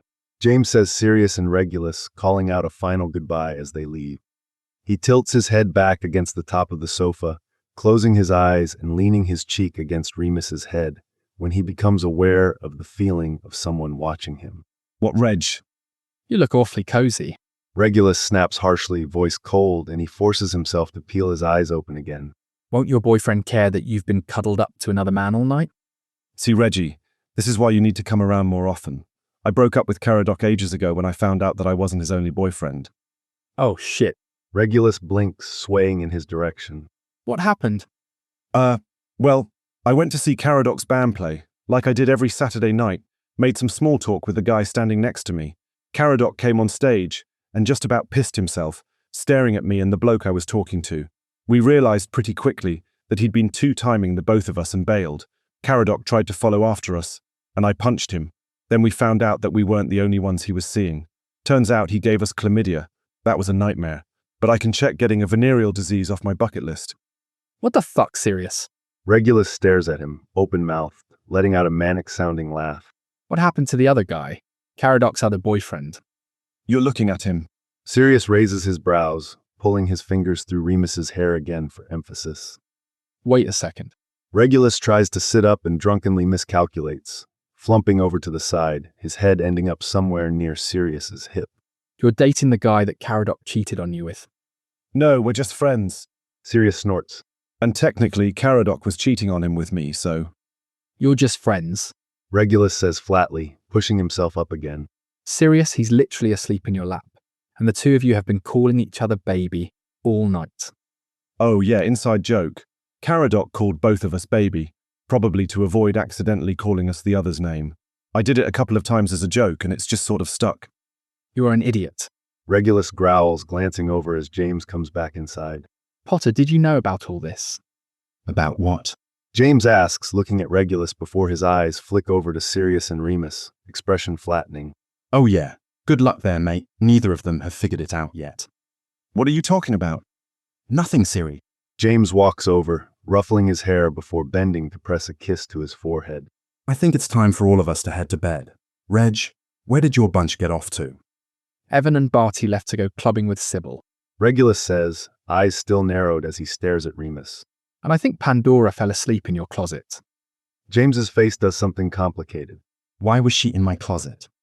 I don't know, sometimes it's easier not to ask. James opens his mouth and closes it again, nudging his glasses up so that he can rub at his eyes. Okay, yeah, fair enough. How are we doing sleeping arrangements? Ickle Regikins can have the sofa. Sirius wraps one arm around Remus's back and hooks the other beneath his knees, pushing to his feet and swaying for a moment with the other man cradled in his arms. Remus can just sleep in my bed. We do it all the time.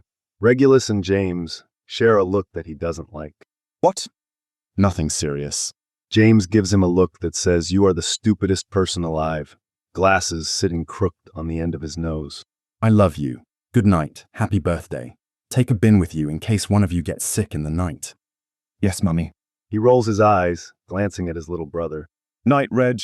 I'm glad you could make it. Regulus just waves him off, him and James murmuring quietly to each other as he carries Remus to his room. Remus stirs when he sets him on the bed, peeling one eye open to squint at him. Pads. Hush, go back to sleep, Moons. He shucks off his jeans and crawls into bed in his t-shirt and pants, Remus making a humming noise beneath his breath before he kicks off his trousers as well. They slide beneath the blankets, Remus throwing one arm over his waist and spooning up against his back, burying his face in his hair and letting out a sleepy sigh. Happy birthday, Anwyl. He lays his arm over Remus's and listens to the slightly unsteady rhythm of his breaths, his ceiling aglow with little stars from the constellation lamp Remus got him for his birthday, letting it lull him to sleep. Mooney, I need a favor. Oh God, what? I have a tattoo appointment tomorrow. Okay, isn't that literally what you do for a living? No, I have an appointment for someone else to tattoo me, and I need someone there for moral support. James was supposed to go with me, but now he can't get off work. So, I need a favor. No.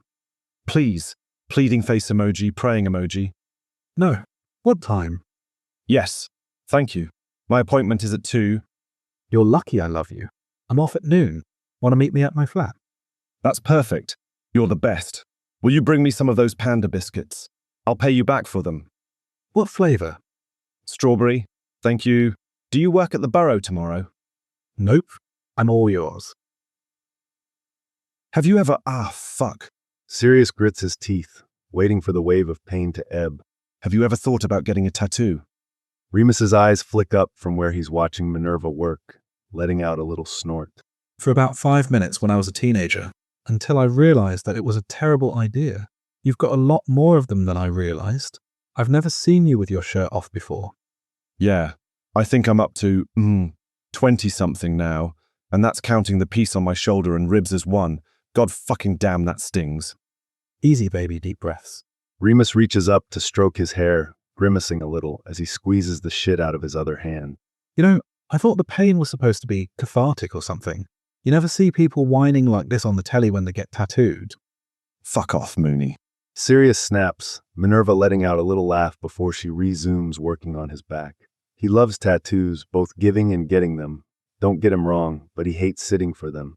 First off, I don't know how to tell you this, but the shit on the telly is fake. Secondly, it really doesn't hurt that bad, until she shit goes over the same area twice or hits a nerve. I'm handling this very well. Fuck you very much. Remus hums out a laugh, gaze raising to behind his head. Let's ask the professional. Excuse you, I am a professional. Is he handling it well, or is he being a whiny piss baby?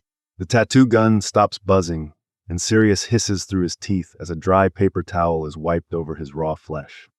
Sirius isn't as bad as some of the clients I've seen, though I cannot understand why someone with such an aversion to needles would choose to be in this line of work. Minerva gives his shoulder a little pat before the gun kicks back on.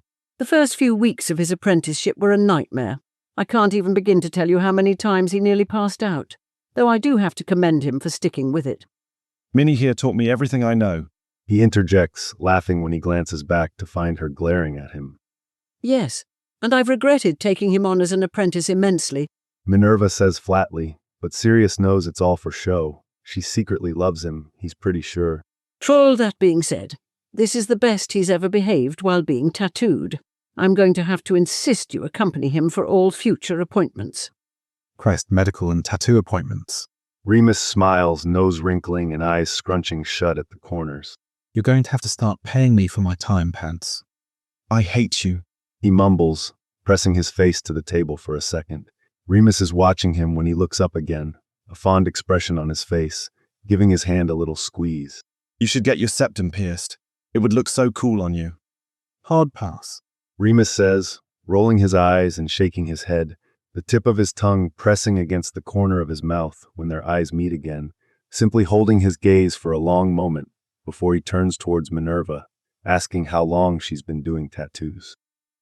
It's early evening by the time it's finished, and Remus stands by his side as he peers over his shoulder at the mirror, taking in the work that Minerva has done. She did an amazing job with it, taking his design and putting her own touch on it, bright white spots outlining the Canis Major constellation over the shadow of a shaggy black dog, its mouth open in a bloody snarl.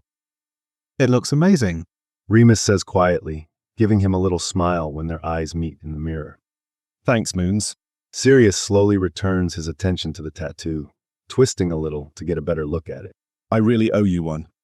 It's no problem, Remus murmurs, stepping away so that Minerva can affix a piece of transparent film over it.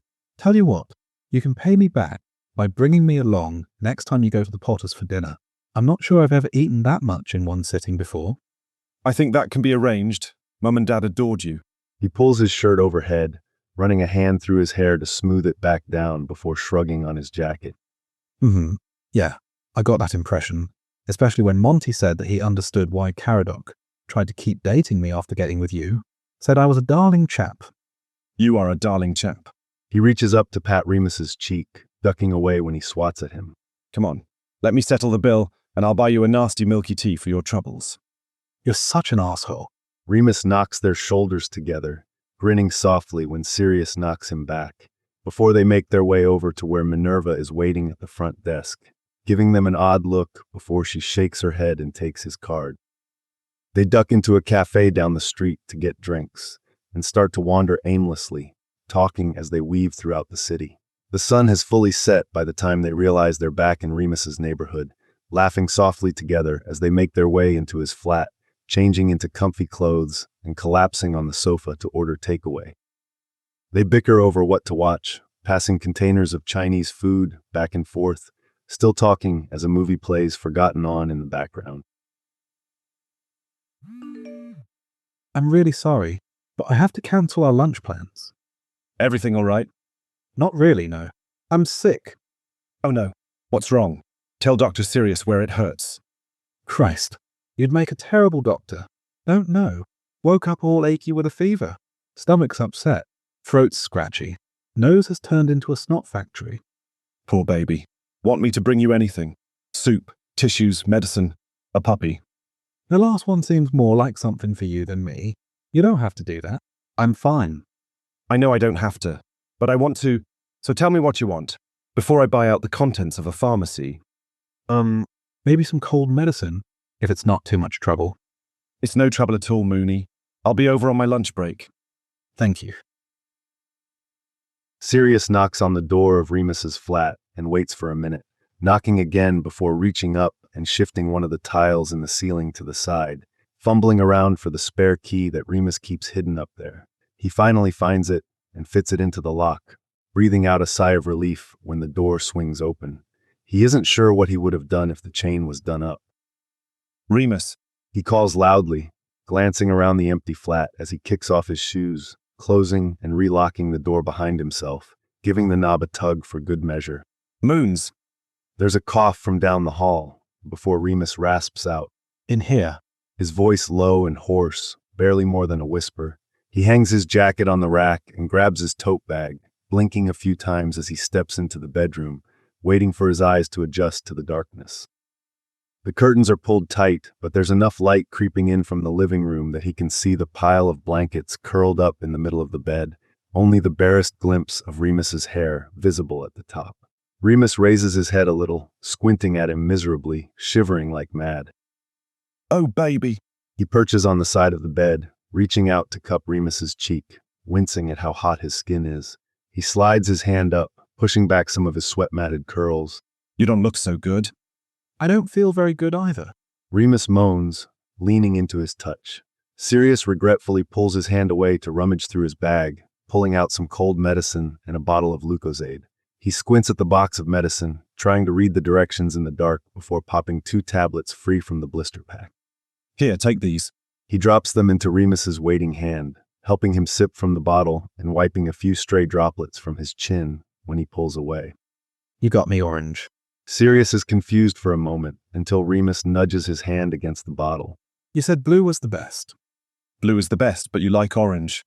Sirius twists the cap back onto the bottle of sports drink, laying it on the bed within reach, before he ducks into the bathroom, wetting a flannel with cool water.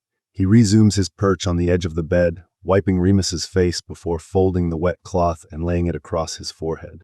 I stopped by a cafe and got you some soup. Do you want to try eating something? Remus sniffles, worming down into his cocoon of blankets. What kind? I got tomato, chicken mushroom, and some sort of vegetable soup. It's very green. Remus whines, sticking his lower lip out in a pout, and it doesn't have any business being as adorable as it is. I'll try the tomato. Will you make me a cup of tea, please? Of course, love. He runs his fingers through Remus's curls before standing. I'll be right back. Sit tight. He gets the kettle going before he pours some tomato soup into a bowl, popping it in the microwave to warm it back up, tucking the rest of the soup into the fridge as he pulls out his phone, distractedly pulling up his text thread with Marlene. Hey, Remus is really ill. Can you oversee the shop for the rest of the day? And reschedule my appointment with Aberforth? Oh, and make sure that Edgar runs the audit for me. Otherwise, none of us are getting paid. Can't I just cancel it forever? That dude is so weird. But yeah, I've got it. Tell your boyfriend I hope he feels better. He's not my boyfriend, Miles. Whatever you say. Moron. He rolls his eyes, locking the screen and shoving his phone into his pocket with a little too much force. He grabs Remus's favorite mug from the cupboard, leaning against the counter with his arms crossed until the kettle starts to boil, pouring water into the mug and tossing a tea bag on top. He gets the milk from the fridge and sniffs it before he pours some in, eyeballs the mug, and adds a little more.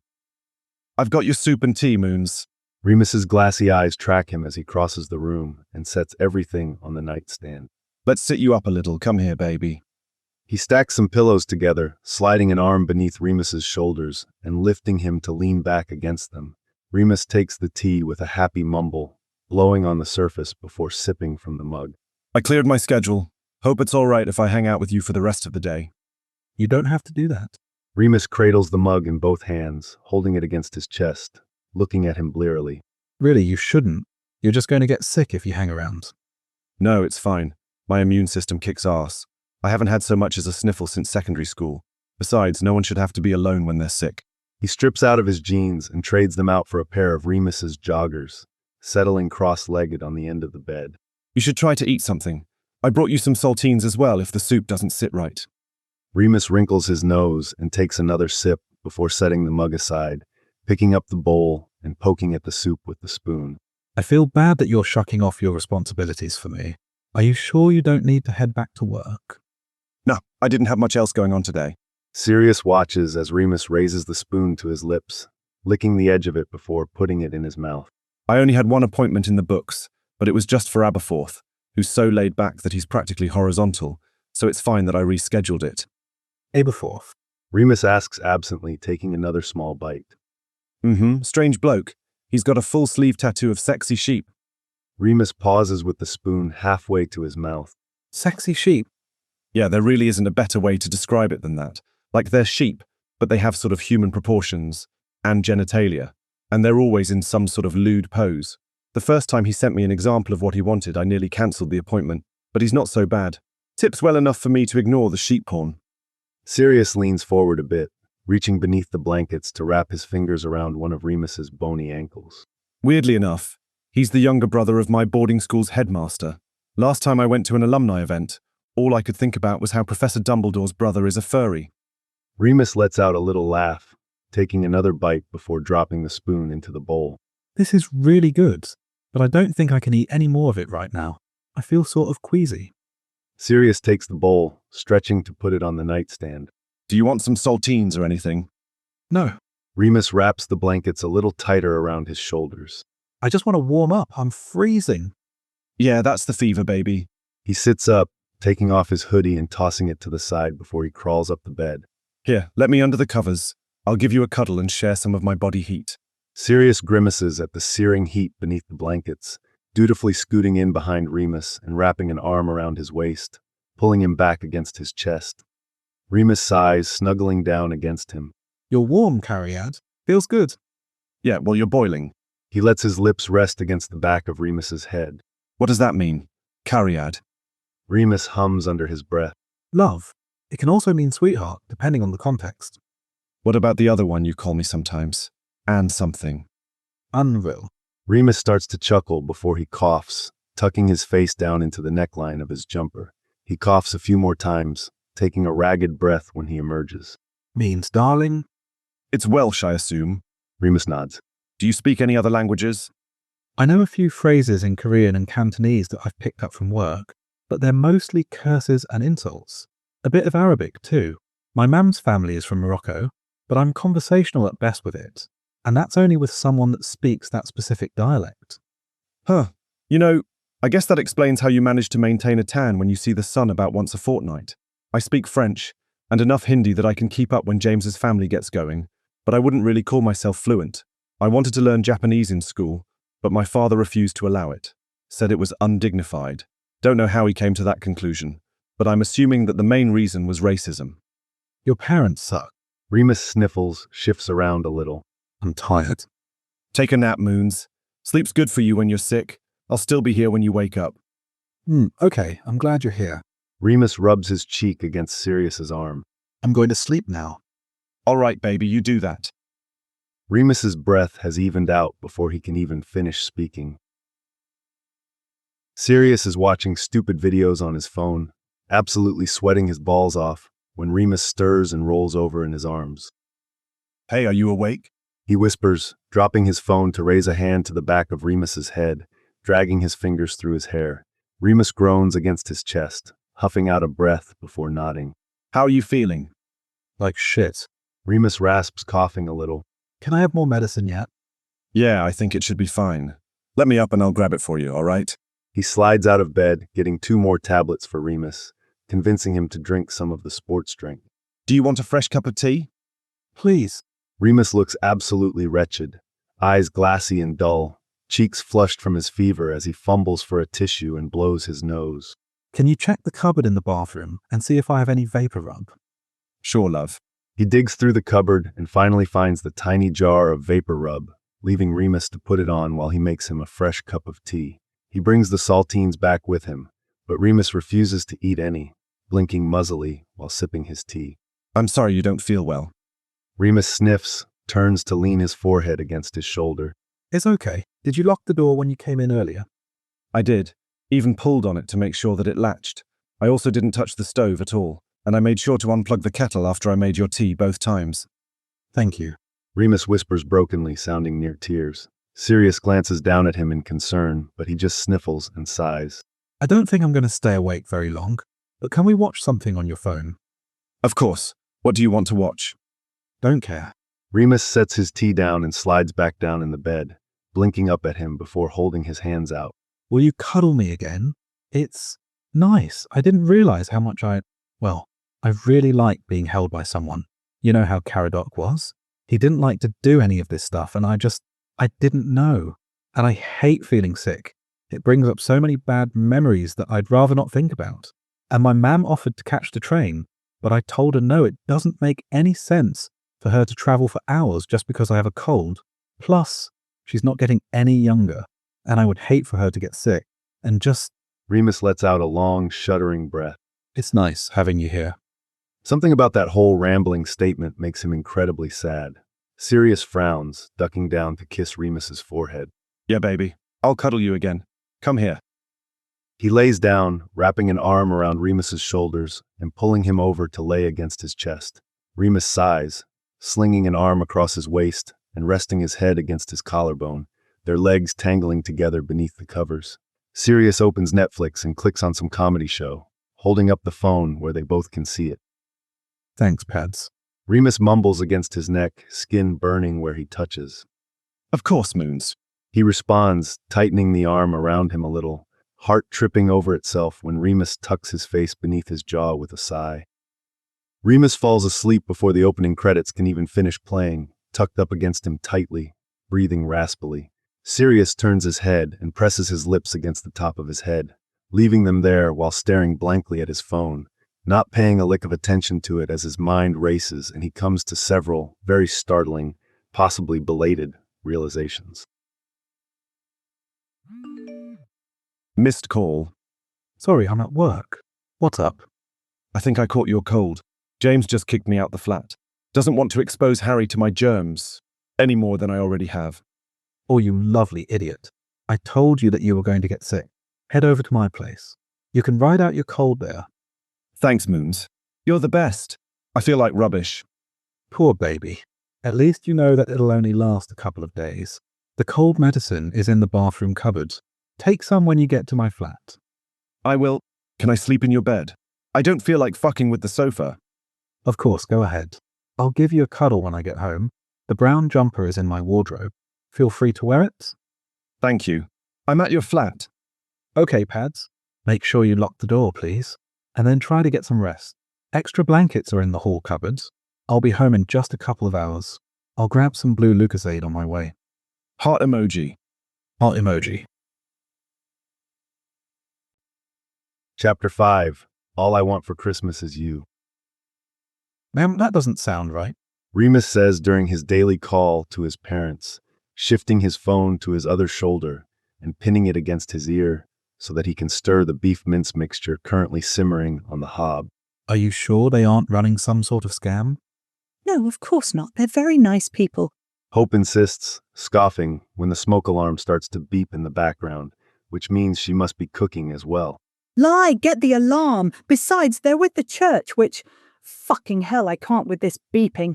Lie all. I told him not to put the batteries back in that blasted thing. Oh yes, how dare Tad want to know if the house is on fire. He should be ashamed of himself. Shush, you. You know that the smoke alarm hates me. Where has that man gotten off to? Lyle. He shakes his head, reaching up for his phone when it buzzes, smiling when he sees that Sirius has sent a picture. He opens it and chuckles, looking down at the photo of Sirius lying on the floor with several dogs at the animal shelter he started volunteering at. He sends a heart, and then a picture of his frying pan, the ingredients for cottage pie laid out in the background. He's still looking at the picture, focused on the way Sirius's pink lips are stretched wide around his smile, gray eyes glowing with happiness, when he realizes that his ma'am has been trying to talk to him. Sorry, Sirius texted me. He says, bringing the phone to his ear again. What were you saying? I was mostly complaining about your father. Hope says dryly, the alarm having been silenced at some point. So serious, huh? Yes. He answers, hating that his voice comes out a little high-pitched, the word cracking in the middle. Anyway, let's get back to the scammers. They're not scammers. She half shouts, his Tad grumbling something in the background. But no, let's talk about Sirius. I feel like I hear about him more these days than about what my own son is up to. Have you asked him about spending Christmas with us yet? You really should. I'm sure that he... Absolutely not, ma'am. I told you no. Remy, come on. There's a scuffling noise from the other line, and then the vague sounds of his parents hissing at each other, bits of Welsh and Arabic slipping in until they're arguing in a bizarre mixture of the three languages. Remus listens on in amusement, stirring his beef mince until his Tad comes on the line. Frem, why don't you want to invite your boy to spend the holiday with us? Lyle asks, gently shushing Hope when she tries to speak over him. First off, he's not my boy. We're just friends. Secondly, he has his own family that he'd probably like to spend it with. Third, he somehow thinks I'm cool. which he would not if he ever met the two of you. Why haven't you asked him out yet? Hope asks, and Remus can't help but to huff out a broken laugh at the suggestion. He scrubs a hand through his hair, smiling when his ma'am makes an impatient noise, knowing that his parents are standing with their faces pressed together on either side of the phone rather than putting it on speaker, the way they've done his entire life. Don't even try to lie to your mother. I know that you have a crush on him. Ma'am. He whines, ready to deny it, even if she isn't exactly wrong. He does have a rather unfortunate crush on Sirius. He isn't sure exactly when he first developed feelings for him, but he knows it was pretty early on in their friendship, probably around their first Friendversary, and definitely before Halloween. He'd woken up one morning after spending the night at Sirius and James's flat, curled up against Sirius in his bed, and had spent a few minutes sleepily watching Sirius's chest rise and fall before he'd thought he's so lovely. His next thought was, oh shit. He'd immediately started to panic, somehow managing to fall out of bed and waking Sirius in the process, tangled in the sheets as he'd made up a lie about having a nightmare to cover his internal and external flailing. Sirius had sweetly checked on him, making sure he hadn't hit his head in the fall before pulling him back up into the bed, wrapping his arms around him from behind and quietly reassuring him that he was safe, all while Remus's heart nearly pounded out of his chest, working himself up into a frenzy over the entire thing. Invite him, Remus. His ma'am demands, and he sighs, knowing that she isn't going to drop this. She's already asked him about it every single time they've talked over the last week. Fine, he says, resigned to it. At least Sirius will probably say no, even if the idea of him saying yes makes his stomach twist and flip. I'll text him about it later. No, right now. Lyle says, well accustomed to Remus's particular brand of procrastination. Hang up the phone and ask him right now, then call your mother back when you have his answer. He's busy. I might not know for. Remus. Yeah, fine. I'll ask him. Don't forget to put the smoke alarm batteries back in when you're done cooking. Hope lets out a honking laugh that makes him cringe, knowing that she won't. Images running through his head of his parents' house, catching on fire in the night. All right, Remy, we love you.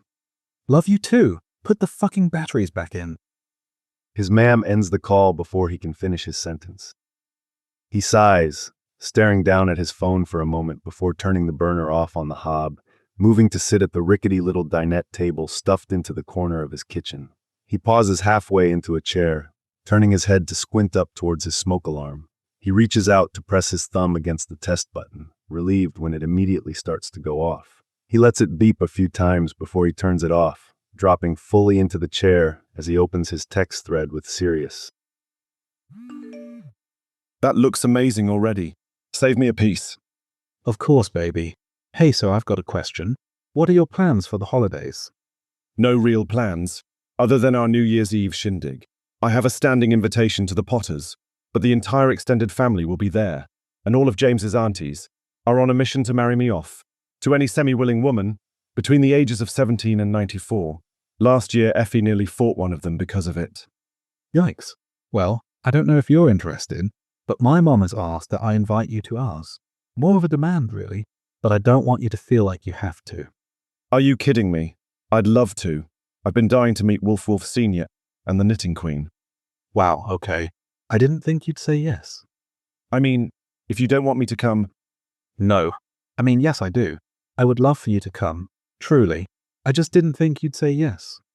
Moons, I'd love to spend Christmas with you and your parents. Okay. I'd really like that too. I'm planning on going the 22nd through the 27th. Do you want to come for the whole time? Or you can just stay for a couple of days? Up to you. We really don't do all that much. Mostly just eat junk food and watch old movies. Whole time, I think. I'm so excited. Oh shit. What should I get your parents for Christmas? You don't have to get them anything. I promise they aren't expecting you to. Moony baby. You know that I'm going to buy them gifts. Now tell me what they like, or I'll be forced to take drastic measures. You're so fucking dramatic. Okay, so, Tad really likes old American westerns, classic cars, and Irish whiskey. Mem likes weird shit. Like, for her birthday, I got her a tea cozy that looks like a snail, and she loved it so much she cried. Knitting supplies are always a hit as well. She's also been really into whittling lately, but please don't encourage that. Tad's already had to take her for stitches. Twice. I can work with that. I'll send you the info for the train tickets. What do you want for Christmas? That's between me and Daddy Christmas. Please never call Santa that again. No heart emoji. Somehow, Remus has allowed Sirius to convince him to visit a Christmas market. He usually avoids them like the plague this time of year. There's too many people around, and it's way too loud.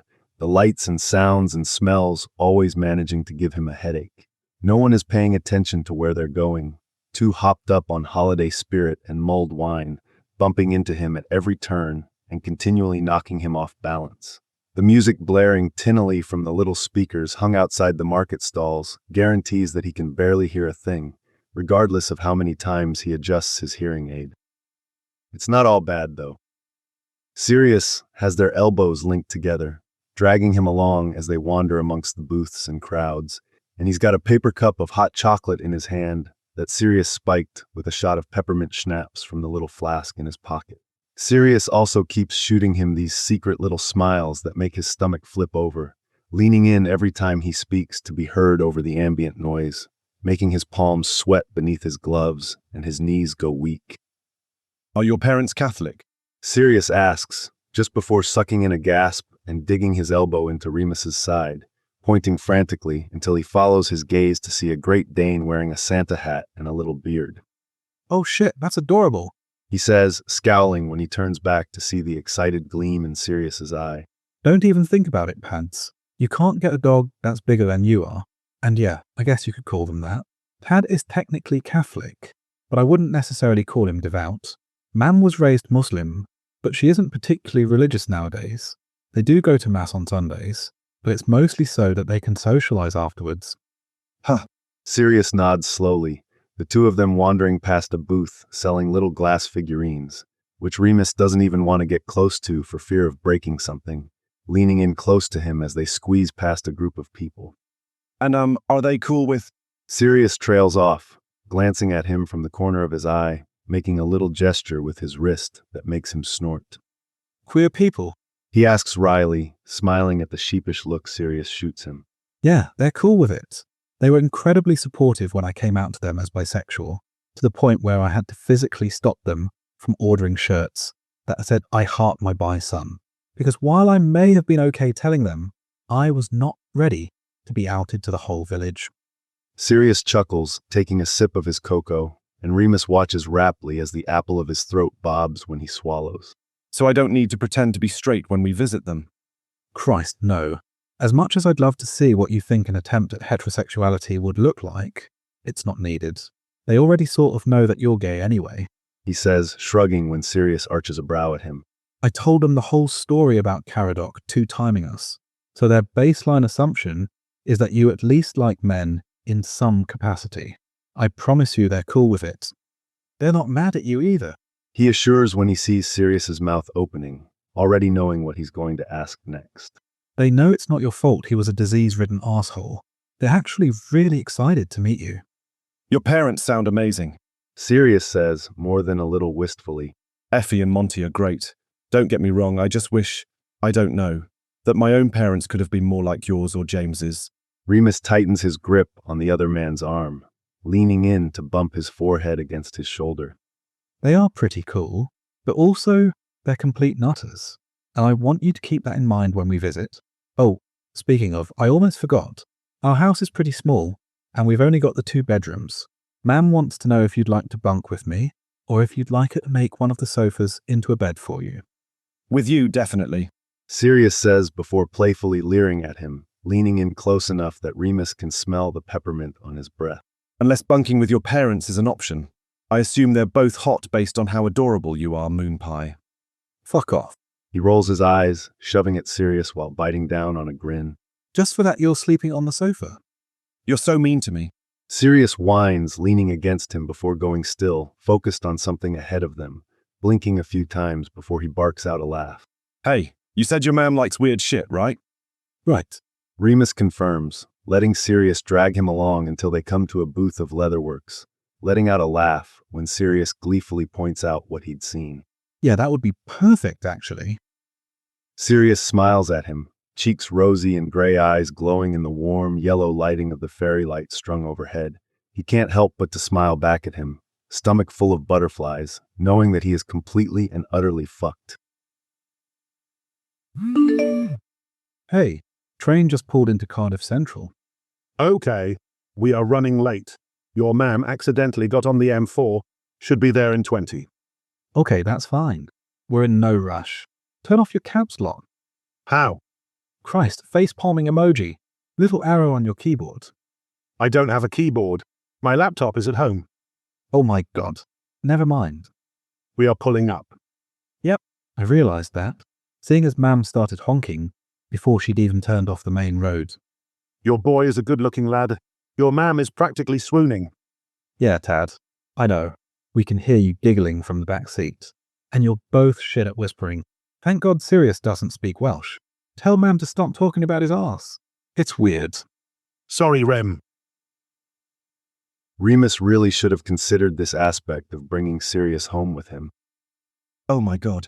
Sirius cries, bouncing from one side of his childhood bedroom to the other, picking up a framed picture of Remus and Pete from when they were teenagers. Jesus, look at that headgear. He says with a wince, looking at the orthodontic braces Pete had to wear for most of their childhood. You guys are so cute. Why are you all dressed up like knights? Is that aluminium foil? We were part of a medieval reenactment group. Remus says, hurriedly stashing one of his chess club awards beneath the bed before Sirius can see it. And yeah, those costumes were mostly made from foil, cardboard, and cheap glue.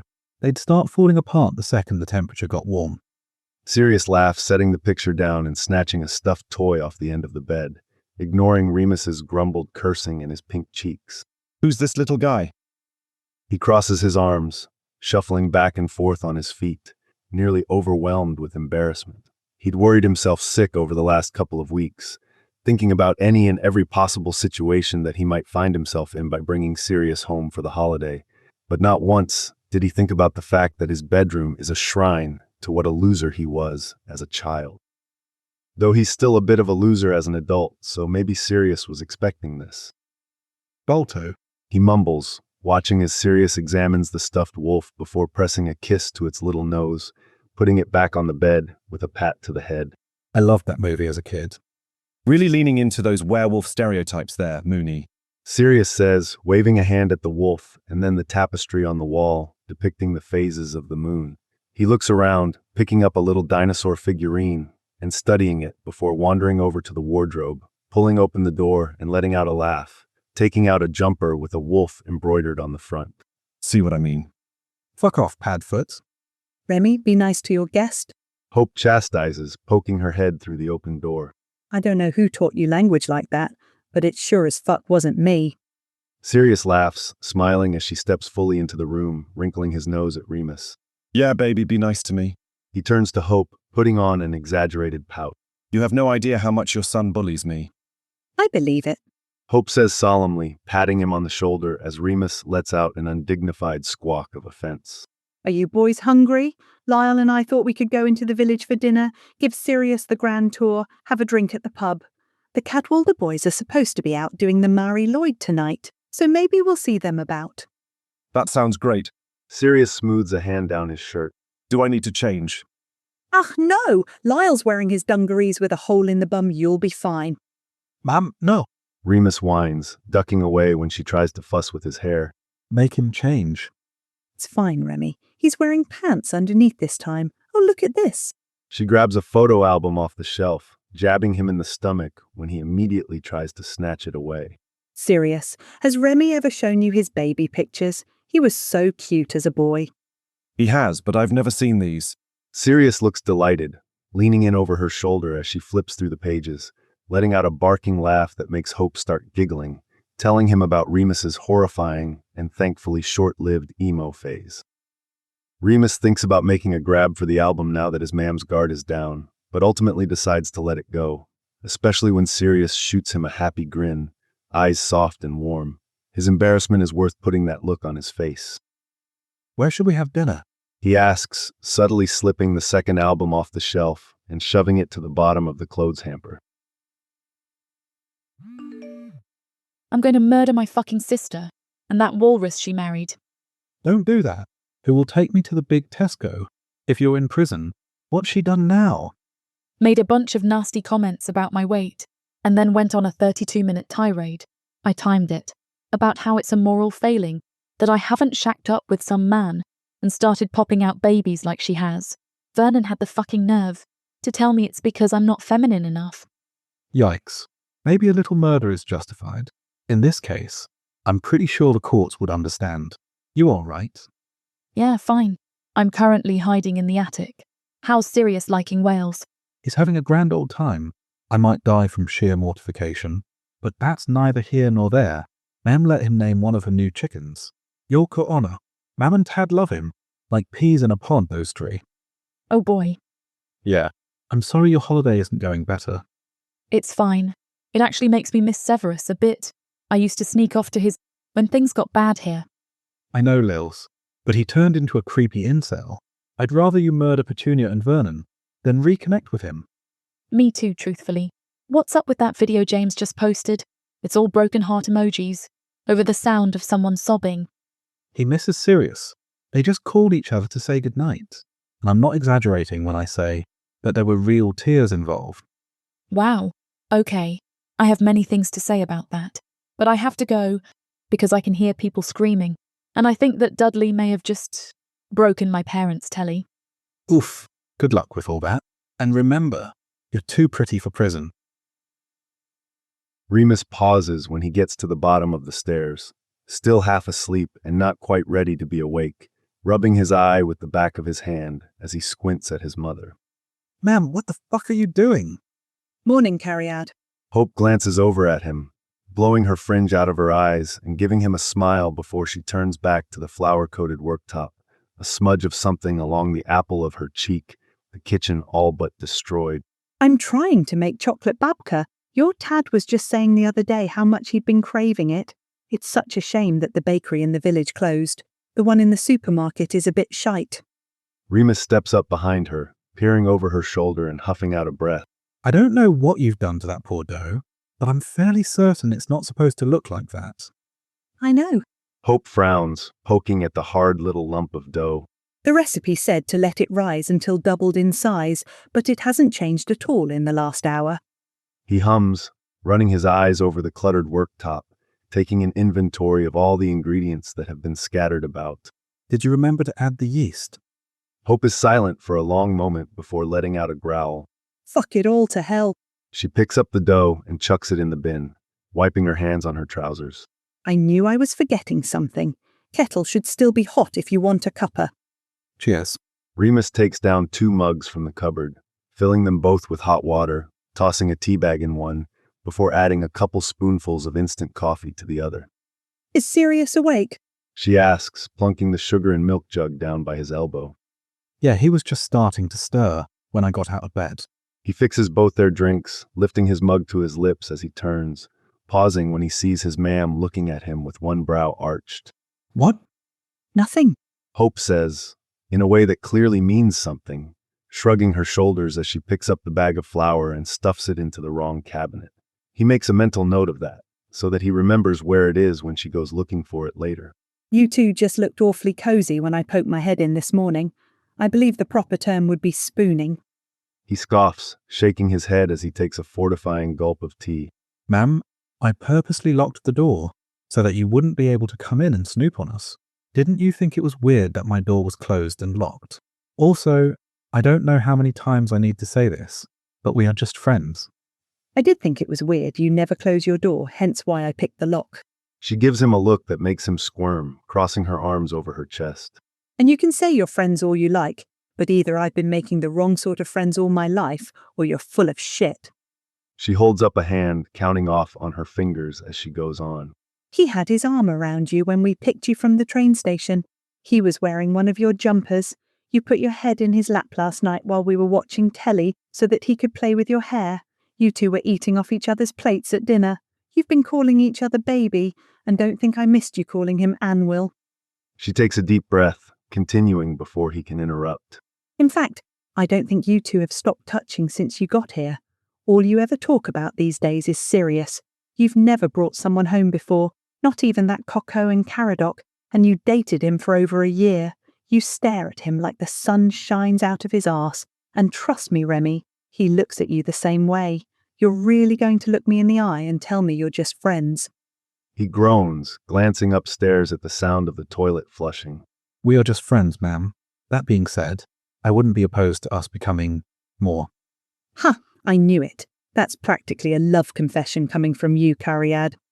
Now hang on, I never said I was in love with him. Are we talking about Sirius? Lyle asks, wandering in from the living room, and Remus rubs at his eyes as his parents laugh at his expense. Have you told him yet? About having feelings for him. Remus shoots him a baffled look. Have you ever met me, Tad? Of course I haven't. No. Lyle shakes his head, glancing at Hope, who shrugs. I meant, well, the other thing, what happened to you as a boy? Ah. Remus lowers his gaze to his tea, shrugging uncomfortably. No, I haven't. I was considering telling him while we were here. I don't know. I don't want to ruin the mood. They stand in tense silence, Remus refusing to meet their eyes until there's the sound of footsteps on the stairwell. He lets out a shaky sigh, finally raising his head, Hope turning to Lyle just as Sirius emerges into the kitchen. I've got bad news, Lai. I fucked the babka. Sirius freezes, one hand in his hair, eyes wide as Lyle laughs and bends to kiss his wife. Good morning, Lupin family, he says, glancing over at him with a questioning look. Remus just smiles, giving his head a little shake before nodding towards Sirius's coffee. Morning, Sirius. Lyle claps him on the shoulder as he passes. How'd you sleep? Good, thank you. Sirius smiles, still acting more reserved than Remus is used to seeing him, obviously trying to impress his parents when it's very much not needed. He picks up his cup and stands beside him, bumping their elbows together before leaning over to whisper. What's a babka? It's sweetbreads. Ma'am forgot to add the yeast, so she chucked it in the bin. How are your shins feeling this morning? Hope asks Sirius, brushing her hands together before turning to peer in the fridge. I know that Remy still kicks in his sleep. It was even worse when he was a boy. Sometimes Lyle and I shoved pillows down our trousers whenever he would crawl into bed with us. Sirius laughs, nudging him again when he grumbles under his breath. They're perfectly fine, thank you. The kicking actually doesn't bother me at all. Hope pulls out an assortment of jams and spreads, placing them on the table before setting out a container of store-bought crumpets and a bowl of strawberries.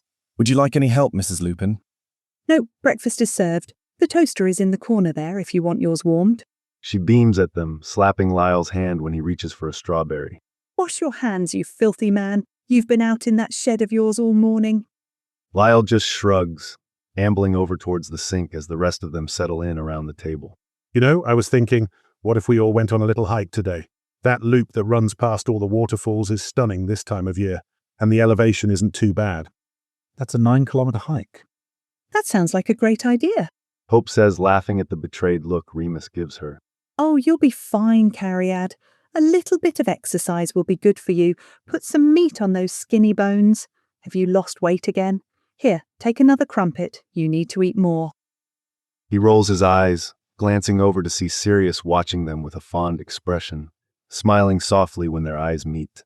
He smiles back, clinking the rims of their mugs together, shifting in his chair so that their thighs are pressed together beneath the table.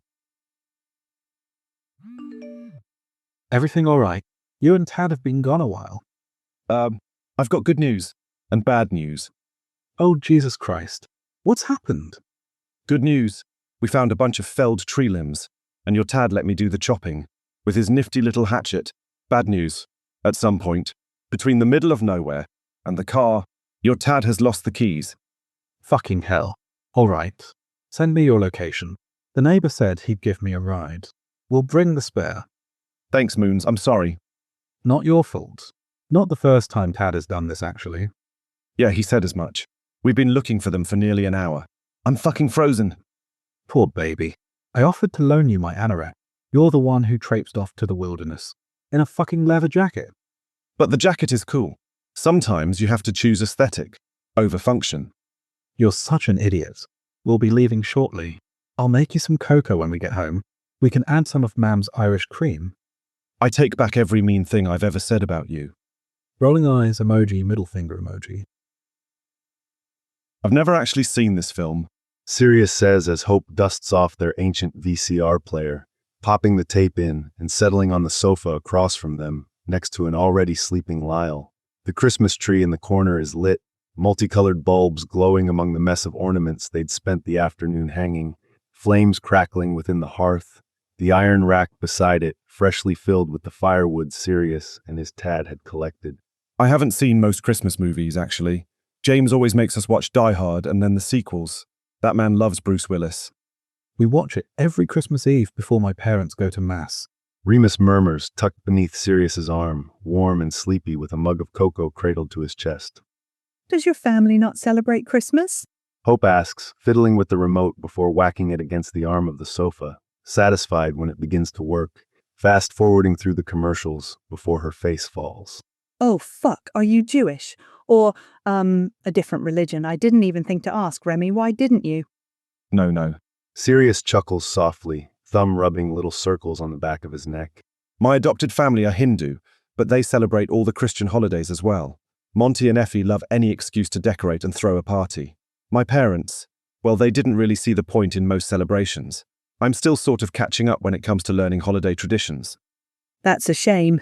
Hope frowns at them before picking up one of her misshapen knitted blankets from the basket in the corner, tossing it over towards them. Sirius manages to catch it in the air, shaking it out before laying it over their laps, carefully tucking it around Remus's thighs.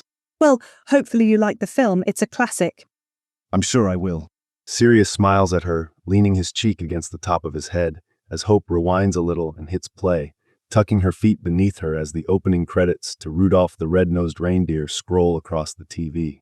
Remus sips his cocoa, leaning further into Sirius's chest as they watch the movie, humming along quietly to the music.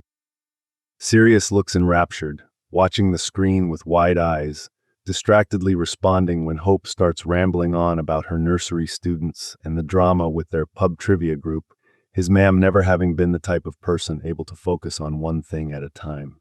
Remus tilts his head back and watches him instead, having seen the film so many times he could recite it in his sleep, startling and nearly spilling his cocoa when Sirius glances down and catches him staring. He refocuses on the screen, cheeks burning as Sirius laughs quietly and pulls him a little closer. Sirius turns towards him when the movie is halfway over, Hope snoring softly next to Lyle, just as Remus had expected. His parents are notorious for falling asleep as soon as they're in front of a television, making a low humming noise beneath his breath. He leans down, and Remus is frozen as he bumps his nose against his cheek, before pressing a soft kiss there, making his breath catch in his throat. Thanks for inviting me to spend the holiday with you and your family. Sirius whispers, lips brushing his cheek and stubble rasping against his own before he draws back, tucking Remus beneath his chin and wrapping both arms around him. Of course. He responds when he's pretty sure his voice will come out steady, which it mostly does. I'm glad you're here, baby. I'm glad I'm here too. We're on our way home from Mass. Okay, drive safe. Just wanted to make sure you two are decent before your Tad and I walk in. Ma'am, Sirius is not my boyfriend. We are not dating. You don't have to put a label on your relationship to do things that would scar your father for life. If we caught you unawares. Oh my God, we're watching Gremlins. We are not fucking. And even if we were, I can guarantee that it wouldn't be in your goddamn living room. If you say so, Cariad. Remus wakes to low murmuring out in the hall, a small thud echoing through the door, before he hears the sound of the lock being picked, weak sunlight filtering through the gap in the curtains. No. He moans, tugging the blankets up towards his chin and curling further into Sirius's chest, who makes a disgruntled noise, raising his head off the pillow and peering at him through squinted eyes. Go away, it's too early. The sun has barely risen, for fuck's sake. What's going on? Sirius mumbles, glancing towards the door where they can now hear hushed giggling, slipping a hand beneath the hem of his shirt to press against the bare skin of his lower back, making him shiver. My parents are lunatics. He answers, glaring towards the door right as the lock clicks over and it swings open, revealing the lunatics in question. Oh my God! Sirius whispers, looking delighted as Lyle strolls into the room, dressed as a rather slender Santa Claus, the pom-pom on his hat bouncing as he walks, wearing a red tracksuit with a pillow stuffed beneath the top, a white tea towel tied to the bottom of his face in lieu of a beard, and a pillowcase slung over one shoulder. Hope beams at them from the door, still dressed in her pajamas, a mug held in each hand as she bounces on her toes. What is happening? Ho, ho, ho! Lyle says in the same quiet, level tone he generally speaks in, walking over to the window and throwing the curtains open, making both men in bed flinch at the sudden brightness. Happy Christmas. I am a grown man. Remus says flatly, blushing when he catches his ma'am eyeing the way he and Sirius are still curled together. I haven't believed in Santa since I was 7. You do not have to do this anymore. Of course we do, Remy. Hope rolls her eyes as she walks into the room, holding out the mugs towards them. Happy Christmas, boys. Thank you. Sirius looks happily bewildered, sitting up and taking the mugs, and Remus glares at his ma'am when she runs an appreciative eye over his bare chest. She turns to him, mouthing tattoos and pointing at them for emphasis, shaking her head when he narrows his eyes even further. Happy Christmas. Yes, thank you. Remus grumbles, sitting up and taking one of the mugs, sipping from it before making a face. He swaps Sirius's coffee for his tea, taking a large drink to chase the taste from his mouth. Okay, we're up. We'll be downstairs shortly. You're such a little grumpy goose in the mornings. Hope says, reaching out to pinch his cheek, which he endures only because it's Christmas. Lyle, the stockings. Oh, right. He swings the pillowcase off his shoulder, reaching in and pulling out 2 stockings. Remus's is the same as when he was a kid, the dragon on the front of it looking rather sad with age, the fuzz along the top now matted and gray. The one he passes to Sirius is clearly new, red felt with a large S on the front, made from glitter glue and plastic gemstones. Oh, thank you. Sirius murmurs, brows drawn together as he slowly reaches out and takes it, swallowing roughly as he stares down at it. You didn't have to do all this. I wanted to. Hope presses her lips together, looking between them for a moment, before she ducks down, pressing a kiss to both of their foreheads. We're glad you're here with us, Sirius. Lyle puts a hand on her shoulder, copying his wife by bending to kiss the top of both their heads as well, the towel beard tickling their faces. We'll wait for you lads downstairs. Don't take too long, though.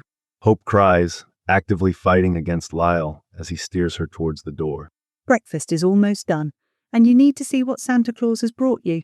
He's really outdone himself this year. Just wait and see. Remus just huffs out a laugh, watching them go, before he turns to Sirius, leaning in to rest his head against his shoulder. Happy Christmas, Anwyl. I'm sorry about them. Don't apologize, baby. They're amazing. Sirius sets his stocking on his lap before wrapping his arm around Remus's waist. Happy Christmas. Do they do that every year? Or some variation of it, yeah. One year they got the idea to do a luau-themed Christmas, and I had a panic attack when I woke up to them standing over me with lit tiki torches. I didn't think they'd do it with you here, but clearly I was mistaken. Sirius snorts, sipping his coffee before tucking it between his legs. Should we open these and get dressed before your mam comes back up here to drag us down herself? Probably. He leans to the side to put his mug on the nightstand, picking up his stocking and immediately blanching when he sees what's inside. They fucking didn't. Sirius starts cackling beside him, pulling out a fistful of condoms and a pamphlet on sexually transmitted diseases. Holy shit, I love your parents. He wheezes, laughing even harder when he sees the look on Remus's face. Will one of you boys open the front windows? Hope shouts over the wailing alarm, Remus having replaced the batteries their first night here, a cloud of smoke slowly escaping from the kitchen. Just a small mishap with dinner, nothing to worry about. No, Lyle, don't pour water on it, you'll ruin it. It's on fire, Bloodin. I think it's already ruined.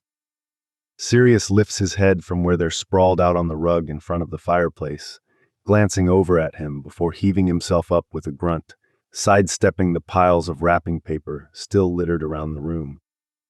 Have I mentioned that I love your parents? He asks, smiling in amusement as his parents continue to bicker over dinner, which is unfortunately par for the course with them. Remus definitely didn't get his cooking skills from his parents. Once or twice. He responds, laying flat on his back as Sirius wrenches open the windows, icy air sweeping into the room. He waits till Sirius has laid back down to raise his head, waiting for Sirius to offer him his shoulder as a pillow again, which he does. Mam really liked your gift. I know, she tackled me. Sirius grins, proud of himself for finding that hippopotamus purse, rolling up onto his side and reaching over to play with his fringe, running gentle fingers through his hair. I think your Tad liked his gift as well. He did, but you spent way too much money on our gifts. Lyle had gotten a little misty-eyed over the vouchers for a distillery tour, along with ferry tickets for the two of them to Dublin, and then Sirius had gotten a bit misty-eyed when Lyle called him son before dragging him into a hug. Do you really like yours? I love them, Moons. Sirius grins, plucking at the hem of his t-shirt, which reads, "Don't bully me, I'll come," in large white letters across his chest. You really knocked it out of the park with this.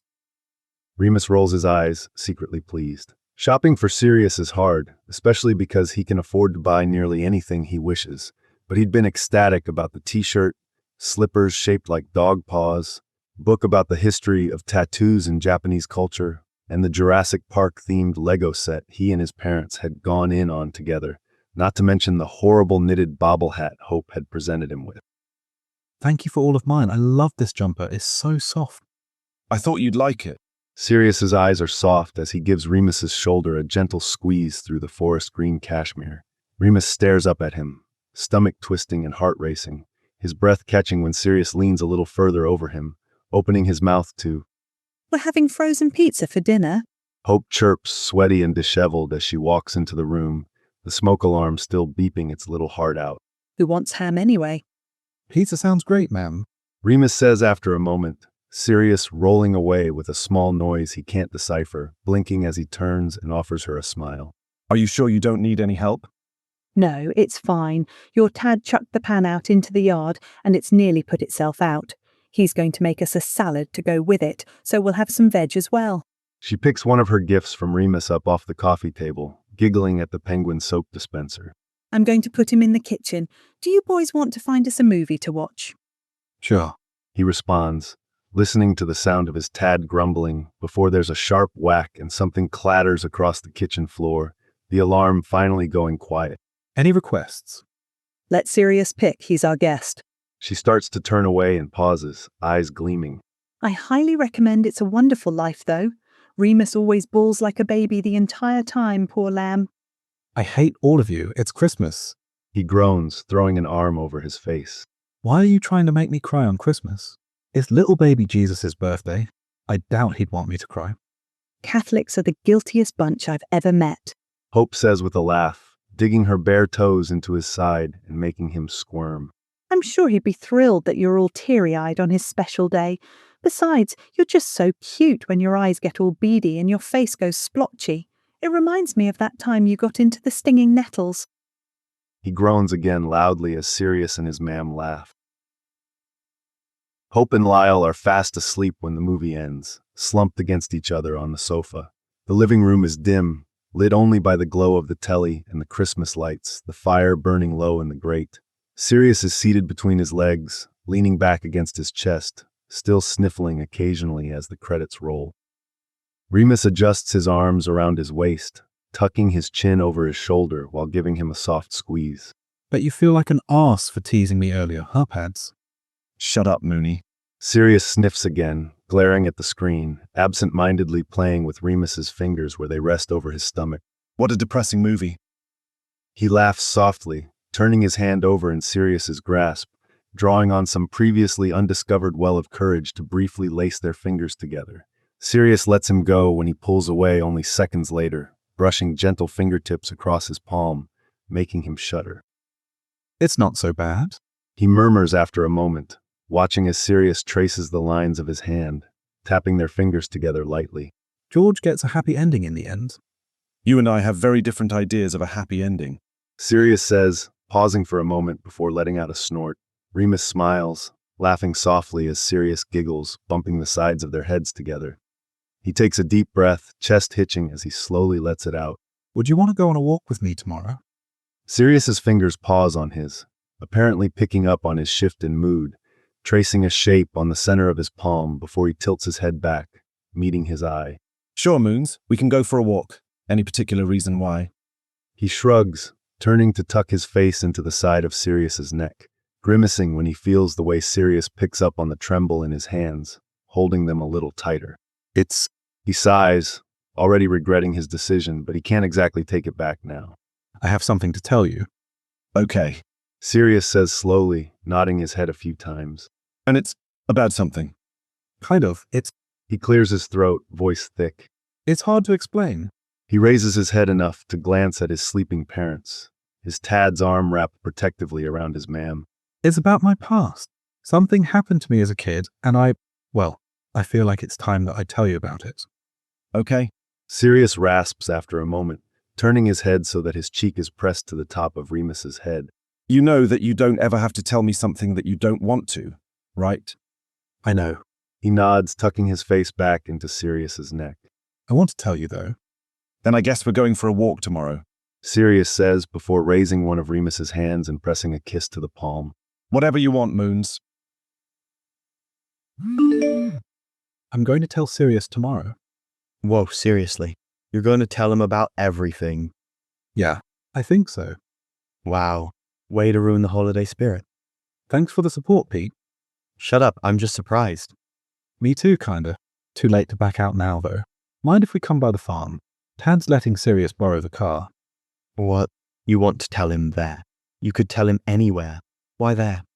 May as well. It'll be like closure. Or something. Grimacing face emoji. If you're sure about this, and you're always welcome here, you know that? I'm not sure at all, but thanks. Does this mean you're finally going to ask him out? I'm tired of listening to you whine about how pretty he is. Not really my top priority right now, mate. Yeah, fair enough. What time do you think you guys will be out? Does 10 work? I'd rather get it over with sooner than later. That's fine. I'll let the folks know.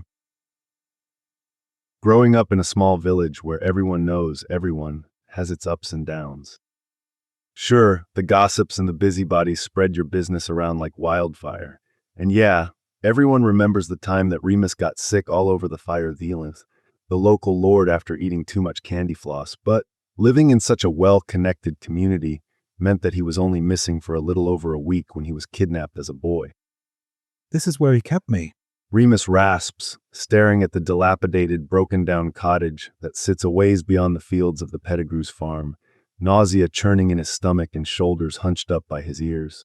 Fenrir Greyback. Sirius is staring at him with wide, alarmed eyes, taking a single glance at what remains of the building before returning his attention to him. Mooney. My Tad was a detective on the police force when I was younger, before he quit and decided to start working on cars. Greyback had been accused of stalking and harassing some children in the next village over, and Tad arrested him. Remus has to force himself to swallow, teeth chattering, and he nods when Sirius hesitantly reaches out, letting him take his hand. He couldn't find any solid evidence, though, and eventually had to release him. He made some, disparaging remarks as Greyback was leaving, and he took offense to that. He took me right from my bed in the middle of the night. My parents didn't even know I was gone until the next morning. He didn't hurt me physically, hardly ever even touched me. I don't really know what his long-term plans for me were, but he kept me here. My Tad knew right away that Greyback had something to do with it, and they went to the police station right away when they discovered me missing. They didn't want to believe them at first, despite Tad's position on the force. Things like that don't happen in sleepy little villages like ours, you know. They thought I'd just wandered off or something. My mam punched the superintendent in the face, which is how and why she got arrested, though he dropped the charges when it quickly turned out that I wasn't anywhere around the village. My throat had started getting sore the day before he took me. He finally looks away, meeting Sirius's eyes, startled to find tears clinging to his lashes. He blinks, feels wetness spill down his cheeks, and realizes that he's crying too. Strep was going around at the time. Half the kids in my class had been out for it. It was terrible timing, all things considered. Pete's Tad was the one who discovered the cabin. He was out looking for a lost lamb and saw the smoke over the rise. He came to investigate and found him holding me captive. There had been search teams out looking for me the whole time, but I guess no one had noticed this place. I remember him only lighting the fire at dawn and dusk, so maybe they didn't realize he was squatting here, or they hadn't made it out this far yet. I don't know. Anyway, Greyback fought him off and tried to run with me, but I was too sick and vomited all over him, so he left me behind. Pete's Tad slung me over his lap on the quad, his nose broken and shoulder dislocated, and drove me all the way into the village like that, wrapped up in his coat. He gnaws his lower lip, staring at the grim little cottage, and takes a few steps closer, Sirius still holding his hand and trailing along behind him as he peers through the open doorway, the rotted remains of the front door hanging by the hinges. The furniture is all gone, the walls and floor being eaten away by the elements. It smells of animals inside and mold, every single bit of it completely ruined. Some of the local kids must have snuck out here, empty bottles and sweet wrappers littered about, poorly done graffiti decorating the walls. The sight of it, broken and uninhabitable, gives him more comfort than he was expecting. The doctor said it was lucky he found me when he did. The strep had developed into scarlet fever, which led to sepsis. Another few days. He shrugs, leaning his head against Sirius's shoulder when he steps closer, tightening his grip on the other man's hand. I was pretty touch and go as it was. They even brought the priest in to do my last rites, just in case. I survived, obviously, even though it left me more than a little fucked up, mentally and physically. They tracked Greyback down and arrested him a few months later in Norwich. He was sentenced to 25 years in prison, released after 17. Sirius turns to him, so much smarter than he pretends to be, already having caught on, despite the way he's always bemoaning his shoddy math skills. That's when you dropped out of uni? No, I had a bit of a mental breakdown. I was convinced that he was going to come back for me. My parents tried to get me to come home, but I wouldn't, because he'd already gotten me there once. They took a leave of absence from work and moved into my flat for a few months. That's why I have the pull-out sofa, despite my general lack of friends. They needed somewhere to sleep while they were there, though they ended up in my bed most nights anyway, when the nightmares woke me up. Sirius just stares at him for a long, somber moment before releasing his hand to pull him into a hug, tucking him beneath his chin and holding him tightly. The locks, is that why? It's part of it. Trauma-induced obsessive-compulsive disorder, according to one of the first psychiatrists I saw. But people develop OCD all the time without being kidnapped by a madman, so there's really no telling. He loops his arms around Sirius's waist, leaning against him, staring blankly down at his chest. My window was unlocked that night, though. It had been unreasonably warm that spring, and I'd left it open for the breeze when I went to bed. Jesus fuck. Sirius breathes out, burying his face in his hair. I'm so sorry that happened to you, Remus. He clears his throat, voice thick, turning his face in and pressing it to Sirius's neck. It's fine. Well, it's not fine, but it happened. It's just a thing that happened to me. This is actually the first time I've ever been back out here. I just needed to... He trails off, unsure of how to continue. Sirius carefully pulls away from him, the stupid fucking bauble on the hat that his ma'am made flopping in the wind, reaching up to cup his cheek, eyes flicking between his. You needed to see it again. He asks, clearly trying to pick up on Remus's broken sentence. He snorts, unable to help it, shaking his head. No, not really. I could have gone the rest of my life without seeing this place again. I didn't even like coming to Pete's when I was little, despite the fact that this place is half an hour away by foot. No, He looks down, Sirius's hand still on his cheek, his arms wrapped around the other man's waist. I wanted to tell you about why I am the way that I am. Sirius's expression is stony when he looks back up, lips turned down at the corners. What do you mean? You know, He waves a hand at his temple, shrugging uncomfortably. Crazy. I've got all these compulsions. I've got my routines that I have to follow. I'm on various medications that are the only reason I'm able to function. I'm an anxious mess, like 99% of the time. And the only reason that I had more than one friend before I met you is because Lily saw me being a sad little fuck in the student centre one day, our first year of uni, and decided to forcibly adopt me. I can't hold down a real job. I might never go back to school. And I'm just sort of failing at this whole adulting thing. I've got all these diagnosed mental disorders, and my parents keep trying to convince me to go back to therapy, though I don't really know what they could do for me at this point that they couldn't in the last 20 years. And I'm just a mess, Sirius. You're not a mess. Sirius says softly, stroking cold fingers along his cheek and down his jaw. You're not crazy either. I'm a little bit crazy. Remus responds, wrinkling his nose. I've got the paperwork to prove it. Sirius laughs shakily, turning his face away as he smiles, eyes flicking down to his mouth and back up again so quickly he almost misses it. Okay, we'll agree to disagree on that one. Can I ask why you're telling me all these things? He shrugs again, looking away. We've been friends for 3 months now. I know. I missed our 3-month Friendversary. Sirius groans, leaning their foreheads together, sticking his lower lip out in a pout. Can you ever forgive me, Moons? Shut up. He scoffs, unable to contain his fondness, stomach churning queasily. I'm telling you these things so that you can decide if it's all too much, if you'd rather not put up with it, or if you'd rather not put up with me, rather. Sirius pulls back, putting a finger under his chin and guiding him to raise his head, meeting his eye.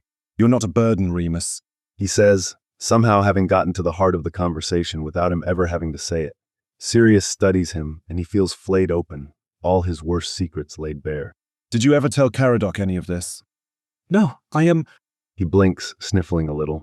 Lily is the only person I've ever told.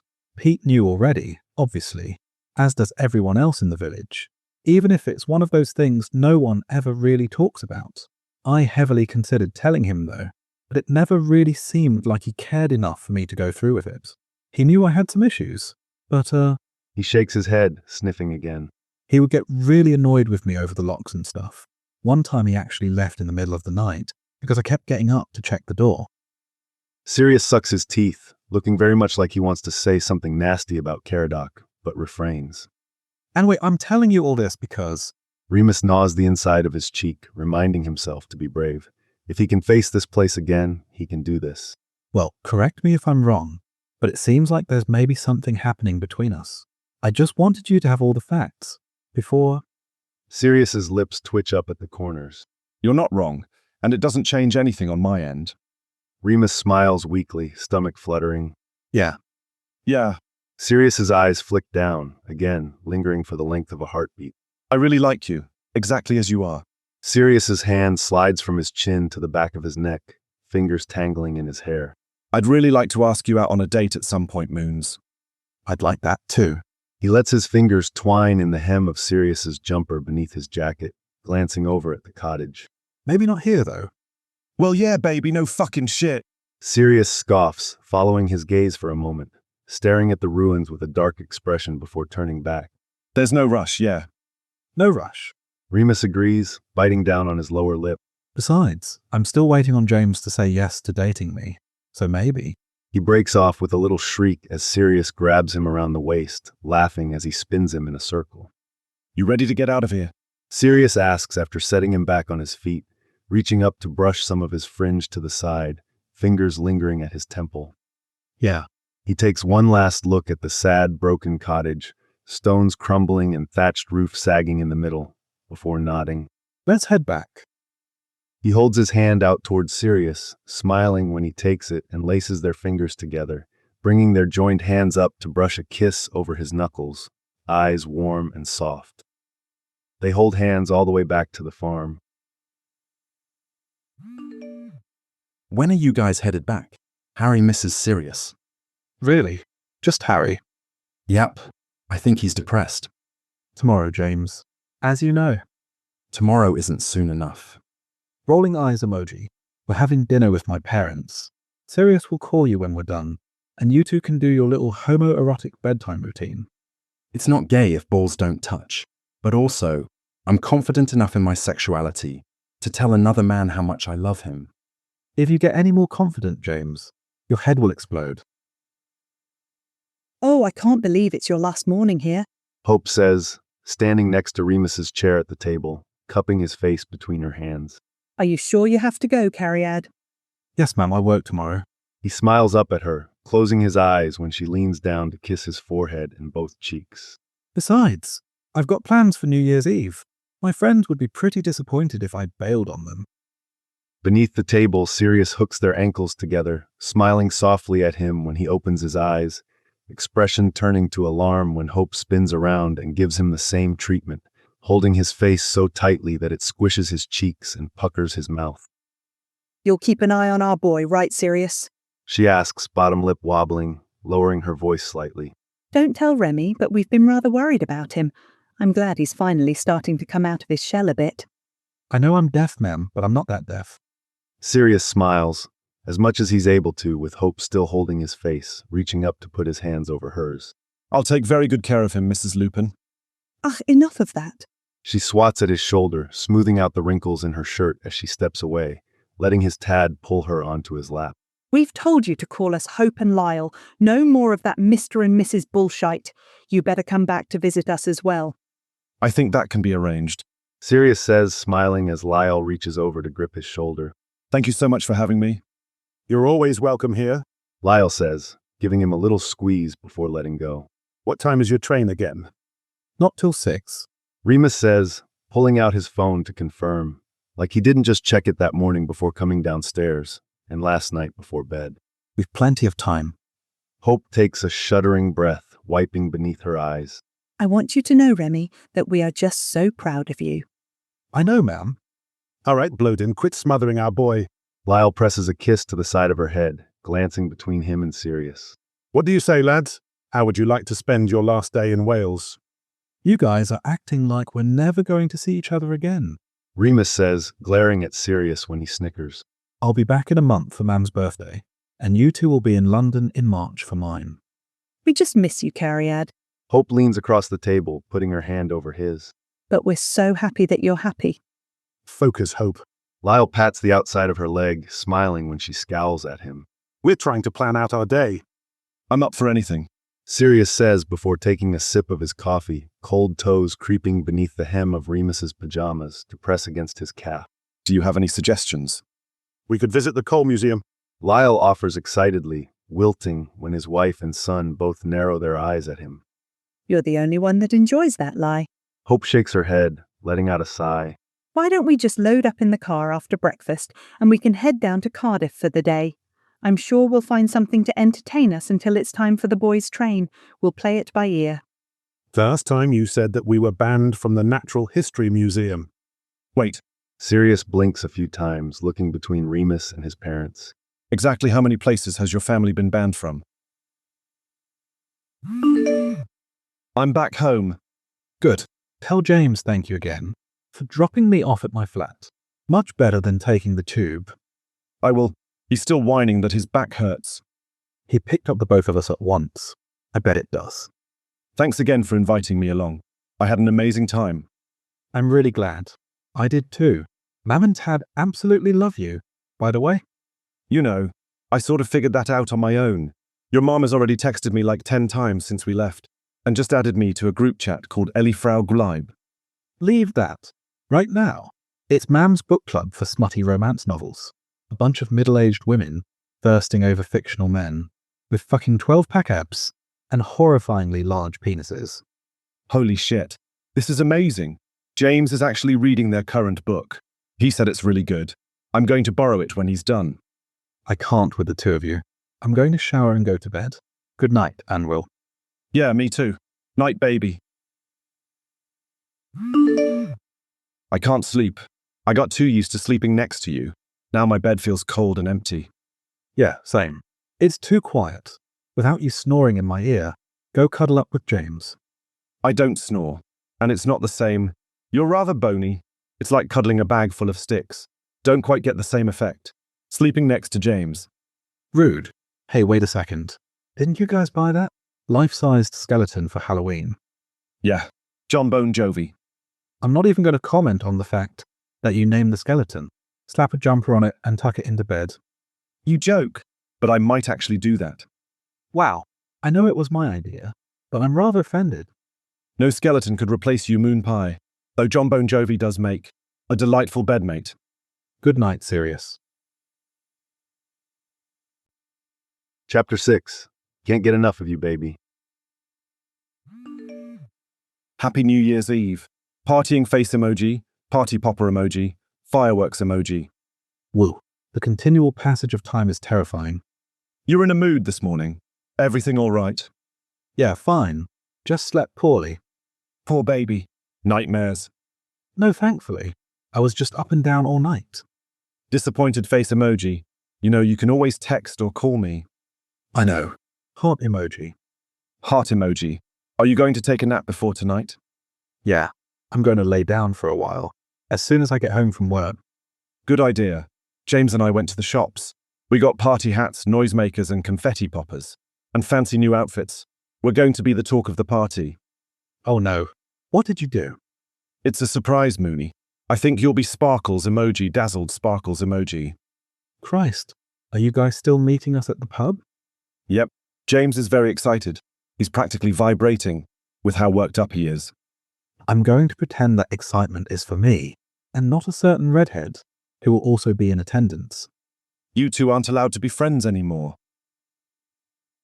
Sirius can't quite wrap his head around how many people are stuffed inside the burrow. They're running a little late, sure, but he didn't expect this many people to be here. The noise that spills out onto the pavement when he yanks the door open makes him wince. Glancing back at James before stepping past the closed sign and into the building, instantly feeling overheated by the warm, sweaty air that washes over them. Holy shit, it's packed.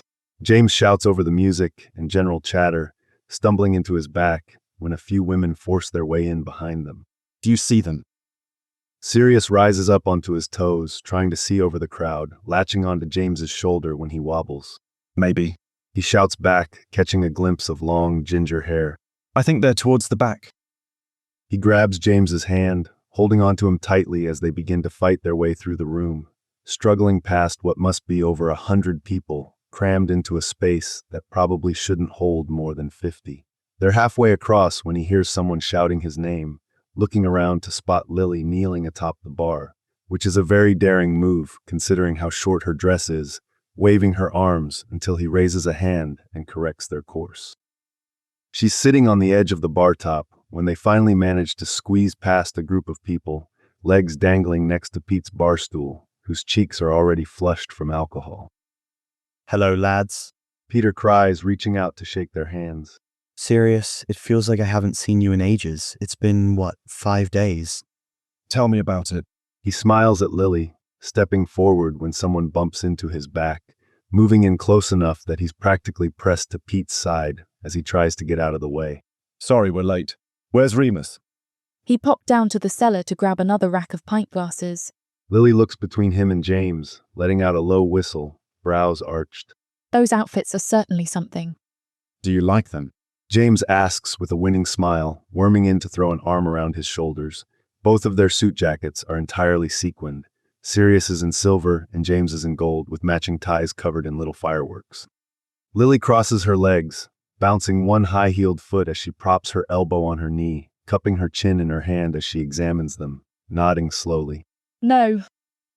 James's face falls dramatically. Sirius can't help the way he cackles, laughing even harder when James shoots him a wounded look, which sets Pete off, shoulders shaking as he giggles. Well, James says, regaining a little confidence, smoothing a hand down the front of his jacket. You look amazing, Miss Evans. You're just saying that because my tits are out. Lily arches a brow, waving a hand towards her admittedly impressive cleavage. Well, yes, but also because that color looks great on you. Whoever said that redheads shouldn't wear orange was a goddamn liar. You're stunning. Sirius shakes his head, glancing around, able to feel the way his face lights up when he catches a glimpse of sandy brown curls and a hideously baggy jumper from the corner of his eye. He turns, already grinning widely, waiting patiently until Remus catches sight of him. He stops in his tracks, blinking a few times before a brilliant smile spreads across his face. You made it. Remus shouts, glancing around the area behind the bar, which is also full of people, trying for a moment to cut through and giving up when it seems impossible. He shrugs, hoisting himself atop the bar and swinging his legs over, feet stumbling when they hit the floor, tripping forward until Sirius catches him in his arms. You're late. Sorry, baby. Sirius hugs him tightly, letting himself bury his face in his hair for a moment, breathing in the scent of his shampoo. James accidentally took Harry's favorite toy with him when we left him at Mum and Dad's. We were halfway here before he realized we had to turn around and go back. Oh, Harry would have been devastated. Remus says, pulling back a little, his lower lip caught between his teeth, and he's just so fucking precious that Sirius wants to scream. I like your jacket. Maybe later we can hoist you up to the ceiling and you can act as a disco ball. You're so fucking mean to me. He whines, nudging him closer with the hand on his lower back, the two of them pressing together from chest to knee. He feels like he's gone mad. He can't stop thinking about Remus. From the time he opens his eyes until the time he falls asleep, his every thought is consumed by him. When he wakes up, He's either elated that Remus is curled up against him, or devastated that he's alone in his bed. When he's brushing his teeth, he thinks about the adorable way that Remus brushes his, somehow managing to make a mess every single time, the toothpaste spilling from the corners of his mouth and running down his wrists, and it's so endearing he can barely stand it. When he makes his coffee, he misses the bitter tang of Earl Grey, and the way that Remus prefers to rotate through the same 3 breakfasts over the course of the week, only willingly deviating from the routine on Sundays, always a little grumpier than usual until he's had his first cup of tea. Throughout his entire day, Remus occupies most of his thoughts. On the tube, at work, when he's doing his sketching, at the gym, volunteering at the animal shelter, when he's trying to sleep. He looks like he's lost it every time his phone buzzes, scrambling to see if Remus has texted him. He can't even manage to do the shopping anymore, because he spends more time wondering if Remus would like something, or if he should grab some of those crisps that he enjoys, than actually finding the things on his list and putting them in the basket. He's been a fucking mess since the exact second he realized he had feelings for him. Christmas only made things 10 times worse, spending his every moment with Remus, having to remain calm and collected when he was reaching out all sweet and shy to hold his hand or to curl up against him on the Lupin's sofa, and he'd nearly lost it when Remus admitted that he wanted to go out on a date with him. He had hoped that Remus returned his feelings, but getting confirmation sent him into a tailspin. He'd lied when he told Remus that there was no rush on asking him out on a date. He's already caught himself thinking about rings. He would have absolutely asked him out right then and there if they hadn't been standing outside of that horrid hovel where Remus had just told him all about the horrible things that had happened to him as a child. If he's being honest with himself, he considered asking him out anyway, but eventually decided that it would be in bad taste. You like it when I'm mean to you, Remus says fondly, rolling his eyes and pressing his tongue against the corner of his mouth, like he doesn't know that it drives Sirius insane. Remus opens his mouth and closes it again when James shouts his name, stepping away with a sigh and grumbling good-naturedly when he picks him up in a bear hug, swinging him around. I'm convinced the two of you only work out so that you can show off by picking people up. It is a pretty decent reason to get swole, James says as he sets him down, curling his arms up and making his biceps bulge, cycling through a few bodybuilding poses. God, you're insufferable. I'll cheers to that. Lily says, raising her glass towards Remus before slapping the outside of her thigh, making it jiggle, and Sirius gets distracted for a moment by the muscles of her calf. He has to convince her to start training with him at the gym, or at least pick her brain about her workout routine. That's one of the many benefits of gaining weight. Once you're heavy enough, no one ever tries to lift you up anymore. Oh no. Remus whispers, Sirius nodding and putting a hand on his shoulder as they watch James straighten up to his full height before adjusting his glasses, obviously having taken that as a challenge when it wasn't one. Lily sips her drink, blissfully unaware of James approaching until he's right in front of her. No, Potter, don't you fucking dare. She shrieks as James snatches her off the bar, holding her princess style with one arm, while the other keeps her skirt pulled down over her thighs. I hate the song. Remus moans, pressed up against his side in the booth they've managed to claim, glaring up at the ceiling as whatever bouncy pop song continues to play. He's technically working, but according to him, his bosses don't really care what the staff are up to, considering that it's a private event.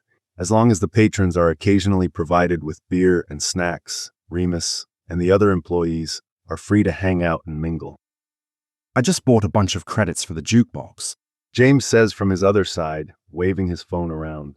What's your poison, Moon Man? Remus likes whiny, angsty, sad boy music. Lily interjects, grinning meanly when Remus pouts. Sorry, love, but it's true. James blinks, glancing between them. So like the Smiths.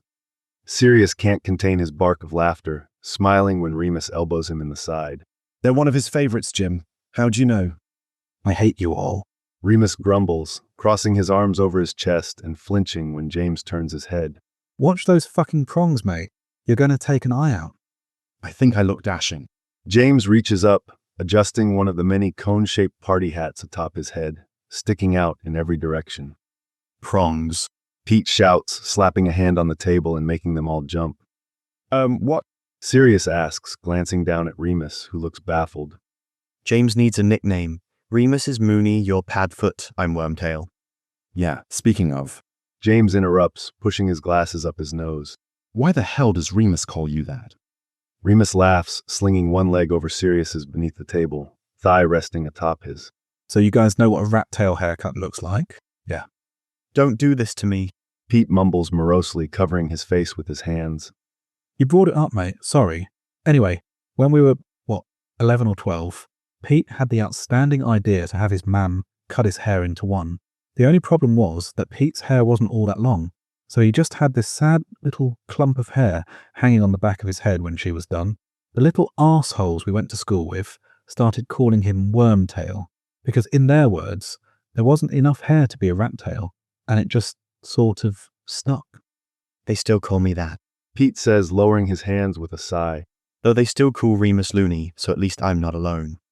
Looney, he asks, dropping his arm beneath the table and letting his hand settle over Remus's knee, drawing little circles on the outside of it with his thumb. Well, yeah.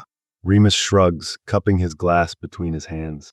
You think a bunch of kids were nice to the kids who used to cry when we had a substitute teacher, or felt the need to wash his hands a dozen times in a row? Because I assure you, they weren't. I was little Looney Lupin. Those assholes, how... Anywho, Pete waves a hand to regain their attention before gesturing at James. James can be Prongs, and then we'll all have nicknames. Prongs like a fork. James asks, looking amused. No, like a deer. Then they'll all be animal-themed. I think I missed that lesson in school. Lily says, propping her arms on the table and leaning against them. Remind me what animal a padfoot is again. Oh, fuck off. Pete snaps, looking flustered as the rest of them laugh. No, like animals have foot pads, like dogs, padfoot. Okay, I could see that. James reaches over Remus to ruffle his hair. Sirius would make a pretty good dog. Off. He deadpans, smiling when Remus laughs. Wait, hang on. Remus says, running a hand over his face. Last I checked, the moon is not an animal. Well, no. Pete looks puzzled for a moment. Wolves howl at the moon, though. That's close enough, right? Sirius laughs loudly, leaning over to whisper, Werewolf. in Remus's ear, letting out a little chuckle when he elbows him in the side again. What about me? Lily asks, glancing between the four of them. Don't I get a nickname? James puts on his best grin, leaning across the table with a wink. I could call you mine. She smiles sweetly, right before throwing a cocktail napkin at his face. In your dreams, Potter. Sirius is trying very hard not to think about the fact that Remus is sitting on his lap. He's also trying very hard not to get hard. Remus keeps squirming, which doesn't help things in the least. Such a small world. Gideon laughs, hanging half out the booth at Sirius's side, Fabian crammed in with Lily and Pete on the other side. Remus, you didn't tell us you knew these two knobheads. Well, in my defense, I didn't know that they knew you. Remus says, rolling his eyes before subtly passing back the shot glass that Fabian has just handed him. Sirius quickly shoots it and then his own, sliding the glasses back onto the table with a grimace. Gid and Fabe are Molly's younger brothers. It really is a small world, then. James tries to smile over at Gideon, tucked up against the wall, an arm wrapped around Sirius in an effort to make more room. We attended St. Godric's with them, though they were 2 years ahead of us. Go Lions! Gid and Fabe shout in unison, making Remus flinch. Lily shakes her head, brushing some of her hair over her shoulder. You know, I had a friend that attended there on scholarship. Aren't the tuition costs insane? About £30,000 a year. Fabe answers with a shrug as Lily's jaw drops, shooting an incredulous look towards Pete and Remus, who also look dumbfounded by the cost. Who was your friend? Maybe we know them. Severus Snape. No. James gasps, looking gutted. Please tell me that you're joking. He really was the worst. Sirius adds, spitting some of Remus's hair out his mouth as he leans to the side, arms wrapping around his waist to hold him steady. You were friends with that douchebag. I was also sort of friends with him for a few months in uni, when Lily was still talking to him. Remus says, turning his head to the side to meet Sirius's eye, wrinkling his nose. But yeah, he does kind of suck. Lily puffs up like she's about to argue before she blows out a sigh. We were childhood best friends. He did get sort of creepy though, but that doesn't... Wait. She puts her hands on the table, glaring at him and James. Do not tell me that you two were the little fuckers who bullied him in school. We didn't bully him. James bursts out. He was a fucking racist. He deserved to be bullied. Sirius snaps at the exact same time. Besides, I really wouldn't call it a bully-victim scenario. More like mutually hated nemesis. He gave as good as he got, believe me. James and Sirius have a point. Fabian says, holding his hands up when Lily jerks her head around to glare at him. He was a nasty little bastard. Can't forget that he helped cover it up when Mulciber tried to assault Mary. Gideon adds, looking grim. That really pushed him to the top of my shit list. You're Mary. Remus asks quietly, frowning when Sirius nods. They sit in tense silence for a few moments before Gid claps his hands together. All right, enough of that. It's a holiday. We're supposed to be celebrating. What do you lads and ladies say to a little game of two truths and a lie? I'll start. I once spent 26 hours in a Bolivian jail cell. I've scaled the outside of a 5-story building and I've been bitten by a tiger. Go. Where's Remus? Sirius asks, standing on the bench to peer through the crowd. The countdown is playing on the telly, people shouting along as it counts down, 58, 57, 56, and Remus hasn't come back to their table yet. Chill, Sirius. James says, trying to drag him back down into his seat. He'll be back, don't worry. He breaks off, shaking his head. He wants to kiss Remus at midnight. He wants to kiss him so badly that it aches. I want to make sure he's here with us at midnight. Oh yeah, I nearly forgot. James starts emptying his pockets onto the table, passing out the noisemakers and confetti poppers. Siri, are you going to be my New Year's kiss? This will bring us up to, 7? I'm sorry, what? Pete asks, having sobered up a little when Remus refused to bring any more beer to their table after Gideon and Fabian scurried off, pausing with a crisp halfway to his mouth. You two are going to kiss at midnight. Well, yeah, it's tradition. James beams, completely missing the way Lily hides her laugh behind her glass, the crowd shouting 34, 33, 32. Only when we're both single, though. Last year he kissed what's his dick. Sirius, get down here before you fall. Come on. Which color popper do you want? He ignores him, pushing up on his tiptoes to see better. It doesn't matter, Jamie. I see him. Thank fuck. He leaps down from the bench just as Remus shoves his way through a group of people, panting wildly, a half-filled pitcher of beer held in one hand. They stand there for a second, staring at each other, until Remus drops the pitcher on a random table and walks closer. Sorry. Remus says, chest heaving, pausing when they're close enough to touch. I got caught up behind the bar and didn't realize how late it had gotten. I didn't want to miss it. He bites his lower lip, shaking his head. Hi. Hi, baby. Sirius smiles, hesitantly reaching out to put his hands on Remus's hips, stepping a little closer as Remus loops his arms behind his head, fingers tangling in his hair. Can I kiss you at midnight? Remus just looks at him, amber eyes flicking between his own, a flush crawling up his neck and staining his cheeks. He lets one hand trail over Sirius's shoulder and down his chest, wrapping the end of his tie around his fist, the people around them screaming 7, 6, 5, 4. You can kiss me whenever you want. Remus murmurs, dragging him in and pressing their mouths together. The crowd roars, confetti rains down atop their heads, and Sirius pulls him even closer, lost to everything that isn't Remus.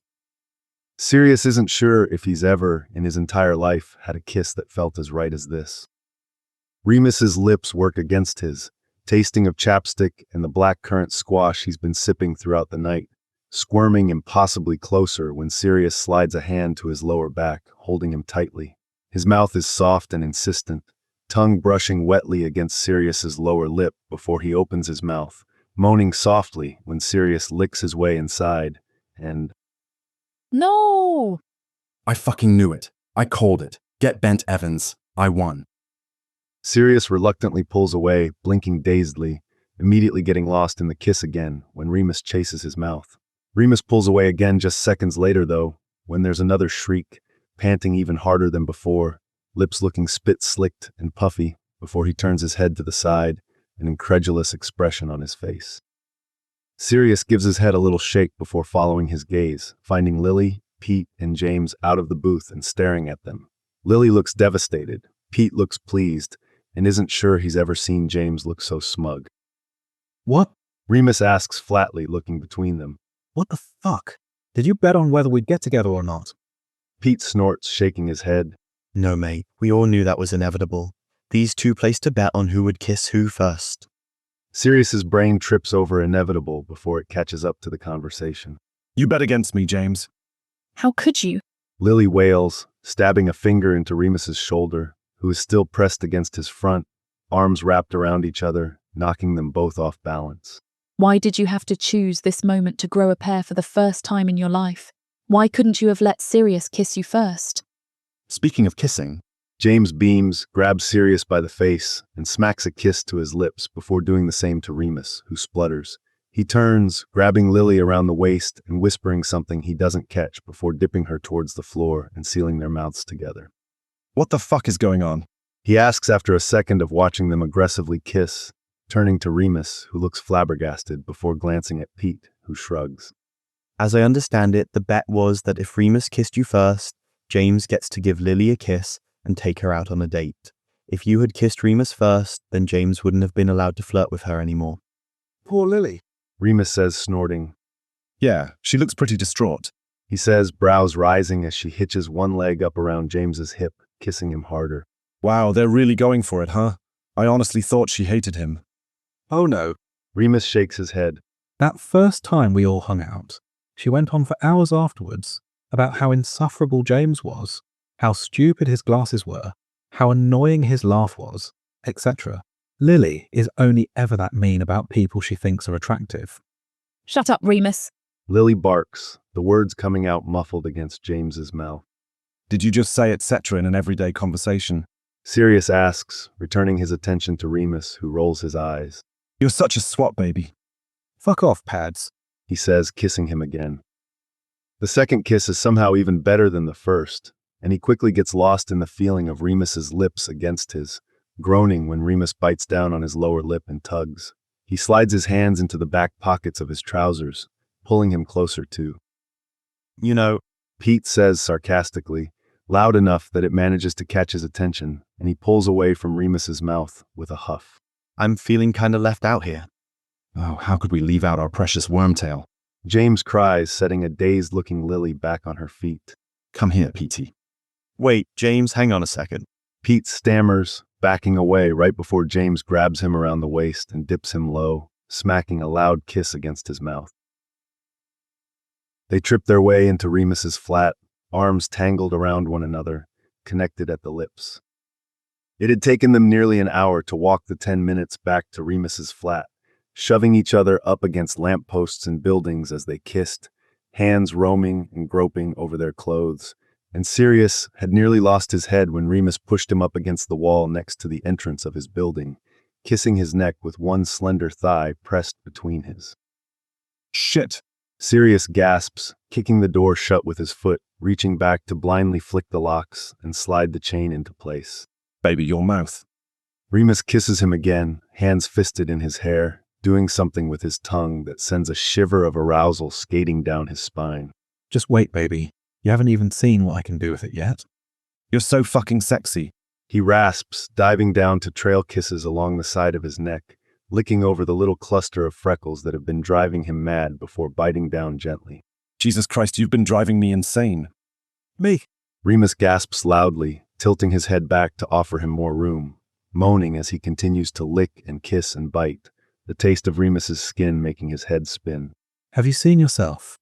Do you know how hard it's been for me to act like a normal human being around you? Yeah, Moons. Has it been hard? He presses their hips together, groaning when he feels Remus's stiff cock pressing up against his own through their trousers, hand clenching in the loose fabric at the back of Remus's jumper.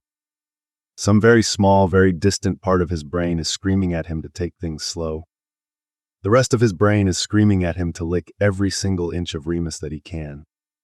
Remus lets out a small growl, kicking off his trainers before pulling him up to slide his tongue into his mouth, grabbing him by the collar of his suit jacket and steering him backwards until the back of his knees hit the sofa and he collapses onto it.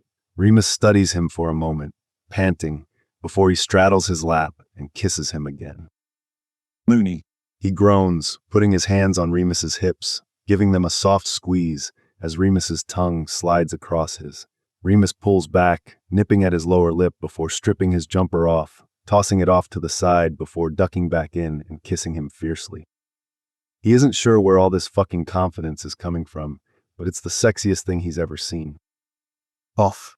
Remus mumbles after a few minutes of sharing kisses and spit and breath, tugging at the lapels of his suit jacket.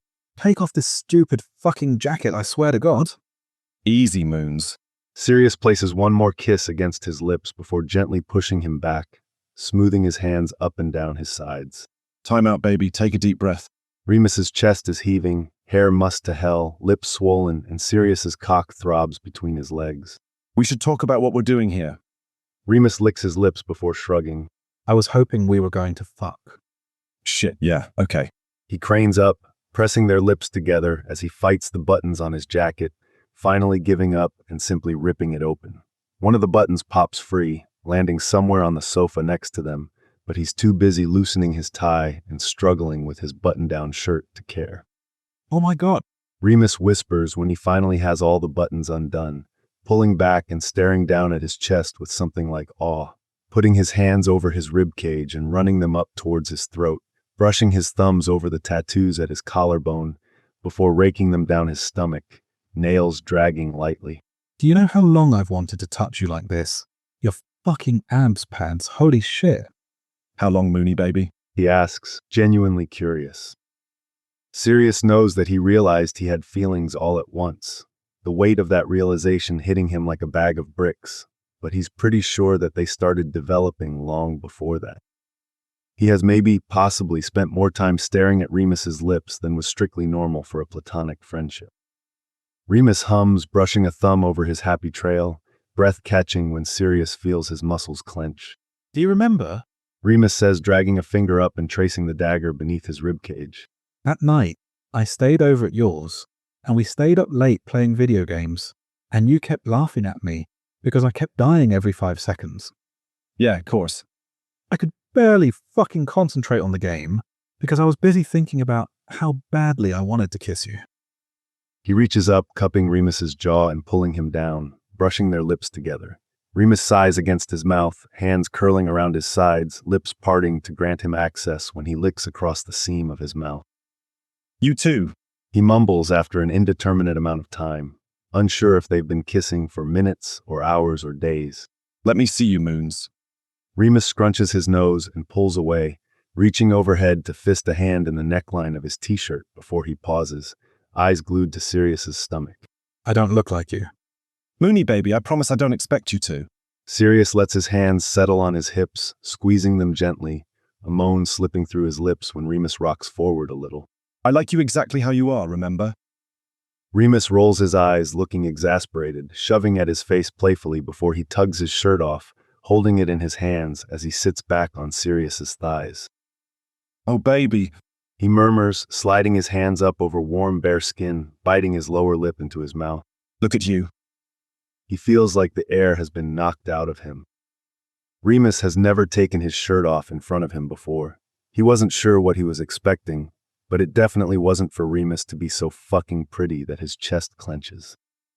He brings his hands up, trailing fingertips over his delicate collarbones, scattered freckles leading downwards, and he wants to go back to those later, wants to kiss every last one of them. He moves lower through his pale chest hair, several shades lighter than the hair on his head, thumbing over his nipples and hissing out a breath when he moans.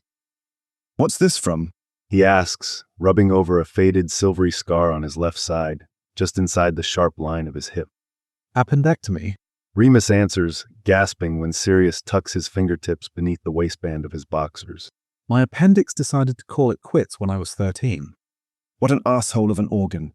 He murmurs, fixated on the little trail of hair that leads from his belly button down, disappearing beneath his trousers. You're gorgeous. Remus stares down at him, cheeks flushed. So are you. When they kiss again, it's electric.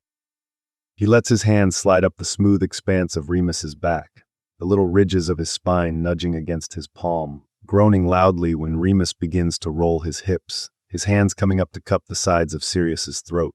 Their lips slide together, tongues tangling, and when Remus licks over the roof of his mouth, the noise he makes is inhuman. What do you want?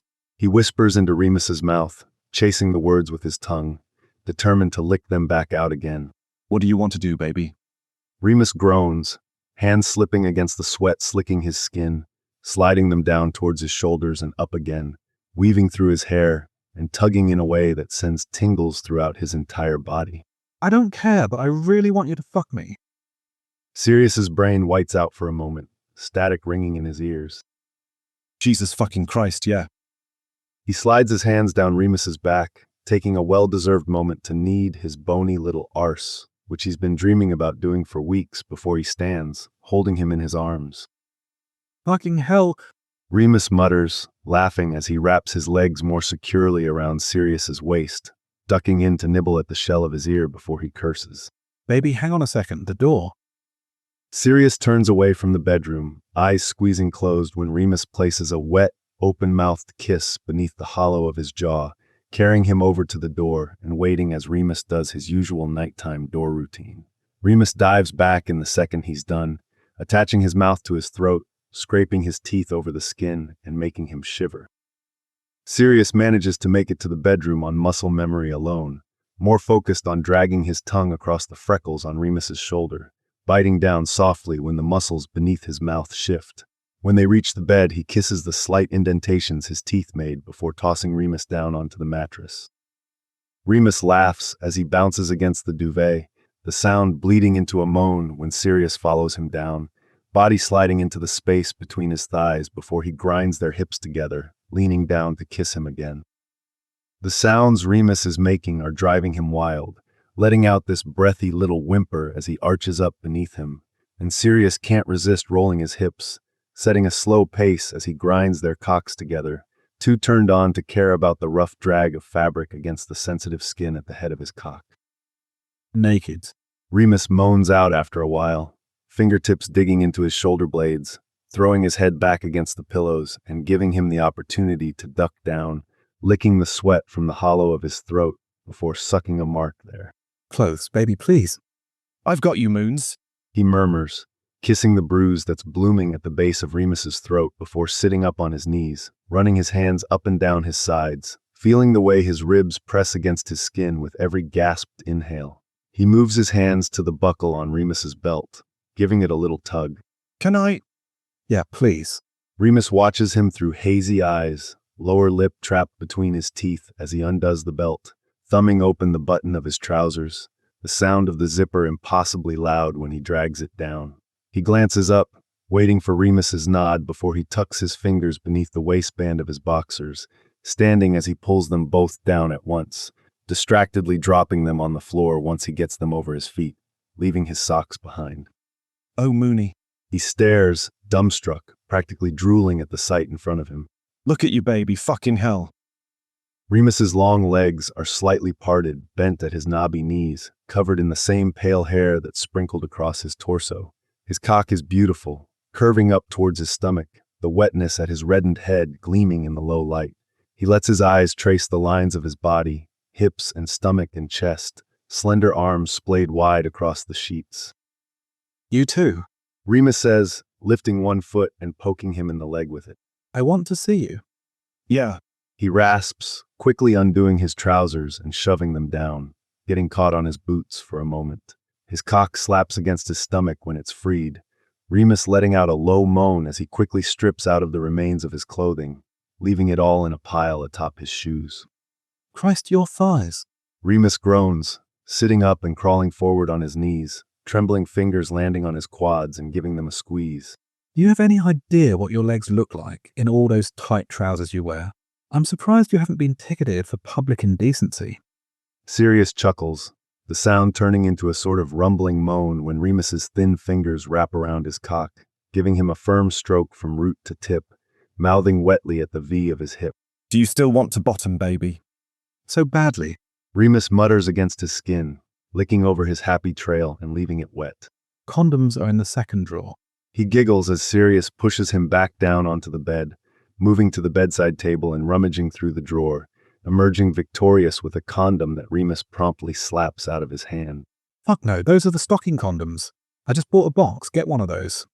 Sirius simply stands there, grinning at him, watching as Remus's cheeks turn pink. Want to share with the class why you were out buying condoms, Moon Pie? Remus grumbles under his breath, swatting at his hip. I figured we would end up here sooner or later. I wanted to be prepared. Shut up. Get the stupid condoms. He winks, cock giving a little twitch as he watches that blush move down his neck, quickly returning his attention to the drawer and finding the box of condoms shoved to the back before a glimpse of glittery purple silicone catches his eye. What is this? He asks, pulling it out and waving it towards Remus, who immediately turns scarlet. The dildo is reassuringly modest, curved slightly, a suction cup placed just beneath the flared base. When he takes a closer look, there's a button at the bottom of the shaft, a low humming noise reverberating through the air when he presses down on it with his thumb, making it vibrate. I think it's obvious what it is. Remus grumbles, trying to snatch it from his hand and whining when he holds it out of reach. Please tell me that I can use this on you next time. Sirius says as he turns it off, possibly getting ahead of himself because they've discussed exactly nothing about what they're doing, but he feels pretty confident in his assumption that they'll be sleeping together again. He places it back into the drawer, tearing open the box of condoms and ripping one off the strip, tossing it onto the bed along with a bottle of lube. Remus already has the lube spread across his fingers, reaching down between his legs when Sirius climbs back onto the bed, batting his hand away as he reclaims his place between his thighs. Don't, he murmurs, leaning down to kiss him while grabbing his hand, transferring the oily slickness to his own fingers. Let me open you up, baby, please. Okay. Remus rasps, looking dazed as he sits back on his heels, putting one hand on his thigh to spread his legs further apart, while the other slips down between his arched cheeks. Remus lets out a stuttering breath as he spreads the wetness there, reaching up to squirt more lube on his fingers before he presses his thumb against his opening, panting slightly as Sirius massages the tight furl.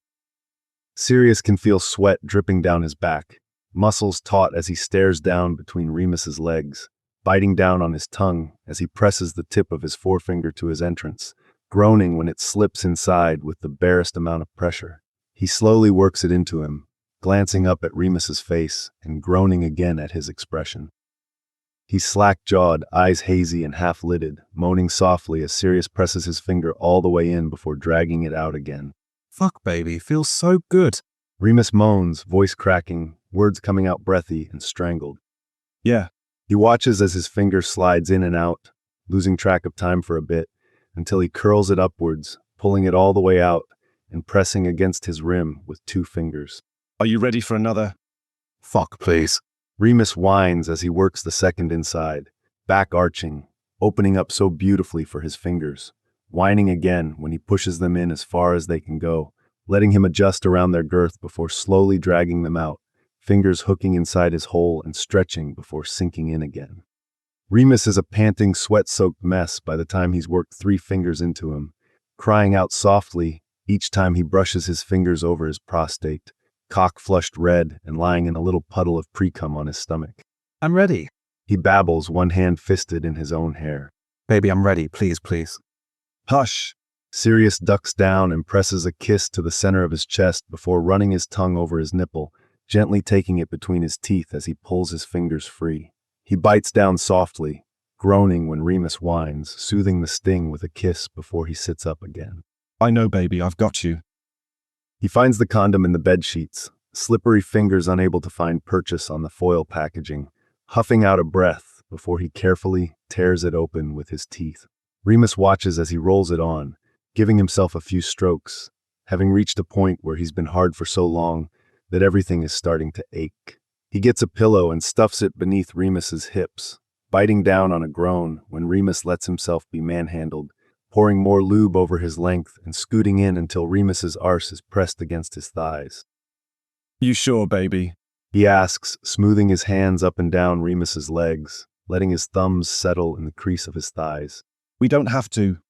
Remus cuts him off with a little growl of frustration, reaching between his legs and taking Sirius's cock in hand, pressing the head to his entrance. Sirius, I swear to God, if you don't fuck me right fucking now, I'll fuck. His entire body goes hot and cold as he pushes against Remus's rim, goosebumps breaking out across his skin, a small cry slipping through his lips when Remus lets out a breath and the tip slips inside. He has to pause for a moment to gather himself, rubbing his palms against the coarse hair on Remus's thighs, wanting nothing more than to fuck his way into the hot, tight slick that's currently squeezing around the head of his cock. He takes a deep breath, swallowing roughly, before he inches his way forward. Remus lets out a long, stuttering moan, back arching as he rolls his hips, slowly working his way inside, eyes fixed on the way Remus's hole is stretching around him. He stills when he's bottomed out, leaning down over Remus with one hand planted on the mattress next to his head, sloppily pressing their lips together. Remus groans and wraps his arms around his shoulders, knees hitching over his hips and pressing against his ribcage, sucking at his bottom lip in a way that makes a shiver race down his spine. Move, Remus whispers, hips twitching against his. He whines when he licks over his lips, making a mess of spit before pressing his tongue into his mouth again, kissing him deeply. Baby, move. Sirius rolls his hips, both of them letting out twin groans, Remus holding on to him tightly as he starts to slowly thrust, panting against his mouth. You feel so good, he murmurs, dragging his lips across Remus's before trailing down, biting a kiss into the soft skin beneath his jaw. Remus moans, and Sirius loses himself for an unknown amount of time there, half his attention on tasting as much of Remus's throat as he can, the other half focused on where he's sinking into Remus's body. So fucking tight, baby, goddamn. Remus garbles out something that might be words, though it's hard to tell, craning his head back against the pillows as Sirius nibbles at his shoulder. Big. He finally manages to gasp out, and it takes a second to sink in before he's chuckling, rewarding him with a gentle nip to the lobe of his ear. Do you like it? He asks, voice gritty from arousal, pushing up on one hand so that he can see Remus's face, the other slipping beneath his body to press against his lower back, angling his hips in a way that makes him cry out. Remus looks wrecked, pupils blown, tongue hanging loose over his lower teeth as he stares up at him, and Sirius can't resist leaning down to kiss him. Does my cock feel good inside you, baby? Obviously. He whines, hooking his ankles together behind Sirius's back, eyes rolling back when it changes the angle again. Oh fuck, I should have known you'd be like this in bed. Like what? He recognizes that it's possibly unfair of him to ask Remus questions at this exact point in time, seeing as he's more than a little bit distracted, but he can't help himself. Cocky, Remus says before fucking whimpering, clinging to him as he continues to thrust into him. Jesus Christ, Pads. Come on, baby. He kisses his slack mouth, tangling their tongues together before biting down on Remus's lower lip. Tell me how it feels. Good. Remus rasps, looking like he's barely holding on by a thread, tangling a hand loosely in Sirius's hair. So fucking good, Pads. You have no idea shit. Right there. Oh my god, Sirius, please, please, please. What do you want? He asks after a moment, more than a little dazed by what the sound of Remus begging does to him, bringing the hand that isn't currently holding his weight up to Remus's face, pushing the hair off his forehead. What do you want, baby? Remus cries out sharply, arching beneath him. Fuck harder, please. If he had enough brain power left, he'd probably chuckle at the way Remus is clumsily pawing at his face, pressing their open mouths together in a wet, messy kiss.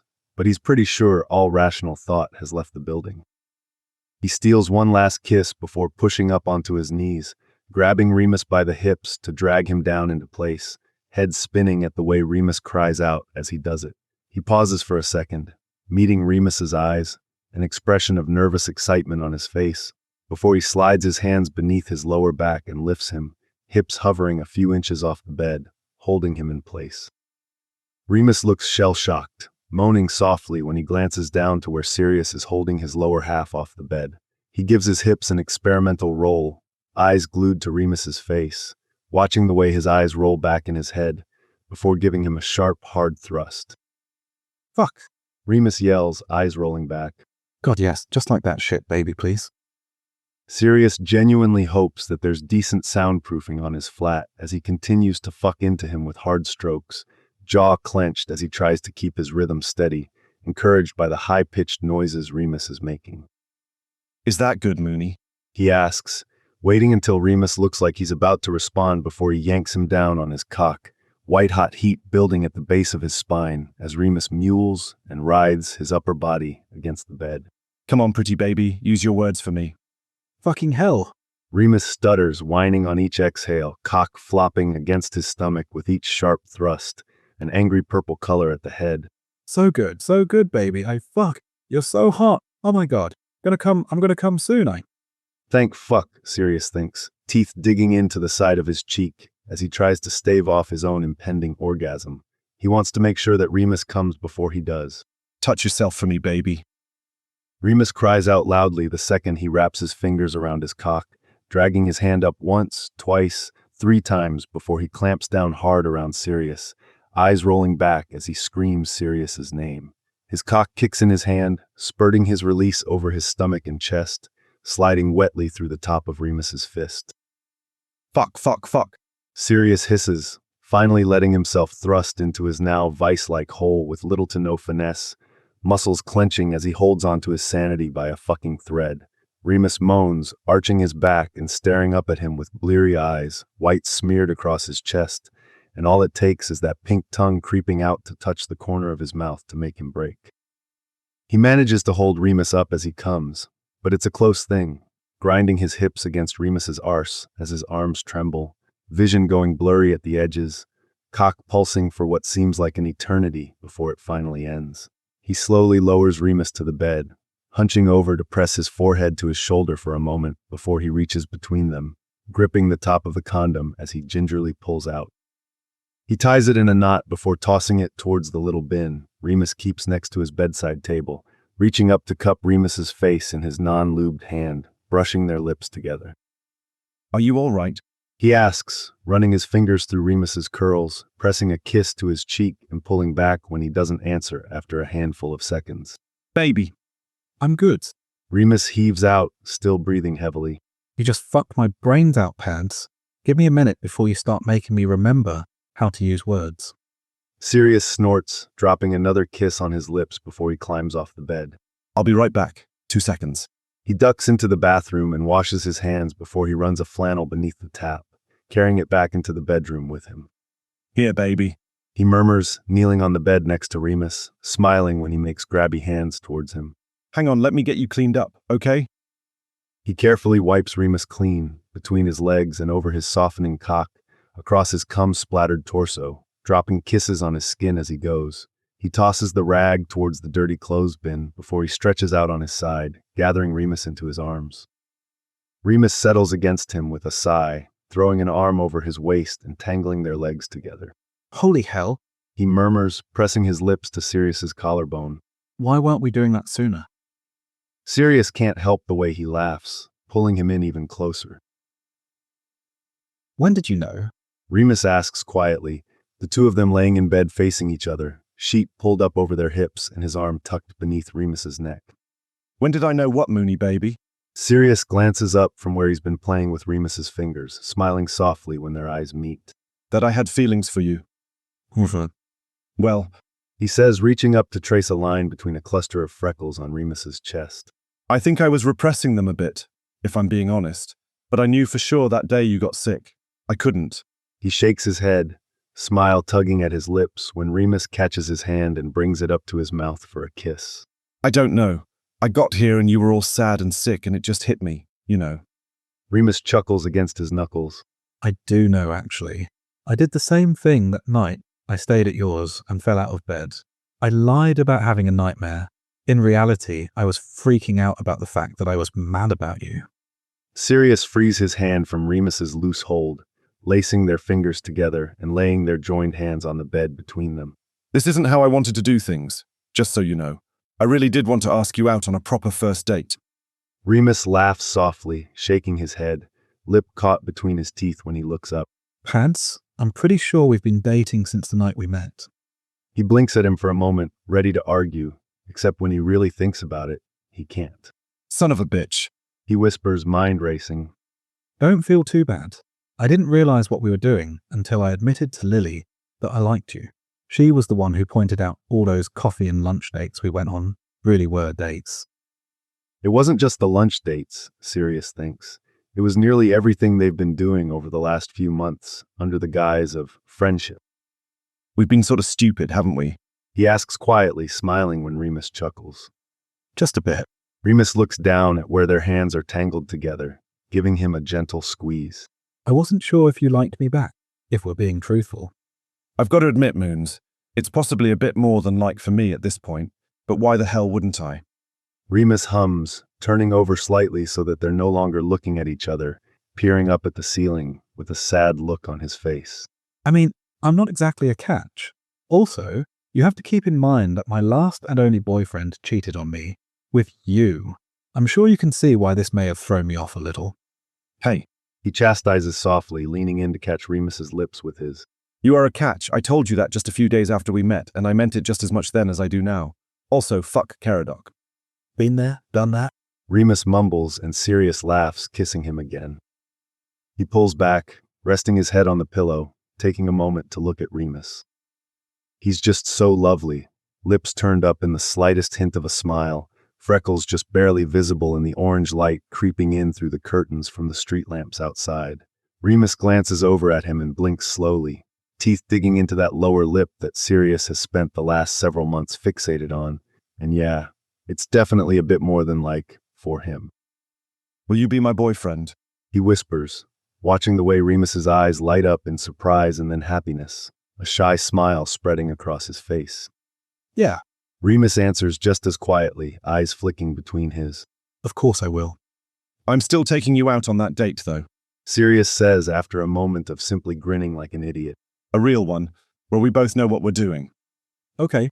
Remus laughs, tipping forward to lean his head against his chest. Not to vandalize posters outside of a nightclub, I hope, because we've already done that, and... He breaks off into giggles when Sirius digs his fingers into his ribs, making him squirm before he nudges his chin up, kissing him softly. I feel sort of bad that I ditched Pete after telling him he could stay here. Remus says when they finally separate, smiling when Sirius rolls him onto his back and leans over him. Fuck. I didn't even let him come grab his bag or anything. I'm such an asshole. Oh, I'm sure Petey boy is fine. He's probably got our whole flat to himself right now, considering the little show James and Lily were putting on at the pub. He didn't seem that put out about it. I still feel bad. Remus reaches up, running a hand through his hair, tangling his fingers in the strands. Your hair is so pretty. You're so pretty. So are you, Mooney baby. He leans down, pressing a kiss just below his eye. I think your eyes are quickly becoming my favorite color. Marlene was just teasing me the other day because all my sketches lately have been shades of brown. Well, fuck off. Remus says, looking pleased. He watches as his wet pink tongue pokes out from between his parted lips, pressing against the corner of his mouth, and he can't stop the groan that spills from his throat, ducking down to kiss him. It drives me insane when you do that, just so you know. What? Sirius mimics him, touching the tip of his tongue to the corner of his mouth. That, fucking hell, it's so fucking sexy. Remus looks bewildered. I didn't even realize that I was doing it. Oh my god, you do it all the time. Do you know how many times I've nearly embarrassed myself when you did it? It's so fucking hot, Moons, you have no idea. Remus raises a hand to cover his mouth as he laughs. Shut up, you're taking the piss. I'm not. He rolls fully on top of him, propping himself up on his elbows. Words cannot describe how fucking sexy you are. God, everything about you is attractive. You're full of shit. Remus laughs, looking soft and relaxed spread out beneath him, legs coming up to wrap around his hips. Baby, literally no one in the history of ever has described me as sexy. Well, they're all idiots because you are. You're one to talk. I'm surprised some modeling agency hasn't snatched you off the street by this point. They tried, he says with a shrug, chuckling at the little scowl that creeps over Remus's face. I modeled a few times in my late teens and early 20s. It wasn't for me. It was a lot of faffing about and being ordered around by conceited photographers. But the money was decent. I hate you. Remus pouts, smacking his hand lightly against his ribs. Please tell me you have photographic evidence of this. Yeah, hang on. Let me find my phone. He reluctantly rolls off of Remus, patting around the bed before he gets up, searching through his pile of clothes. He snorts when he finally finds his phone and glances at the screen, waving it at Remus as he crawls back into bed. James texted me about 1 billion times. Is everything all right? Remus asks, immediately rolling over and draping himself across his chest, tucking his head into the crook of his neck, hiding a smile against his skin when Sirius wraps an arm around him, pulling him in closer. Yeah. It's just a bunch of encouragements and reminders not to fuck this up. He really believes in you. Remus says solemnly, laughing when he pinches at his back. Stop it. Show me the pictures. I can't believe you've been holding out on me. They're not that special. He swipes through his gallery, past countless pictures of him and Remus over the last few months, the occasional photo of James or Harry or a dog mixed in, and wow, he really has been clueless until he finally makes it far enough back. Ah, here's one. Remus makes this punched-out sound when he shows him his phone, a flush immediately blooming on the high points of his cheekbones. What? He asks, sounding strangled. Admittedly, this possibly wasn't the best photo to start with. So you know Barty and Evan? He says, secretly thrilled at the way Remus's eyes are glued to his phone. They work at this club called Spotlight that really caters to the BDSM scene. The owners wanted photos to hang in the lobby, and they talked me into being a model for the shoot. The picture isn't that scandalous, and he remembers it being a pain in the ass to prepare for, but it is a bit much. He's wearing a fishnet shirt and low-riding trousers, tattoos visible through the holes in the shirt, as are the reddened marks across his skin where Barty had spent the better part of an hour tying him up in rope, letting it dig into his flesh and freeing him only moments before he posed for the picture. Jesus Christ. Remus whispers, eyes wide. Show me another one. Sirius swipes through a few more pictures from the shoot they did at the club, listening to the way Remus's breath quickens ever so slightly when he gets to the one of him strapped into a St. Andrew's cross, dressed only in leather hot pants. I've also got these ones I did for a clothing shop. He slowly swipes through the photos, which bear far less skin, though Remus seems equally affected by them. And these, which I did as a favor for Fleamont for Sleek Easies. I hated doing it, honestly. There was so much product in my hair that it felt greasy for a week. Ah, here's one of me and James from that shoot. Oh, and these ones are. Remus slips his phone from his hand and tosses it onto the bed, shoving lightly at his shoulder until he rolls over onto his back, climbing atop him to straddle his thighs. He lets out a muffled moan of surprise when Remus smashes their mouths together, sliding his hands up the bare skin of his back to weave his fingers through his hair, angling his head to deepen the kiss. He quickly loses himself in the feeling of Remus atop him, soft, smooth lips moving against his. Remus groans and licks across the seam of his mouth, demanding entrance, which Sirius is all too happy to provide, parting his lips and moaning when a hot tongue slips into his mouth. You are. Remus pants, pulling away from him quite suddenly and leaving him dazed, blinking up at him as he sits back on his thighs and props his hands over his stomach. The most ridiculous person I've ever met. Sirius opens his mouth to speak and groans instead, craning his head back against the pillows as Remus wraps his hand around his half-hard cock, giving him a firm stroke. What do you mean, baby? I mean, Remus huffs, eyes fixed on where he's stroking him to full hardness. That you just walk around all day being incomprehensibly sexy and successful and funny. And oh, you also used to be a fucking model. Next, you'll be telling me that you're related to the royal family or that you're a fucking duke or something. Do distant cousins count? My father is actually shit. Something like the 98th person in the line of succession. I was disqualified for that when I was disowned, though, so no worries there. Remus gapes at him before letting out an incredulous-sounding laugh, leaning to the side and fetching another condom and the bottle of lube. Fucking insanity. He grumbles, tearing the condom and rolling it down his length before he ducks down and wraps his lips around the head. Fucking hell, baby, oh my god. Remus doesn't respond, which is understandable with the way his mouth is occupied, bobbing his head until Sirius is brushing against his soft palate. He swallows, taking a deep breath through his nose before he pushes lower, bringing him into the soft clutch of his throat. Remus stays there a moment, gagging softly and making Sirius's eyes cross before he pulls back, pressing a kiss to the head. Can I ride you? Sirius stares up at him in disbelief before letting out a strangled laugh. Baby, what the fuck? Yeah, always. I will literally never say no to that question. You aren't sore. Not enough to not want your dick in me again. Remus drizzles lube over the outside of the condom and levels up on his knees, holding him at the base with one hand as he notches the head at his entrance, sinking down in one smooth movement with a breathy sigh. Sirius grips his hips when his arse meets his thighs, giving them a squeeze before his fingers creep back, feeling where Remus is stretched open around him. Fucking hell, baby.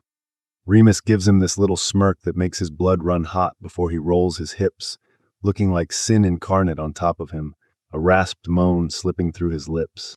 Do you know how hard it's been to hide my boners from you every single time we shared a bed? Yeah, Because I was doing the exact same thing. Sirius lays there, dazed, dumbstruck, watching as Remus fucks himself on his cock. Baby, I mean this in the best possible way, but how are you this confident little sex pot in the bedroom, and yet you shrivel up like a bug whenever a stranger says hello to you? Remus snorts, losing his rhythm and hunching over to press his forehead against Sirius's chest as he laughs. Jesus Christ, Pads. What? Are you saying that it's not true? He gives his hips a little jerk, grinning when Remus moans and straightens up. Look, I may not have a lot of experience in relationships, but I wasn't exactly a blushing virgin before I started dating Caradoc. Remus says, planting his hands against his chest before he starts to roll his hips again, rising and falling in a way that makes Sirius see stars. Besides, I don't know. It's different with you. Remus meets his eyes, biting down on his lower lip. I trust you. Sirius's chest goes tight, reaching up to cup his face between his hands, drawing him down into a kiss. I trust you too, baby. Remus moans against his mouth, clutching at his shoulders when Sirius lets his hands drift down his sides before he plants his feet and thrusts up into him. God, do that again. Sirius grips his hips tighter, holding him slightly aloft, and does it again, nearly out of his mind with arousal, as Remus's mouth falls open around a whine. I can't decide if I love or hate how fit you are, Remus says, taking control of the movements again, the muscles in his stomach quivering. Oh, I definitely think you love it. I saw the look in your eyes when I held you up off the bed earlier. Remus rolls his eyes, giving him a heated look when he meets his eyes again. Yeah, I did. It's fucking hot, Pants. You have no idea. You have no idea how hot you are, he says, reaching out to wrap his hand around Remus's cock, which he hasn't had the chance to do yet, but feels amazing in his hand, hot and hard and heavy. Remus leans down, kissing him again, and Sirius quickly loses the ability to think coherently, lost in the taste and sound and feel of Remus. Next time, he rasps, totally unsure of how long they've been fucking, but well aware of the telltale heat building along his spine, nipping at Remus's lip when he pushes up on shaky arms to look at him. I want you to top me if you're into that. Remus cries out, managing a single nod before he clenches down around him, hot streaks of cum spilling over his fist and landing across Sirius's chest, pushing him over the edge as well. Remus's shower stall isn't quite big enough for the both of them, but they're able to make do. Remus has his arms looped around his waist, forehead resting against his collarbone as Sirius gently runs the flannel over his shoulders and down his back, the scent of his lavender body wash filling his nose. Do you want to know something funny? Sirius asks, brushing a kiss to his forehead. What's that? I literally recognized the smell of you that first night we met. Like, your hair products and your soap, the scent of your flat, all of it. Caradoc would come home smelling like you sometimes, and I always wondered why. Remus laughs softly, groaning as he slips soapy fingers between his arched cheeks with a whispered apology, washing away the slippery remains of the lube. I actually had the same thought when you lit a cigarette outside that pub we ended up at the night we met. Sometimes Caradoc would kiss me while tasting of smoke, but I thought he was just sneaking cigarettes and didn't want to fess up. What a fucking wanker. No kidding. Remus is quiet for a few moments. Is it weird that we met this way? Sirius hums as he considers it, setting the flannel aside and getting a palmful of Remus's shampoo, carefully working it into his wet curls. I think there are weirder ways that we could have met, but no, not really. Even though you wanted to punch me at first. Remus lifts his head, smiling at whatever expression is on his face. Don't lie, baby, I know it's true. You looked so angry at me when we first realized what was going on. Yeah, for like a second. He argues, tilting Remus's head back beneath the spray, raking his fingers through his hair. It didn't take me very long to figure out that you were heartbroken over the entire thing. Yeah, I was. Remus sighs, reaching up to wrap his fingers around Sirius's wrists. Having you in my life made it a little bit easier, though. It made it easier for me, too. He gently pulls Remus forward, catching his lips in a soft kiss. I want you to know that this isn't like a rebound for me. I'm all in. Remus blinks the water from his eyes, staring up at him before a smile slowly spreads across his face. Me too, I'm all in. Sirius laces their fingers together, backing Remus up against the wall of the shower and bringing his free hand to his jaw, kissing him deeply. They don't separate again until the water has started to run cold, sniping at each other and stealing kisses as they hurriedly finish washing. I hate you. Remus says as he trips his way out the shower, shivering slightly as he wraps a towel around his shoulders before holding one out towards him. Ah, poor baby. Sirius takes the towel, dropping a kiss to the tip of his nose as he wraps the towel around his waist, reaching up to squeeze some of the water out of his hair. I can give you another orgasm if you like. That should surely make up for it. Remus looks like he's sincerely considering it before his nose wrinkles. Oh God, you're going to try to use sex to get out of everything now, aren't you? He can't help the way he laughs, catching Remus around the waist and dragging him into his arms, their wet chests pressing together. No, not everything. I'm sure there's plenty I'll be able to get out of by way of a milky tea or some chocolate. Maybe even some new books if I've done something particularly offensive. Oh, and the jumpers. I'm pretty sure you'd forgive just about anything for an oversized second-hand patterned wool jumper. Remus grumbles and shoves at him, unable to hide the smile tugging at his lips. You're an asshole. I know, and you're stuck with me now. He releases Remus and shakes his hair back as he moves in front of the sink, reaching for his toothbrush and passing over the toothpaste when Remus steps up beside him, gently knocking their hips together. Remus pauses halfway through brushing his teeth, toothbrush hanging loose from the corner of his mouth and foam spilling down over his chin. Oh, fuck. What? My mam gave me so much shit when we were there about how I kept insisting that we were just friends. Remus turns to him with a pout. She's going to lose it when I tell her that we're together now. Sirius laughs, laughing even harder when Remus shoves at his shoulder with a whine. He helps himself to Remus's wardrobe when they exit the bathroom, pulling on one of his t-shirts that Remus had worn home weeks ago and a pair of Remus's joggers, picking up his phone as he perches on the end of his bed. James just texted me, he says, scrolling back through the wall of texts James has sent since the last time he looked at his phone. He wants to know if we want to go out to breakfast with him, Pete and Lily. Remus glances up from where he's pulling on his socks, one brow raised. Did they all go back to yours last night? Yeah, I guess so. Poor Pete. Sirius nods with a snicker, turning his phone around to show Remus. Based on the amount of winky faces, fire emojis, and exclamation points James sent me, yeah, poor Pete. Remus's eyes flick over the screen, letting out a small huff. Yeah, we may as well go get food with them. I don't work at all today, so we can take a nap later. He asks, chest clenching slightly as Remus glances up at him, eyes warm. Yeah, baby. Remus says, tossing a pair of Hope's socks onto his lap before leaning in to kiss him. Mine are yours, I don't care, but I miss sleeping in your arms. God, me too. Sirius raises a hand to his cheek, running a thumb over his freckled cheekbone. The last few nights have been torture without you next to me. Remus smiles, soft and sweet, leaning in to kiss him again. Hey, we're at the restaurant. Table towards the back. Where are you guys? Hello. Sorry? We're on the way. Should only be like 5 minutes. Order me a latte, and Mooney and Earl Grey with milk. Please. Yep, will do. Do you want me to order you guys food? Never mind, I see you walking up. Holy shit, Siri. Did you gnaw on his neck all night? Poor boy looks like he was attacked by a vampire. Fuck off, James. Like you aren't currently sporting a lovely collection of love bites from a rather smug-looking redhead. Quit teasing Remus. You're embarrassing him. You're right. I'm sorry. I'll quit teasing your boyfriend. 'Cause you guys are boyfriends now. Exclamation point. Exclamation point. Heart emoji. Fire emoji. 2 men holding hands. Emoji. Eyes emoji. Cat heart eyes emoji.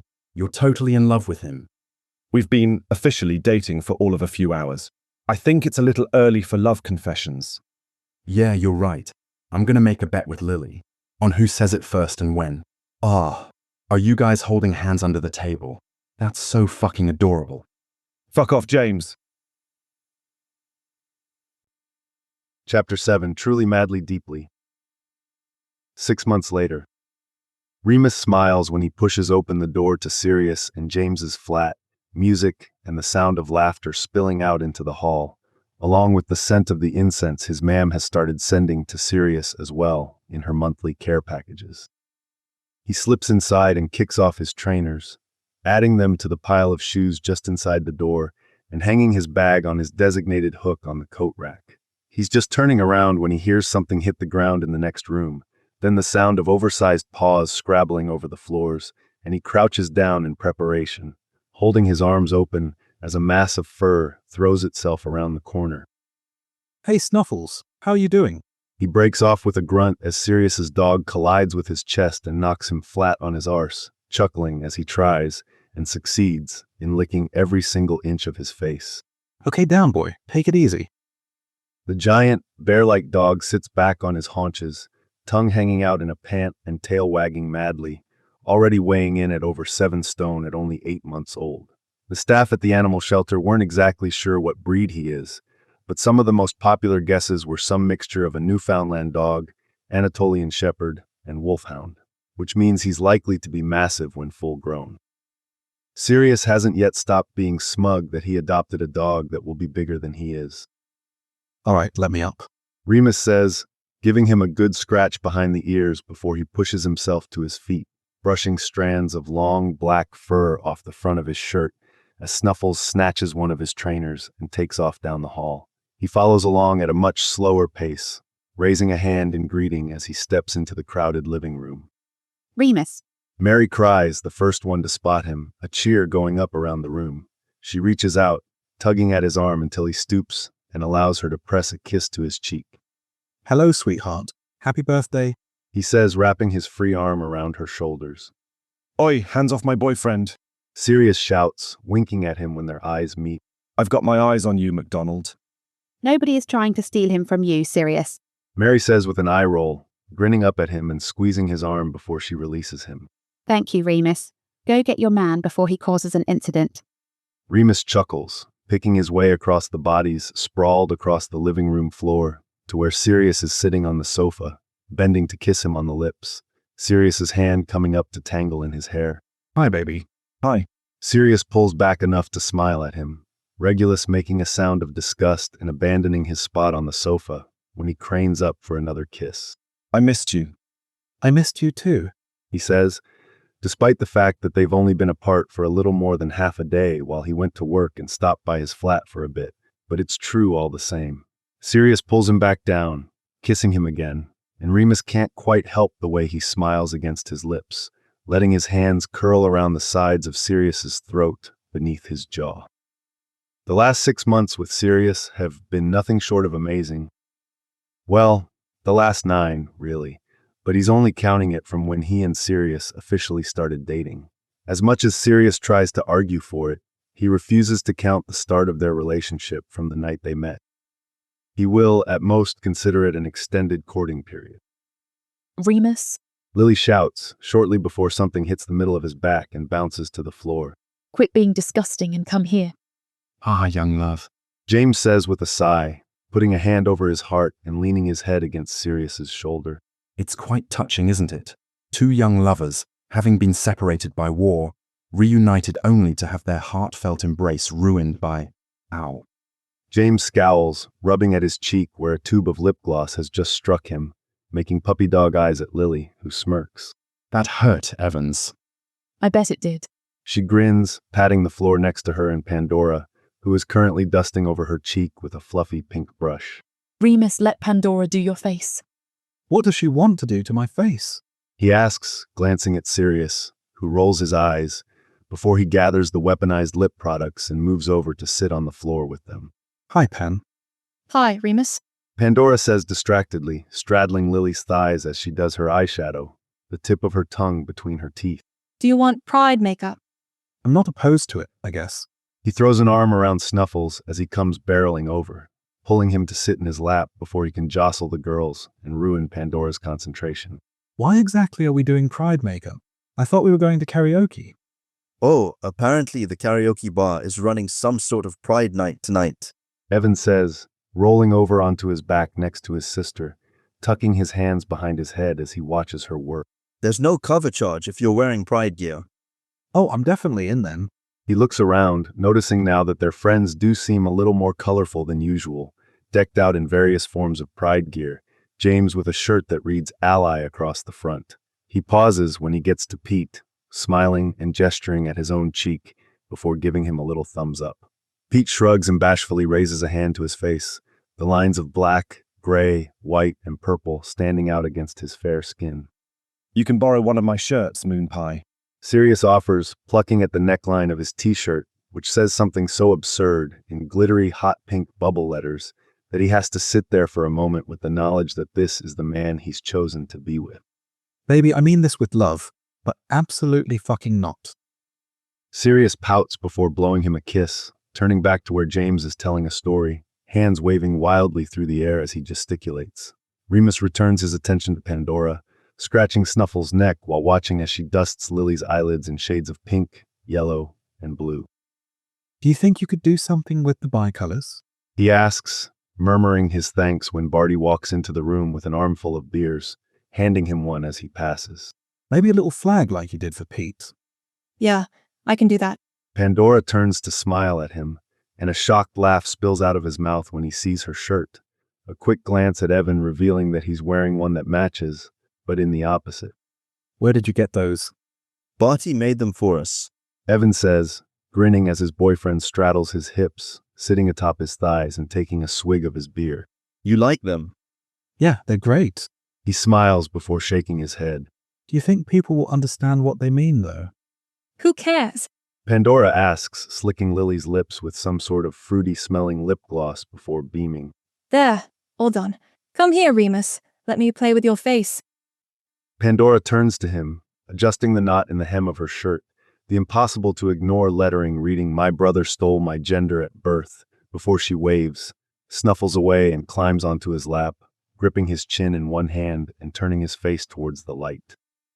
He closes his eyes while she rummages through her suitcase-sized makeup bag, trying to remain relaxed as a brush tickles along his upper eyelid, a smile creeping over his face when he feels someone scoot in behind him, arms wrapping tightly around his waist and legs stretching out on either side of his. He cautiously opens his eyes when Pandora seems to be finished with his eyelids, glancing down to find Sirius's hands laced together over his stomach. Getting jealous, baby. Sirius grumbles behind him, tucking his chin over his shoulder. Pandora's sitting in your lap. Of course I'm fucking jealous. That's my lap. I can't do it unless I'm up close, Sirius. Deal with it. Pandora mumbles, tilting Remus's head to the left a little as Sirius pouts, brushing something on his lashes that makes him want to blink. You two are so fucking sappy. It's gross. Barty says, laughing when Sirius flips him off. Oh, like you two are any fucking better. Oh, that reminds me. You left one of your dildos in the bathroom sink last weekend. You can't leave that shit lying around here. It's a good thing Harry didn't find it. He latches onto everything he touches. It would have become his new favorite toy. Imagine the therapy bills in a few years. Ah, Evan says, letting out a strangled-sounding groan when Barty stretches out atop him and starts playing with his necklaces, wrapping them around his fingers. I was wondering where my dick ran off to. Yes, it's quite inconvenient when it's not attached to your body. You're like that species of octopus that tears off their penis and throws it at potential mates. Pandora says airily, smudging her thumb beneath his eye before spraying some sort of mist all over his face. She stretches to the side and picks up a mirror, holding it in front of him. There we go. What do you think? Remus looks at himself, a thin line of black liner along his upper lashes, which have been darkened slightly by mascara, and a bright little pink, purple, and blue flag on his left cheekbone, along with some sort of shimmer. It looks great, Pan. Thank you. No problem. She turns her attention to Sirius, arching a brow. How about you, tampon toe? Would you like some makeup? Sirius cackles, muffling his laughter against the hinge of his jaw. No, thank you. I'm quite happy with my bare face. Mooney's looks amazing, though. It's not like he needs it. Marlene grumbles, stomping over to sit with them and pulling Pandora's makeup bag closer. Fucker is pretty enough without makeup. Could you do my winged liner, Pan? Your hands are so steady, you really should come work at the studio with us. Tattoos are icky. Pandora says with a nose wrinkle, climbing off his lap and onto Marlene's. All that blood and ink. Blush. Remus closes his eyes, slumping down between Sirius's legs and leaning back against his chest, letting the happy murmur of conversation wash over him as Sirius plays with his hair. He doesn't realize he started to doze until he feels Sirius carefully shaking his shoulder, peppering kisses across his forehead. Who? What? We're heading out soon. Sirius says, holding his face gently between his hands, looking at him from upside down. You all right, Moons? Yeah, just tired. Remus yawns, jaw and back cracking as he sits up. Harry woke me up when he snuck into bed with us last night. Then Snuffles got all wound up, and I had trouble falling back asleep afterwards. Poor baby. Sirius frowns, tracing along the corner of his mouth with his thumb, lips twitching up when he presses a kiss to it. You should have woken me up, or at least said something. It's fine, Pads. You and I both know my sleep schedule is a mess anyway. He says, laughing as Snuffles forces his way between them, whole body wiggling as he wags his tail. Will you help me find my trainer? This one took off with it as soon as I got here. It's probably beneath your pillow again. Sirius smiles, eyes flicking between his. Hey, I love you. Remus feels his cheeks go a little warm, the way they do every single time Sirius says those words to him, leaning in to brush their mouths together. I love you too, baby. The karaoke bar is packed by the time they finally arrive, their whole group fighting their way towards the back, where the rest of their friends have already arrived. Streamers hanging from the ceiling above one of the long tables, and a cluster of balloons tied to the back of a chair. He's jostled around as everyone greets each other, Frank and Alice crushing him in a hug between them, and he can't help but to sigh in relief as he claims a chair in the corner, sinking down into it as the rest of them carry on. Sirius glances over at him after a few moments, quirking a brow up in question, but Remus just shakes his head, shooting him a smile. He loves their friends, he really does, but it does tend to be a lot when the whole crew gets together. He smiles when Pete eventually joins him, sliding him a pint of beer, and he toasts him before taking a sip. Cheers. No problem, mate. Consider it thanks for letting me crash at yours this weekend. Of course, it's not like I'm there all that often anymore anyway. Sure, why would you be when you could climb into bed with that every night? Pete nods towards Sirius, who has his shirt hiked up beneath his chin and his trousers pulled low, showing off one of his latest tattoos. Ugh, don't remind me what he looks like. Remus moans, watching the muscles in his back shift as he turns. I don't know what they did to those kids at St. Godric's, but they all look like fucking supermodels. It's obscene. Even Snape wasn't a bad-looking bloke. Remus hums, tilting his head side to side. You know, I want to argue with you, but I can't. It's such a shame his personality was so shit. What are we talking about, lads? James asks, sliding in next to Pete and throwing an arm around his shoulders, shaking him a little. Snape. You, why? Just wondering what they fed you lot at that fancy public school of yours. Remus says, arching a brow. It's not fair that all of you have money, privilege, and unfairly good looks. It's greedy, is what it is. Pete adds, laughing as James scowls. Shut it, Wormy, here. James tosses a binder onto the table between them. Before you two started reading me for filth, I came over to see what songs you wanted to sign up for. Yeah, no. Remus takes a drink of his beer before shaking his head. You're out of your mind if you think I'm going to sing in front of all these people. Why in the ever-loving fuck is this song even an option? Remus asks, staring in horror at the low stage in the corner of the room. Why? I can't decide if this is a turn on or a turn off. Lily muses, one hand pressed over her mouth as Sirius and James gyrate their way across the stage. Sweat baby, sex is a Texas drought. Me and you do the kind of stuff that only Prince would sing about. James sings, spinning towards Sirius and holding the mic out. So put your hands down my pants and I'll bet you'll feel nuts. Sirius sings, pressing his hips against James's with a wicked grin, a few people in the bar screeching wildly. Yes, I'm Siskel, yes, I'm Ebert, and you're getting 2 thumbs up. They sang this song in the dining hall once. Frank says, turning towards them with a laugh. I think it was their 3rd year. 4th. Alice butts in, leaning against Frank's back with her arms around his shoulders. You were head boy that year, remember? Right. Anyway, they had snuck in one of those portable speakers, set it to play, climbed up onto one of the tables, and started belting it out. The headmaster let it continue for a surprisingly long amount of time before he put an end to it. They were in detention for nearly a month. Alice says, turning back towards the stage just in time to catch James twerking as Sirius mimes throwing money at him. Dear Lord, a man that buff should not be able to move like that. Remus can feel that his mouth is hanging open, and that based on the warmth in his cheeks, he's probably blushing something fierce, but he can't bring himself to look away as Sirius belts filthy lyrics into the microphone, looking like something out of one of his naughty fantasies as a teenager. I cannot watch this anymore. Regulus grumbles, shoving out of his chair. It feels incestuous just being in the same room as it. I'm going up to the bar. Does anyone need a refill? A few people call out their orders, Regulus nodding before he hurries away with a look of disgust. Just wait till ours. Barty shouts, leering at them and flicking his tongue, piercing against his lip as Benji subtly scoots his chair away. We picked. No. Mary shrieks, whipping around in her seat to glare at him.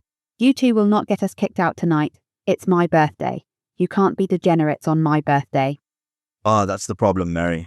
Evan grins, leaning over to smack a kiss against Barty's cheek. We're degenerates every day. Dorcas nods sagely, leaning over to pat him on the shoulder. That's why Miles and I had to buy a new sofa. Are we doing nibbles? James shouts over the sound of some poor sod absolutely wailing into the mic, waving a menu in the air. What's everyone feeling? Sausage rolls. Sirius shouts back before pressing a kiss to his temple. You all right, baby? You're awfully quiet. It's just loud in here. He responds, leaning his head against Sirius's shoulder. I had to turn my hearing aid off. It was starting to make my head hurt. Pandora probably has paracetamol in her purse. I can ask her for some when she gets back from the loo. It wouldn't surprise me at this point if Pandora pulled an entire tent, an ornate sword, and a DVD player out of there. It's both impressive and terrifying how much stuff she carries around. Sirius chuckles, nudging his chin up and kissing him on the lips. Do you want me to get you some water or something? No, I'm okay. He raises his hand to Sirius's cheek, eyes flicking between his, touched by how concerned he is. Sirius is always just so sweet to him. I think I'm actually going to step outside for a few minutes. Take a break from the noise. Do you want me to go with you? No, stay, you're having fun. He kisses Sirius again, lingering there for a few moments and deepening the kiss, sighing when Sirius tenderly bites down on his lower lip before he pulls away. I'll be back in just a few. All right, baby. Text me if you need anything, okay? He nods, slipping away from the table and making his way towards the back, stepping out into a small alleyway that smells of smoke and beer. He lets out a tense breath, finding a spot to stand decently far away from a group of men who are smoking, leaning against the wall and scrubbing his hands over his face. He feels a little better, almost instantly, away from the noise and people, reaching up and slipping his hearing aid off. He turns it back on and starts to fiddle with the sensitivity, hoping that if he turns it most of the way down, that it won't bother him as badly. He'll just have to sit with his left ear to the table for the rest of the night and hope for the best. Remus. He glances up, stomach turning to lead, breath catching in his throat. Caradoc. He straightens, nearly dropping his hearing aid and fumbling to catch it, slipping it back into his ear while staring at the man in front of him. What are you doing here? The lads and I are doing a pub crawl, just taking a little smoke break before we head to the next place. He nods down the alley towards the group of smoking men, who do look familiar now that Remus takes a closer look, running an eye over him when he turns back. How have you been? Remus swallows, nodding jerkily. Fine, great, really, really great. You? Great, yeah. We're actually out celebrating. The band has been in talks with a record company lately. Nothing official yet, but things are looking promising. Congrats. He gnaws on the inside of his cheek. How's work been? Oh, you know. Keradok sighs, shrugging one shoulder. Long hours, but it's worth it. Remus doesn't quite manage to contain his snort, schooling his expression when Keradok looks at him strangely. You're looking well. Have you been working out? No, absolutely not. I'm not quite meant for running around and lifting things for fun. I think you might be thinking of someone else. He shakes his head, turning towards the door and pausing when Keradok slides in front of him, blocking his path back into the building. No, I really mean it, Remus. You look great. Keradok smiles and it makes his stomach turn, wondering how he was once so enamored with him. Are you seeing anyone right now? Yeah, I am. He nods, shuffling backwards a few steps. Really? Keradok takes a step forward, leaning his shoulder against the wall. Is it a new thing? No, not at all. We actually just celebrated our 6-month anniversary last weekend. Keradok hums, nodding slowly, and it takes Remus a moment to realize that he thinks that he's lying. That's nice. What did you do? Huh. For your anniversary? Oh. Remus frowns as he takes another step back, glancing around the alley, wondering if Keradok will stop him if he tries to slip by. We just sort of faffed about, hit a few second-hand record and bookshops, had lunch, took his dog for a romp at the park, watched a film. Well, that's not very exciting, is it? Keradok asks, one brow arched. It was a lovely day. We both had an amazing time. Remus feels a little curl of anger in his stomach, leveling him with a look. If I may remind you, Caradoc, you took me to a concert for a band that you liked for our 1-year anniversary, and I was miserable the entire night. No, you had fun, I'm pretty sure. Keradok's brow furrows for a moment before he moves forward, and Remus realizes then that he's made a mistake, quite literally backing himself into a corner. I really miss you, Remus. Well, then maybe you shouldn't have cheated on me, he says, huffing when he tries to duck to the side, and Caradoc brings an arm up, pinning him in. Let me pass. My friends are inside waiting for me. Oh, are Peter and Lily here? Caradoc asks, and it honestly catches him off guard for a moment. Caradoc could never quite seem to remember Pete's name when they were together. Yes, among others. Now, if you'll excuse me. He starts to move the other way and scoffs when Caradoc shifts to block him. What the fuck are you doing? I miss you. Caradoc says again, lips turning down in a frown, leaning in close enough that Remus knocks his head against the bricks in an effort to get away. I haven't been the same since you left me. That sounds very much like a you problem. Now please move. Remus. Caradoc says softly, looking hurt. Why are you acting like this? Because you... Moons. Sirius calls out, music spilling out into the alley when he shoves the door open. I got you some. Caradoc shifts to the side as he trails off, giving Remus a clear view of his boyfriend, standing there with a bottle of water in one hand, completely blank-faced. Sirius's eyes flick over them quickly, lingering on where Caradoc has his hand planted against the wall next to Remus's head. You all right, Mooney? Yeah, fine. He takes the opportunity while Caradoc is distracted to duck beneath his arm, trying not to make it look like he's hurrying away from him as he moves over to stand next to Sirius. Look who I ran into. I see that. Sirius shuffles a little closer to him, a strange expression in his eyes that Remus can't quite decipher. Hey, Caradoc, how's it been? Good. Caradoc smiles uncertainly, glancing between them. You two are still friends then? Oh, yes. Sirius says earnestly, nodding a few times. The best of friends, certain historians might say. Remus covers his mouth to hide his laugh. Right. Caradoc looks confused. Well, it's great to see the both of you. If you say so. Sirius's eyes flick over to him and away, subtly knocking their elbows together. What were you two talking about? Remus was just telling me about his new boyfriend. Caradoc says casually, like he didn't have him trapped in the corner of the alley. You must have met him, yeah. Does he seem like a decent bloke? He's all right. Sirius shrugs, turning his head and winking at him where Caradoc can't see. A bit of a dick, actually, but Remus seems quite fond of him. Well, hang on now, Remus says, biting down on the corner of his mouth to hide his grin. Sirius's boyfriend is a bit of an asshole as well. Remus's boyfriend keeps trying to convince him to commit crimes. A real ne'er-do-well, that one. Sirius's boyfriend bullies him constantly. Really, Caradoc, you have no idea how mean he is to him. Sirius gasps, pressing a hand to his chest.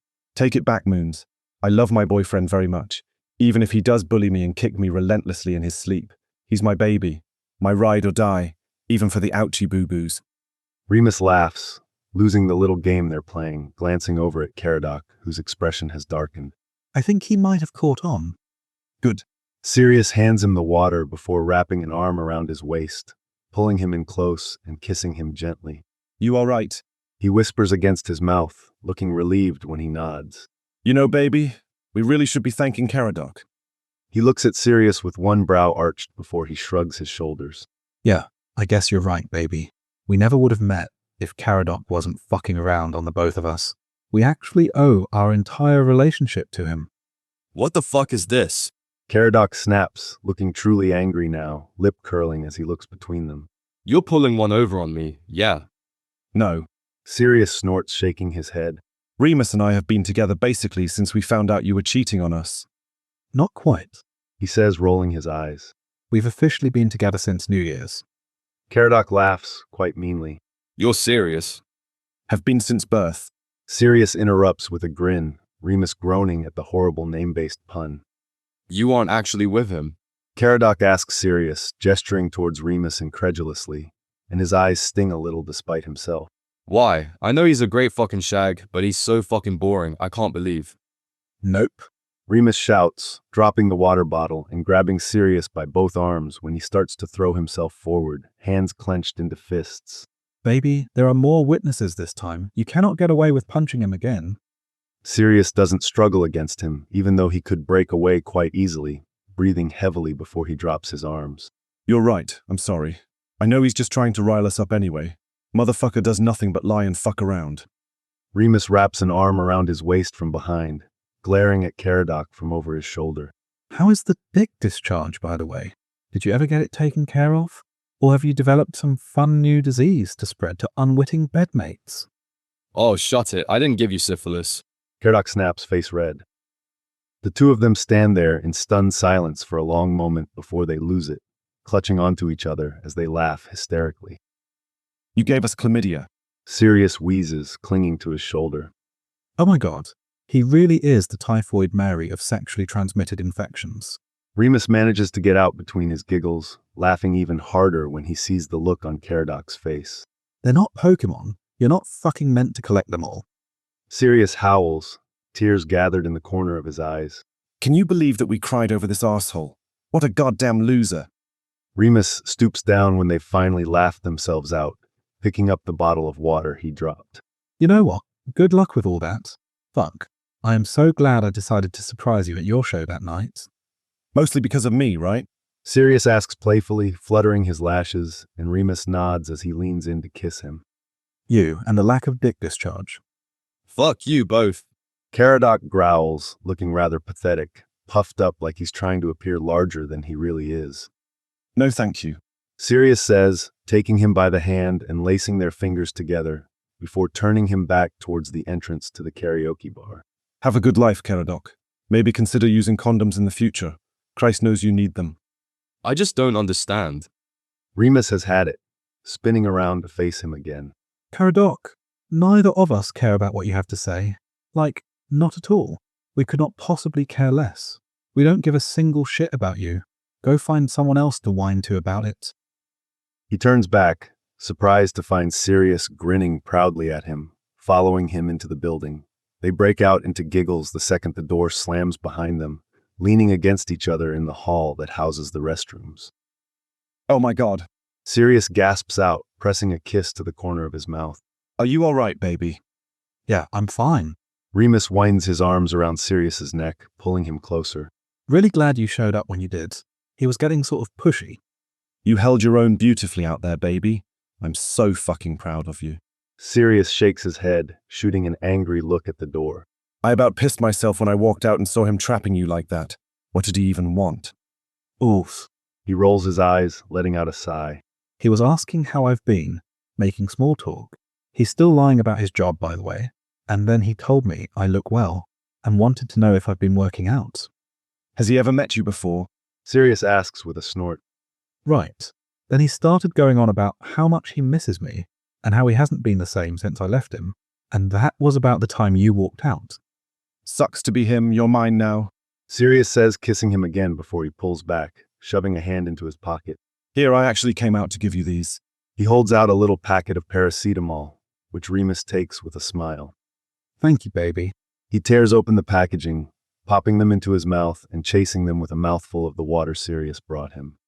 Sirius looks at him for a moment, reaching up to tuck some hair behind his ear, rubbing his thumb over the shell of his ear, and making Remus shiver before he chuckles under his breath, smirking.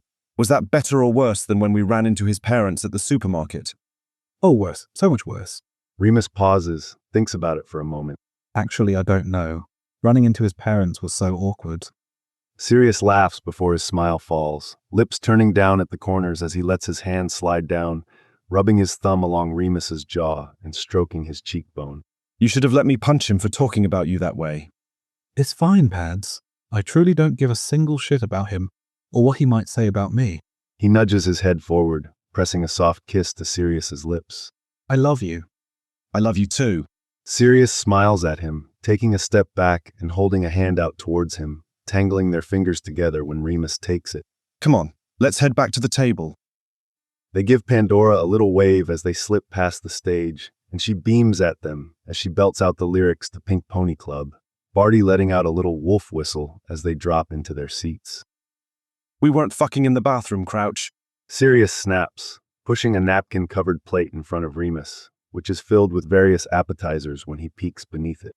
Unlike you, we have some sense of decorum. James chuckles, turning to look at them with a furrowed brow. You two were gone for a while. Is everything holy fucking shit? Is that Caradoc? They turn in unison, looking towards the front entrance where Keradok has just walked inside, followed by his friends. You're fucking kidding me. Sirius says incredulously. We just ran into him in the alley. He was being an utter asshole to Remus. Their entire table goes quiet, all of them staring towards Keradok, who goes still when he turns and sees them, nostrils flaring. One of his bandmates claps him on the shoulder and steers him towards the bar, Keradok stealing glances at them over his shoulder as he goes. He's got syphilis now. Remus offers weakly, unsure of what else to say. I'm going to kill him. Lily growls, already halfway out of her seat, when Remus throws himself across the table, nearly knocking over several glasses in his haste to grab onto her arm. No, Lily, no killing him. I'd be down for a little recreational murder, James says, shrugging his shoulders. No one is killing anyone. Not in public, at least. Regulus murmurs, sharing a glance with Barty and Evan that he does not like the look of. No, stop it, you guys. We need to just let it go. What is Pandora doing? Benji asks nervously. All of them fall silent as they watch her hop neatly off the stage, still singing into the wireless microphone as she makes her way across the room, snagging someone's water glass off their table as she goes. She saunters up to the bar, giving Keradok a little curtsy before she throws the water in his face, never missing a beat. She spins on one heel, making her skirt twirl out, giving their table a wave before making her way back to the stage. Huh. Mary says softly, blinking a few times. You know, she really was not the one I was worried about causing a scene tonight. That was your first mistake. Marlene says, patting her shoulder consolingly and sharing a grin with Evan. You can't forget that Pandora is actually the one to worry about with this bunch. Baby. Sirius pants, nearly tripping over a chair as he rushes back over to their table. Mooney baby, do you trust me? Remus arches a brow at him. Yeah, obviously, of course I do. Why? Sirius takes his hand and kisses the back of it before he starts trying to pull him out of his seat. Come on. What? Why? Remus stands, following behind Sirius and digging his heels in when he realizes where he's being led. No, Sirius, no, why the fuck? It's going to be so funny. Trust me. Sirius grins before hauling him up onto the stage, forcing a microphone into his hand and winking towards their table. Pads, I do not want to be up here for... He trails off as the music starts to play, giving Sirius a flat look. You're fucking kidding me. Oh, whoa, oh, oh, oh. Sirius sings, grinning at him so gleefully that he can't help but to laugh. Oh, whoa, oh, oh, oh. I know you love me. I know you care. Sirius does a little shoulder shimmy, moving in a circle around him as he sings, their friends screaming and cheering. Just shout whenever, and I'll be there. You are my love. You are my heart. Remus just stands there in the middle of the stage, watching Sirius make a fool of himself, so helplessly in love with him. Movement near the bar catches his eye, and he looks up, finding Keradok watching them with a dark look on his face, hands clenched tightly atop the bar. He can't help but to think back on their relationship, and even further back, before he'd ever met Keradok. Hopeless crushes on people who wouldn't give him the time of day, flings with people who were more than happy to have him in their bed, but wanted him gone before the sun could rise, countless first dates that left him lonely and dejected. He looks at Sirius, gray eyes fixed on him and gleaming beneath the light, chuckling as he leans his shoulders against chest, head thrown back as he sings, and can't help but to press a quick kiss to his cheek before he can pull away. Remus swallows roughly, musters up his courage, and lifts the mic to his mouth. Baby, baby, baby, oh. He sings, a little tone deaf, a little flat, but the way Sirius reacts is more than worth it, his entire face lighting up and a cheer spilling from his mouth. Like baby, baby, baby, no. Sirius joins him on the chorus, which really highlights how poor of a singer he is, but he can't quite seem to stop smiling, laughing around the words as Sirius bounces around the stage. Remus lets him handle the verses, James acting as some sort of hype man as Sirius raps through Ludacris's portion, joining in again for the chorus. Like baby, baby, baby, oh. He sings, smiling as Sirius stalks towards him. I thought you'd always be mine, me. Sirius interrupts him by grabbing him by the face and kissing him fiercely, music playing on as Sirius licks into his mouth, their friends going wild. We should. Sirius pants when they finally separate, the song long over and the MC trying to shoo them from the stage. We should say our goodbyes and get out of here. Remus licks his lips, throat going dry, all the blood in his body rushing down. Yeah, let's go. They trip over Snuffles on the way into the flat, after having nearly made a spectacle of themselves on the tube when they were unable to keep their hands off each other, and Sirius kisses him one last time with a murmured apology before he pulls away, reaching sheepishly for the leash. Sorry, baby, just give me 2 minutes. It's fine. Remus staggers a little as Snuffles jumps up to put his paws on his chest, kissing the bridge of his snout and scratching behind his ears. I know, love. I missed you too. We were gone for forever, huh? Sirius manages to get Snuffles leashed, which is difficult with how much he's wiggling and jumping around, catching his lips in another heated kiss before he slips out the door. He kicks off his shoes and makes his way to Sirius's room, flopping down on his back at the end of the bed, palming himself over his trousers with a sigh. He stays there for a moment, pushing his hips into his hand with a groan, before he decides getting naked is a very good idea. He sits up and strips off his t-shirt, tossing it towards the clothes bin and standing to remove his trousers. Sirius hurries into the room just as he's dropping his pants in the bin, closing the door behind him to keep Snuffles out, a little punched-out breath escaping his parted lips when he looks up and sees Remus standing there, totally nude. Fucking hell, baby. Remus smiles, pulling his lower lip between his teeth as Sirius whips his shirt overhead, tossing it to the side as he walks closer. He waits, putting his hands on his hips when he gets close enough, stealing a quick kiss before he spins them around, pushing Sirius down to sit on the end of the bed and sinking down between his knees. Fuck, you're so hot. Sirius groans, letting out a harsh breath as he licks and kisses at the skin below his navel, fingers quickly undoing the button to his trousers and yanking at them. Sirius lifts his hips, allowing him to pull them and his pants down, leaving them puddled around his ankles. Sirius's cock bobs in front of his face, prettier than any cock has any business being, long and thick and already wet at the tip.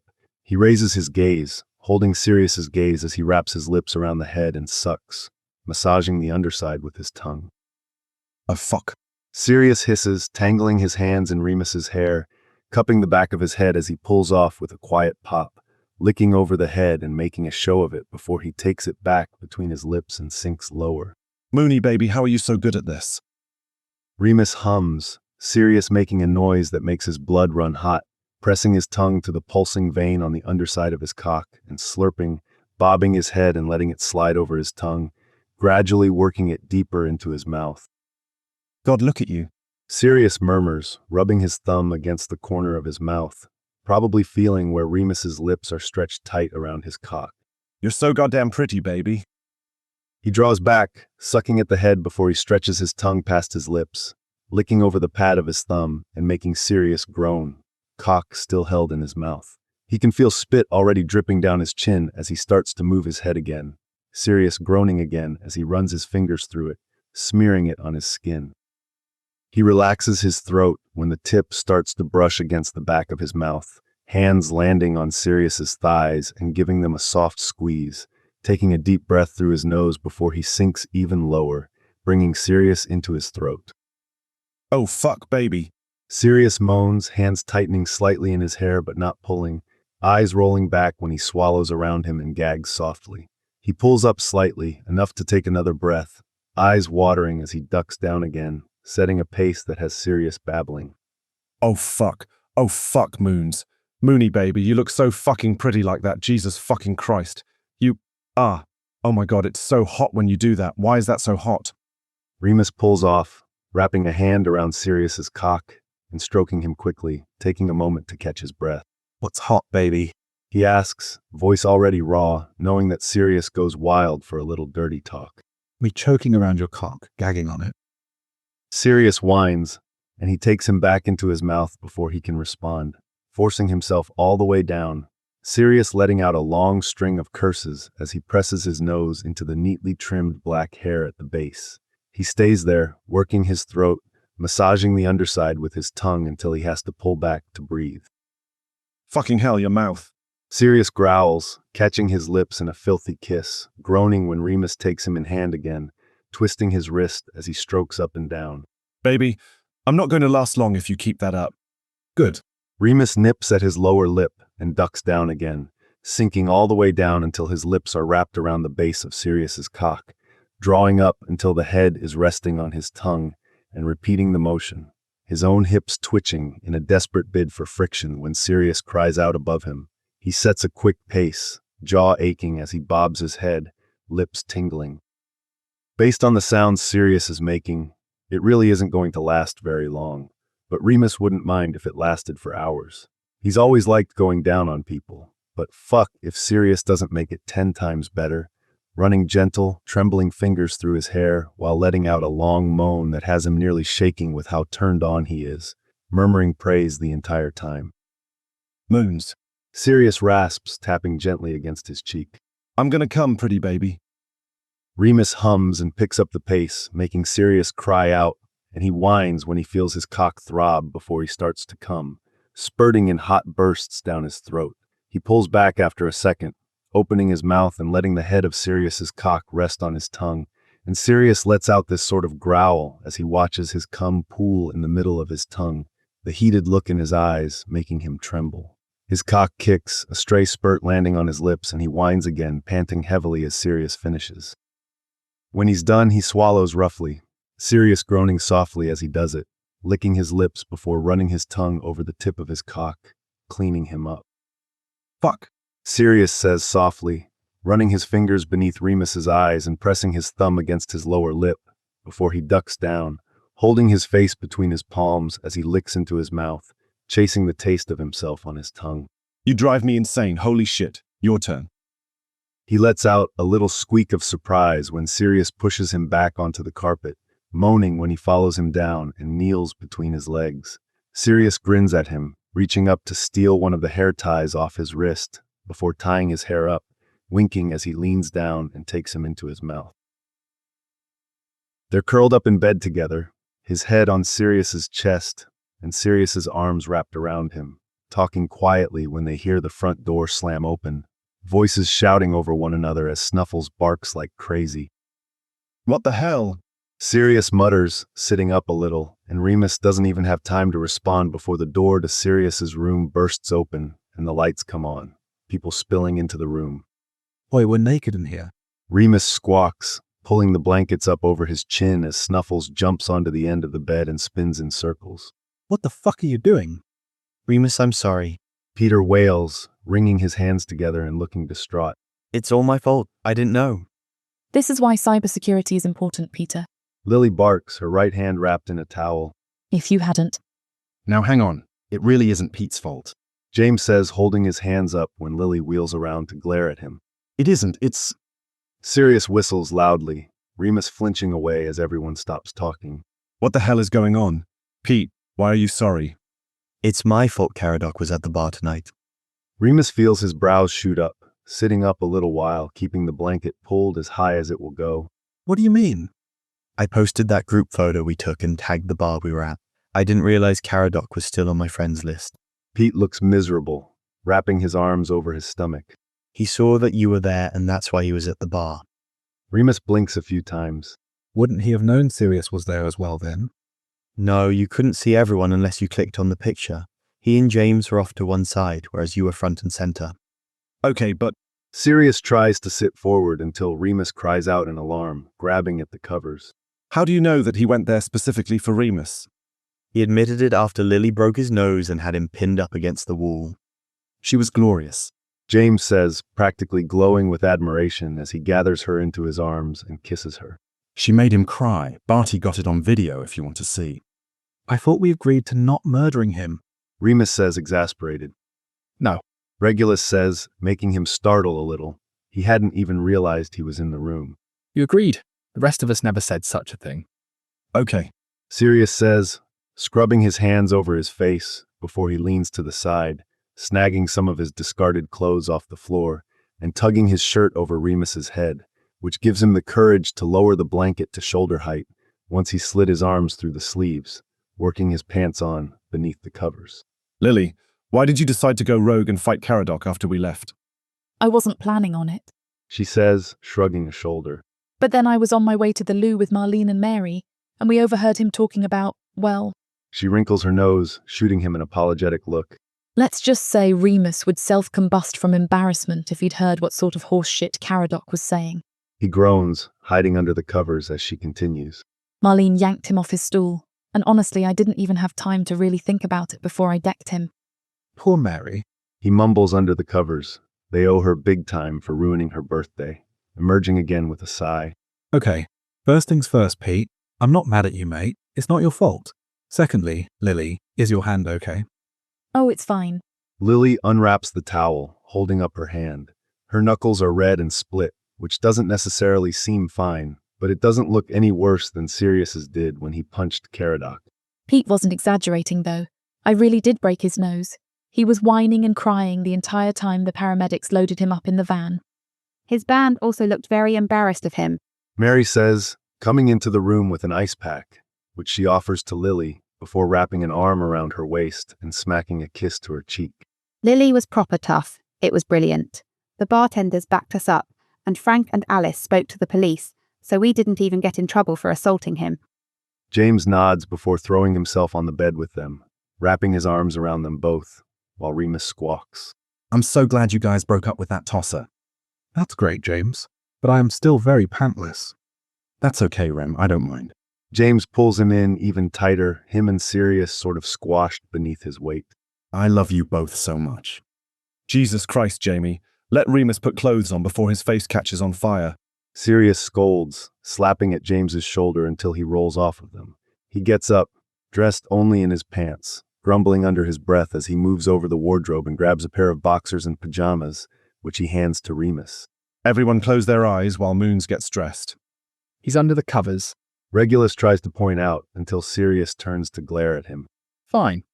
Remus waits until it seems like everyone's eyes are closed or covered before he hastily dresses, letting the covers fall around his waist. Okay, I'm good. He smiles apologetically at Mary when she opens her eyes, wrinkling his nose. Sorry our shitty ex-boyfriend ruined your party. No, don't apologise, love. It wasn't anyone's fault but Caradoc's, and frankly, it spiced things up a little. Mary smiles, turning to Lily. Come on, let's go get the douchebag destroyer a drink and play some music. You two lads, we're continuing the party here. Woo, shots. James rolls off the bed and hurries after the girls, Lily shrieking when he picks her up and totes her down the hall with Snuffles nipping at their heels. Pete gives him a shaky smile, which he returns, slipping out the door with Regulus. Sirius turns to look at him after a moment, one brow raised. Why are we friends with them again? Well, most of them actually belong to you, so they're your problem. I only claim Lily and Pete. Remus says, grinning when Sirius climbs back onto the bed, laying between his legs and propping his chin on his chest. Though I guess they were sort of the instigators for this whole mess. Sirius laughs softly before shaking his head. No, that was definitely Caradoc. Remus sighs. I don't understand why he'd come there for me. I mean, I haven't heard from him since. I don't even know. He texted you right before Halloween, remember? Oh yeah, that was when we both blocked his number, so that had to have been the last time I heard from him. He brings one of his hands up to Sirius's cheek, smiling when he tilts his head into his palm, that smile quickly falling when a thought occurs to him. Oh fuck, Pandora put makeup on me earlier. Sirius winces, nodding. Yeah, sorry, baby. It very much looks like you were either having a mental breakdown or sucking dick. I'm sure they all knew which of the two it was. He groans, laughing when Sirius cranes up to kiss his cheek and chin, pressing an extra long kiss to the bump at the bridge of his nose. You have no idea how hot it looks. Oh, I'm sure. Sirius resettles against him, expression going taut. I hope you know that you deserve so much better than the way he treated you. Remus feels his chest clench, sliding his hand up into Sirius's hair and pulling him up, their lips moving softly against each other. Yeah, baby, I do. You do too. Sirius smiles, and Remus's chest clenches again, nearly overwhelmed with how much he loves the man lying on top of him. I'm glad he cheated on me with you. He can't help but to laugh, bringing him in for another kiss. I'm glad he cheated on me with you too.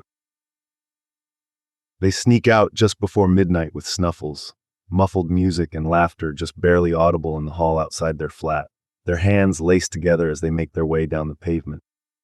What should we do tomorrow? Sirius asks, swinging their hands back and forth before he brings them up, pressing a kiss to the back of Remus's hand. I'm not sure. He answers, watching as Snuffles perks up when he spots the entrance to the park ahead, his whole body starting to quiver in excitement. I've got the whole day off. And the studio is closed tomorrow, right? Mm-hmm. I guess I'm up for anything then. I'd be happy if we could sleep in, though. I doubt we'll be heading off to bed soon, with that lot causing a ruckus. Maybe in the morning we can get drinks from that cafe near here that we like. That sounds good. Sirius bends to let Snuffles off leash once they reach the park, the two of them watching as he shoots off across the grass. I was wondering. Remus turns to him, arching a brow when he doesn't continue. Wondering about what, baby? Sirius seems uncharacteristically anxious, fidgeting with his hair and shuffling his feet. Pads. Sirius glances over at Snuffles, half his body stuffed into a bush, before reaching out to take both of his hands in his, tangling their fingers together. So I've been thinking. That's a dangerous thing when it comes to you. Asshole. Sirius mutters, looking fond. I've been thinking that it's probably time that I start looking for my own flat again. James and Lily are getting more serious, and it's been chaos having a toddler and a puppy under one roof. Sirius pulls his lower lip between his teeth, eyes flicking between his. I was wondering if you'd maybe want to tour a few places with me. I'm messing this up. I'd like for you to move in with me at some point whenever you're ready. It doesn't have to be now, or even a year from now, but you're going to be spending a lot of time there regardless, and I'd love it if you liked whatever place I end up choosing. So, would you want to come with me tomorrow? I found a few places online, and there's some buildings that are hosting tours tomorrow. I know this is kind of sudden, but I was planning to ask you today anyway. But then we ran into he who must not be named, and I didn't know if I should. And then I remembered that I was a dumbass who moved in with him after only dating for a couple of months, and I didn't want you to think this was like an issue of mine. But I'd really like to have your opinion on flats. Because like I said, you'll be there a lot even if you don't move in with me, so... Remus takes a moment to look at him, smiling softly. Yeah. Sirius blinks rapidly, grinning nervously. You'll come look at flats with me? Yes, but no. I meant that I'll move in with you. At least that's what I assume you were trying to ask me. Though not for another 3 months. That's when my leasing contract is up, but yeah. Sirius's mouth falls open, staring at him in shock before he leaps forward, wrapping him in a tight hug and lifting his feet off the ground, spinning him in a circle. Really? Yeah, why not? Remus asks when Sirius sets him down again, looping his arms around his neck. I don't know, I just thought... Sirius shakes his head, blowing out a breath. I was worried you would think it was too soon or something.